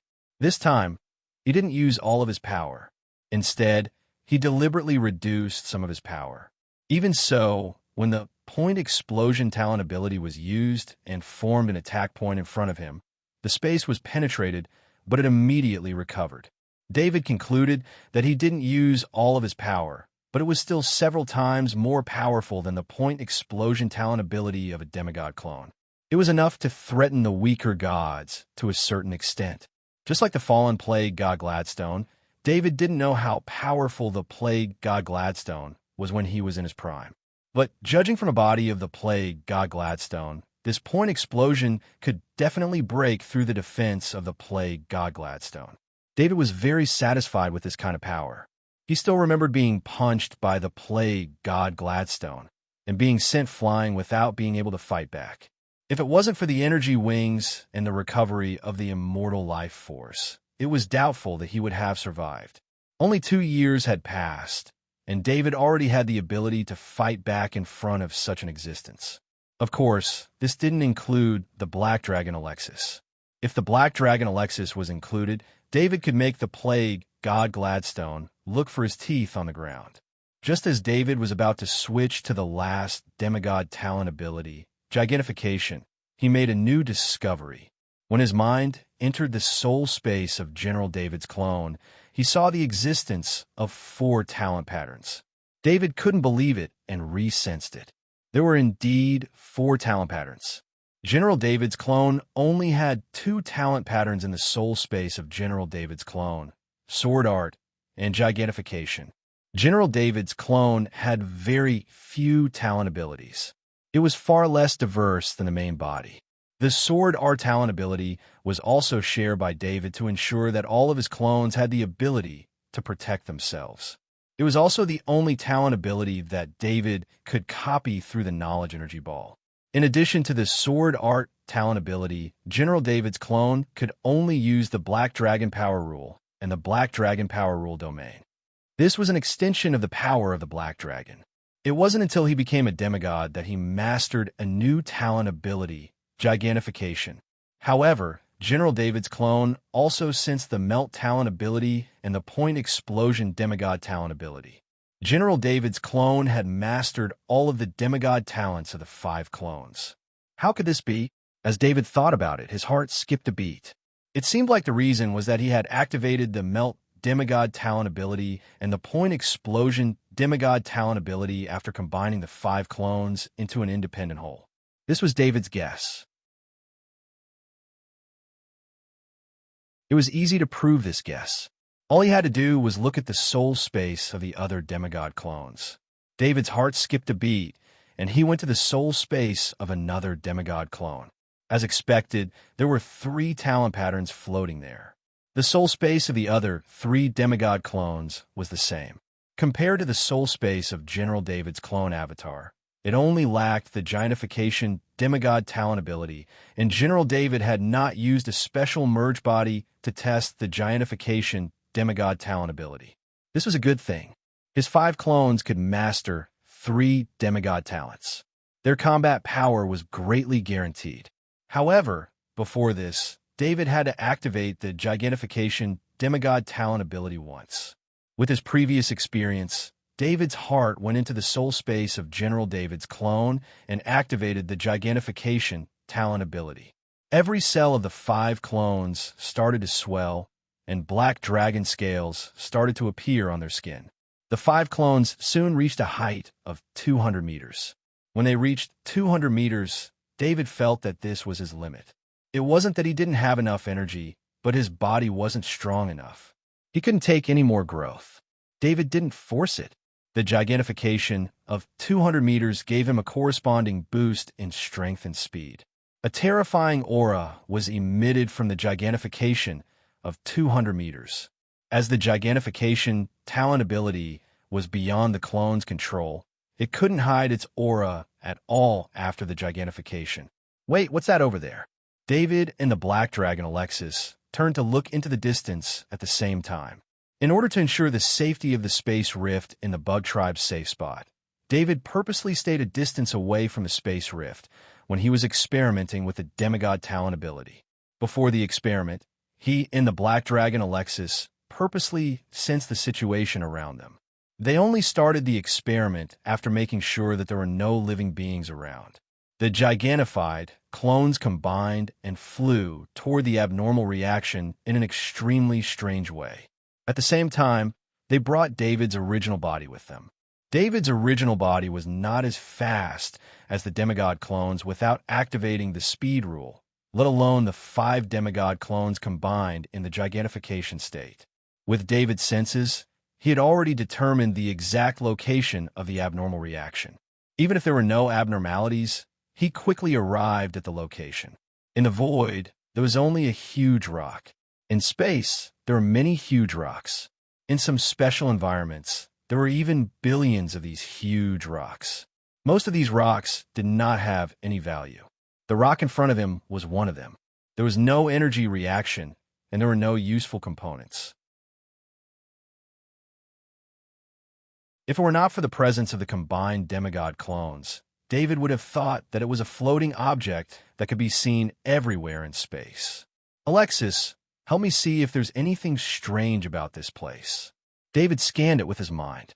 He did not find anything suspicious, so he said to the Black Dragon Alexis on his shoulder, I feel like there's something, but I can't find it. But there must be something strange about this place.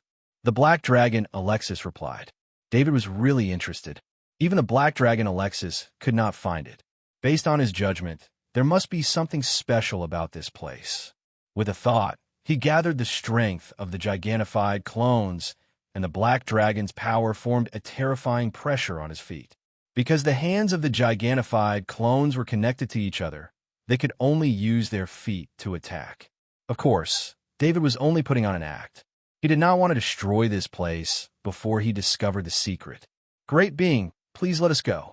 A consciousness extended from the rock and contacted David's mind to send a message. Using consciousness instead of language was a method that many races used when they encountered other races. Because in a state of mind, any language would be converted into pure consciousness. Using pure consciousness to send thoughts, there was no need to worry about the inconvenience of different languages. What are you? Come out and meet me. Otherwise, I can't guarantee that I won't destroy this place, David said in a low voice. At the same time, he used his mind to send a message. David was extremely surprised. Even if the other party spoke, he could not find where they were. Even the black dragon Alexis on his shoulder was the same. This made him even more interested. 3 silhouettes flew out of the stone. David wrinkled his brows, because these 3 silhouettes were completely composed of energy. They looked like the energy doppelgangers of a 5th-ranked temple knight. But clearly, these 3 silhouettes weren't energy doppelgangers, but real energy life forms. David could sense that they had complete souls. At the same time, their bodies were very transparent, giving David the feeling that they would disappear at any time. Great being, I'm the leader of the Astrals, Sai. This is Ao and Lei. They are all elders of the Astrals. The figure that spoke was draped in an extremely special robe. This robe was also formed of energy. Astrals, David repeated in confusion. He looked at the black dragon Alexis on his shoulder with a questioning gaze. The black dragon Alexis shook its head, indicating that it had not heard of this before. This was the insectoid world, and the Astrals could be a race unique to the insectoid world. We are the last foreign race in this world. After this world was completely taken over by the insectoids, there was no space for other races to live. The foreign races all went into hiding to avoid the insectoids' encirclement. As the leader of the Astral spoke, he looked at the gigantified clones with a fearful gaze. If they were hiding, why did they show themselves? David asked. When the gigantified clones had released their energy, if it had not been for that strange reaction, David and the black dragon Alexis would not have been able to discover the existence of the Astrals. We sensed the presence of a god-class insectoid. We thought we were discovered, Sai said helplessly.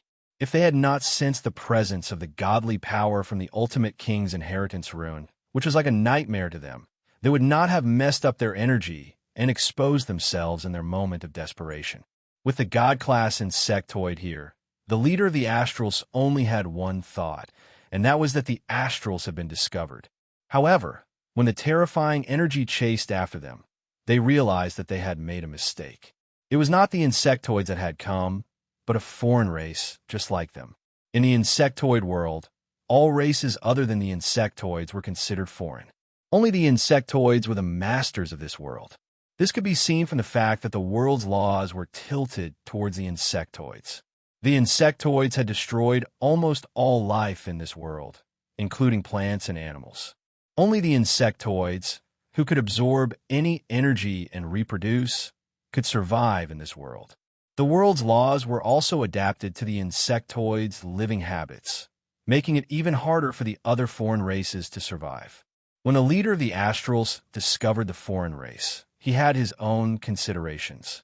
The Astrals were very special, and it was because of this that they were able to survive by preserving their energy. However, without a source of energy for a long time, the Astrals could not sustain the existence of a large number of Astrals. In order to preserve a little bit of hope and hope for the Astrals, the Astrals made the most difficult choice. Other than the leader of the Astrals, Sai, and the 2 elders, the rest of the Astrals were turned into life seeds that could be preserved with very little energy. Even so, the energy of the Astrals was constantly decreasing. They were not far from disappearing completely. At this time, the appearance of David and the other foreign races gave the leader of the Astrals some hope. The combination of the powerful and terrifying gigantified clones and the slightly weaker David made the Spirit Tribe Patriarch Sai feel that this foreign race must be extremely powerful. Otherwise, there was no way they could survive and be so powerful under the watchful eyes of the insectoids. As long as the Astrals could obtain a little energy, they would be able to survive. Under David's threat, the leader of the Astrals also appeared. In order to show his attitude, The last 3 astrals of the astrals all appeared. Of course, there was no other way. If they did not show enough sincerity in front of David, he was afraid that David would ignore them. Since you're not insectoids, then that's it. I will not disturb you. David saw through the leader of the astrals' worries and said with a smile, Great existence, I have a request. Can you take any astrals? The leader of the astrals heard that David was going to leave and hurriedly begged. This was the last hope of the astrals.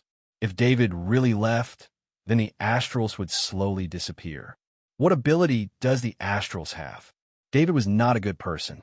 Furthermore, this involved a race, not a human race, so he did not care about what the other party thought. He only cared about the value. In fact, David did not need the leader of the astrals to say much. Just by looking at the bodies of the 3 astrals that could disappear at any time, he could tell that the astrals did not have an easy life. However, this was definitely not the reason why David took in the astrals. Whether it was the Interstellar Federation or the great world of God, they were both human worlds. The astrals' way of life was completely different from that of humans. If they were not controlled, it would bring irreparable trouble to both worlds. Great existence. Our race is associated with plants. We can help them grow and improve their quality. We cannot fight for you, but we can manage any plants for you. The leader of the astrals said worriedly. The leader of the astrals was worried because there were no more plants in the insectoid world. The value of the astrals had disappeared. It was because of the disappearance of plants that the astrals lost their living space.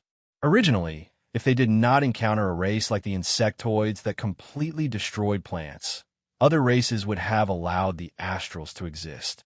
This was because the astrals could increase the production of plants and obtain more food.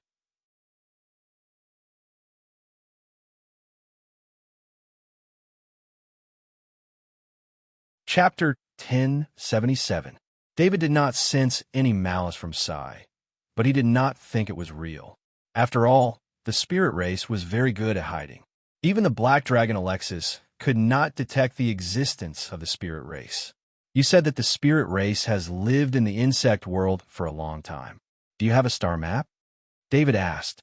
Perhaps the 2 worlds had different names for the star maps, but through mental communication, it was automatically converted into words that Sai could understand. Great being, the spirit race has been all over the world for a long time, but the star map we have is from 10,000 years ago. I hope it will be useful to you. Sai said without hesitation. Sai sent a mass of information to David's mind.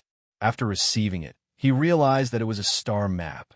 Although the way the star map was displayed was very strange, and it was obvious that the spirit race's knowledge system was different from the Interstellar Federation and the great world of God. There were many similarities between different civilizations. After looking at it for a while, David found a way to understand it. He nodded in satisfaction as he looked at the map. He had found the information he was looking for. His current position and the situation around him were all recorded in the map.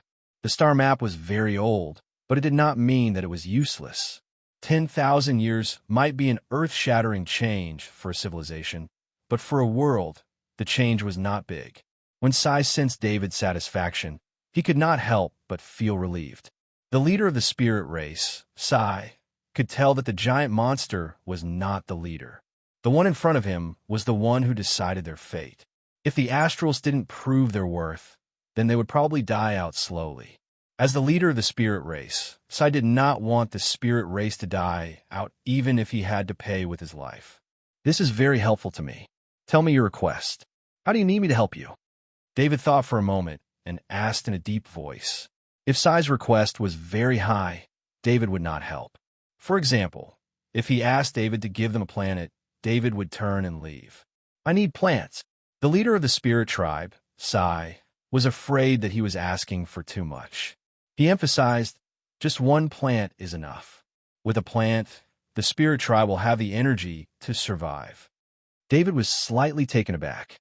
He hadn't expected the spirit race's patriarch competition's requirements to be so low.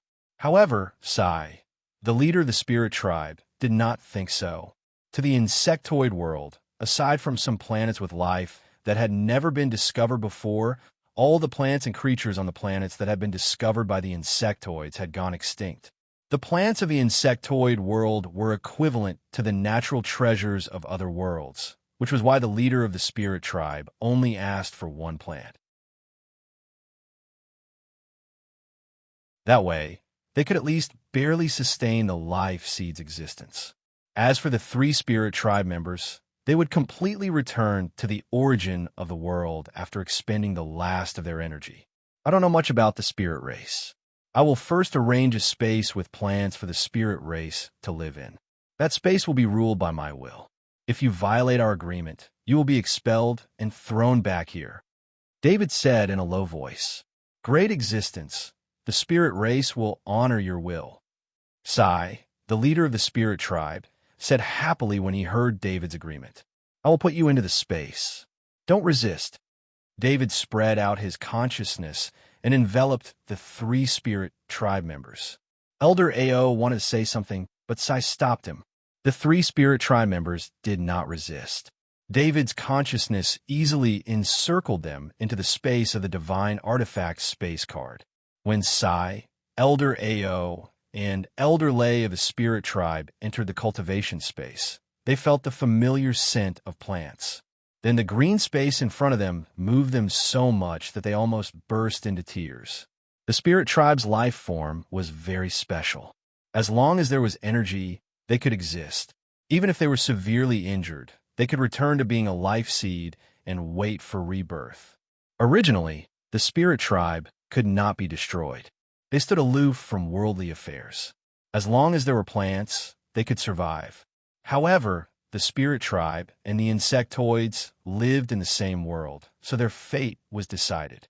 Sai, the leader of the spirit tribe, touched a jujube tree with his trembling hand and felt the flowing green energy. He was very careful not to absorb the green energy, even if it could replenish his body's energy in a short time and get rid of his weakness. Sai remembered that he asked David for a jujube tree. The energy of this tree was to be used as a life seed for the continuation of the spirit tribe. Elder Ao and Elder Lay also looked at the green energy with great desire. They did not do anything. For the sake of their race, they did not care about any sacrifice. "Great existence, please take me out of here. I want to bring some things in," Sai said carefully to the void. Sai could feel that David's consciousness had not left this place. He was not worried that his message could not be sent out. David smiled. He wrapped his consciousness around the spirit clan leader and took out the divine space card. Then, he returned to space. He was very satisfied with Sai, the leader of the spirit tribe. He followed the rules very well. David had long since noticed that Sai was hiding something. If the space in the divine artifact space card didn't meet Sai's requirements, Sai probably wouldn't have revealed such an important item. "Great being, I hope that the spirit clan can take care of the cultivation space for you. I can guarantee that the plants there will be more luxuriant, and the quality of the fruits produced will also be greatly improved. We only need to consume a little energy that won't affect the growth of the plants." Sai, the leader of the spirit clan, put forward a clear request after learning about the cultivation space. "Sure, but can the three of you manage it?" David asked Sai, the leader of the spirit clan. Sai was only 1.5 meters tall. Due to his weak energy, he looked very thin. "Actually, they're not only the three of us. The rest of the spirit tribe have turned into life seeds and are hiding there." After Sai made his decision, he did not hide it from David. He pointed at the stone beside him and said. As Sai pointed, the surface of the stone fell off, revealing what was inside. It was a giant tree trunk. It seemed to have been weathered for a long time, and the tree trunk had withered. On the top of the tree trunk, there were densely arranged, small, shiny seeds. David could sense that there wasn't much life energy in the tree trunk. He could see that these shiny seeds were being maintained by the life energy in the tree trunk. David guessed that the life energy would not last much longer.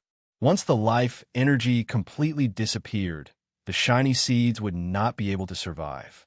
However, David was very curious. How did the tree trunk avoid his and Black Dragon Alexis's senses?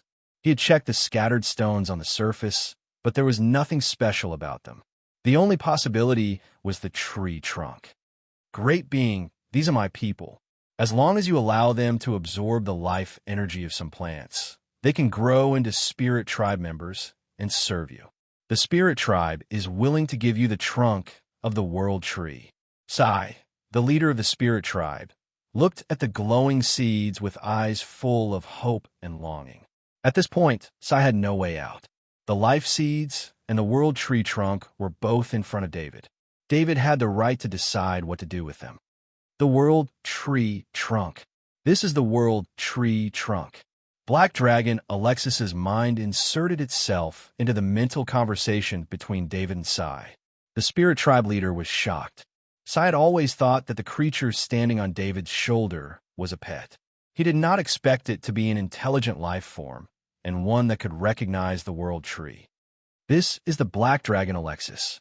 His body is too big, so he has to maintain this state. David introduced to Sai, the leader of the Eldar clan. "Greetings, great Black Dragon." Sai forced himself to remain calm as he bowed. However, Sai, the leader of the spirit tribe, was in a state of shock. With a long life came a wealth of knowledge. The giant dragons were only a legend in the bug world. Tens of thousands of years ago, the giant dragons broke through the space barrier and entered the bug world. There, they clashed with the bug world. However, the giant dragons did not stay in the bug world for too long. However, the legend of the giant dragons remained. They were the only powerful race that could fight against the bug world. However, the bug world did not have the resources of the giant dragons. Therefore, the giant dragons did not stay. The leader of the spirit race, Sai, knew that even the weakest adult dragon was a demigod. This meant that the Black Dragon Alexis was at least a demigod, and this demigod was lying on David's shoulder in the form of a pet. What kind of being was this David? What kind of terrifying being had he encountered? "Alexis, tell me about this world tree trunk." David asked the Black Dragon Alexis. David asked the Black Dragon Alexis because he trusted the Black Dragon Alexis more. "Sir, the world tree is said to be the origin of life. Although it is a tree, it can exist in many forms and is very good at hiding itself. Therefore, it is almost impossible to find a world tree in any world. Every world should have a world tree. The world tree could be pure energy, mud, or any kind of material in the world. The world tree only gave birth to life when the world was first born. When all life in the world disappeared, it would give birth to new life. Usually, the world tree is just a very ordinary material. You wouldn't be able to recognize it even if it was right in front of you." The Black Dragon Alexis recalled the records of the giant dragons and explained. "Then can you tell if this is the world tree trunk?" David asked. The Black Dragon Alexis hesitated for a moment before replying. "I'm only speaking according to the records. I've never seen the actual world tree trunk before. However, this tree trunk is very magical. There is a high chance that it is the world tree trunk." The Black Dragon Alexis didn't know what item in this world could escape his scan. Furthermore, he couldn't detect anything at such a close distance. David and the Black Dragon Alexis had both checked the rock before and didn't find anything unusual. However, the rock actually contained so many life seeds and such a huge tree trunk. Only the legendary world tree trunk could have such a strange concealment ability. When a spirit race leader Sai heard the Black Dragon Alexis call David Sir, he was extremely shocked. This title confirmed his previous guess. Great being, this is indeed the world tree trunk. The spirit race was first born from the world tree trunk. Their responsibility was to take care of the world tree. However, the world was destroyed by the Zerg, and the laws of the world changed, causing the world tree to fall. Only this world tree trunk remained. It became the spirit race's heritage treasure. The spirit race has always been collecting life, energy, and storing it in the world tree trunk. They wanted to use this method to revive the world tree, but in the end, the spirit race relied on the life energy in the world tree trunk to prevent their race from being destroyed. Sai explained in a low voice. David nodded. His consciousness wrapped around all the life seeds and Psi, the leader of the astrals, and put them all into the Divine Artifact Space card. Then he entered the Divine Artifact Space card himself. In the main world, only the gigantified clones and Alexis were still there. David's main body had disappeared, and even the Divine Artifact Space card had automatically hidden itself in the spatial layer. Elder Ao and Elder Lay saw the life seeds appear and quickly went to pick them up. In this space, other than the 3 Krypton mines in the center, I'll leave the rest of the plants to you.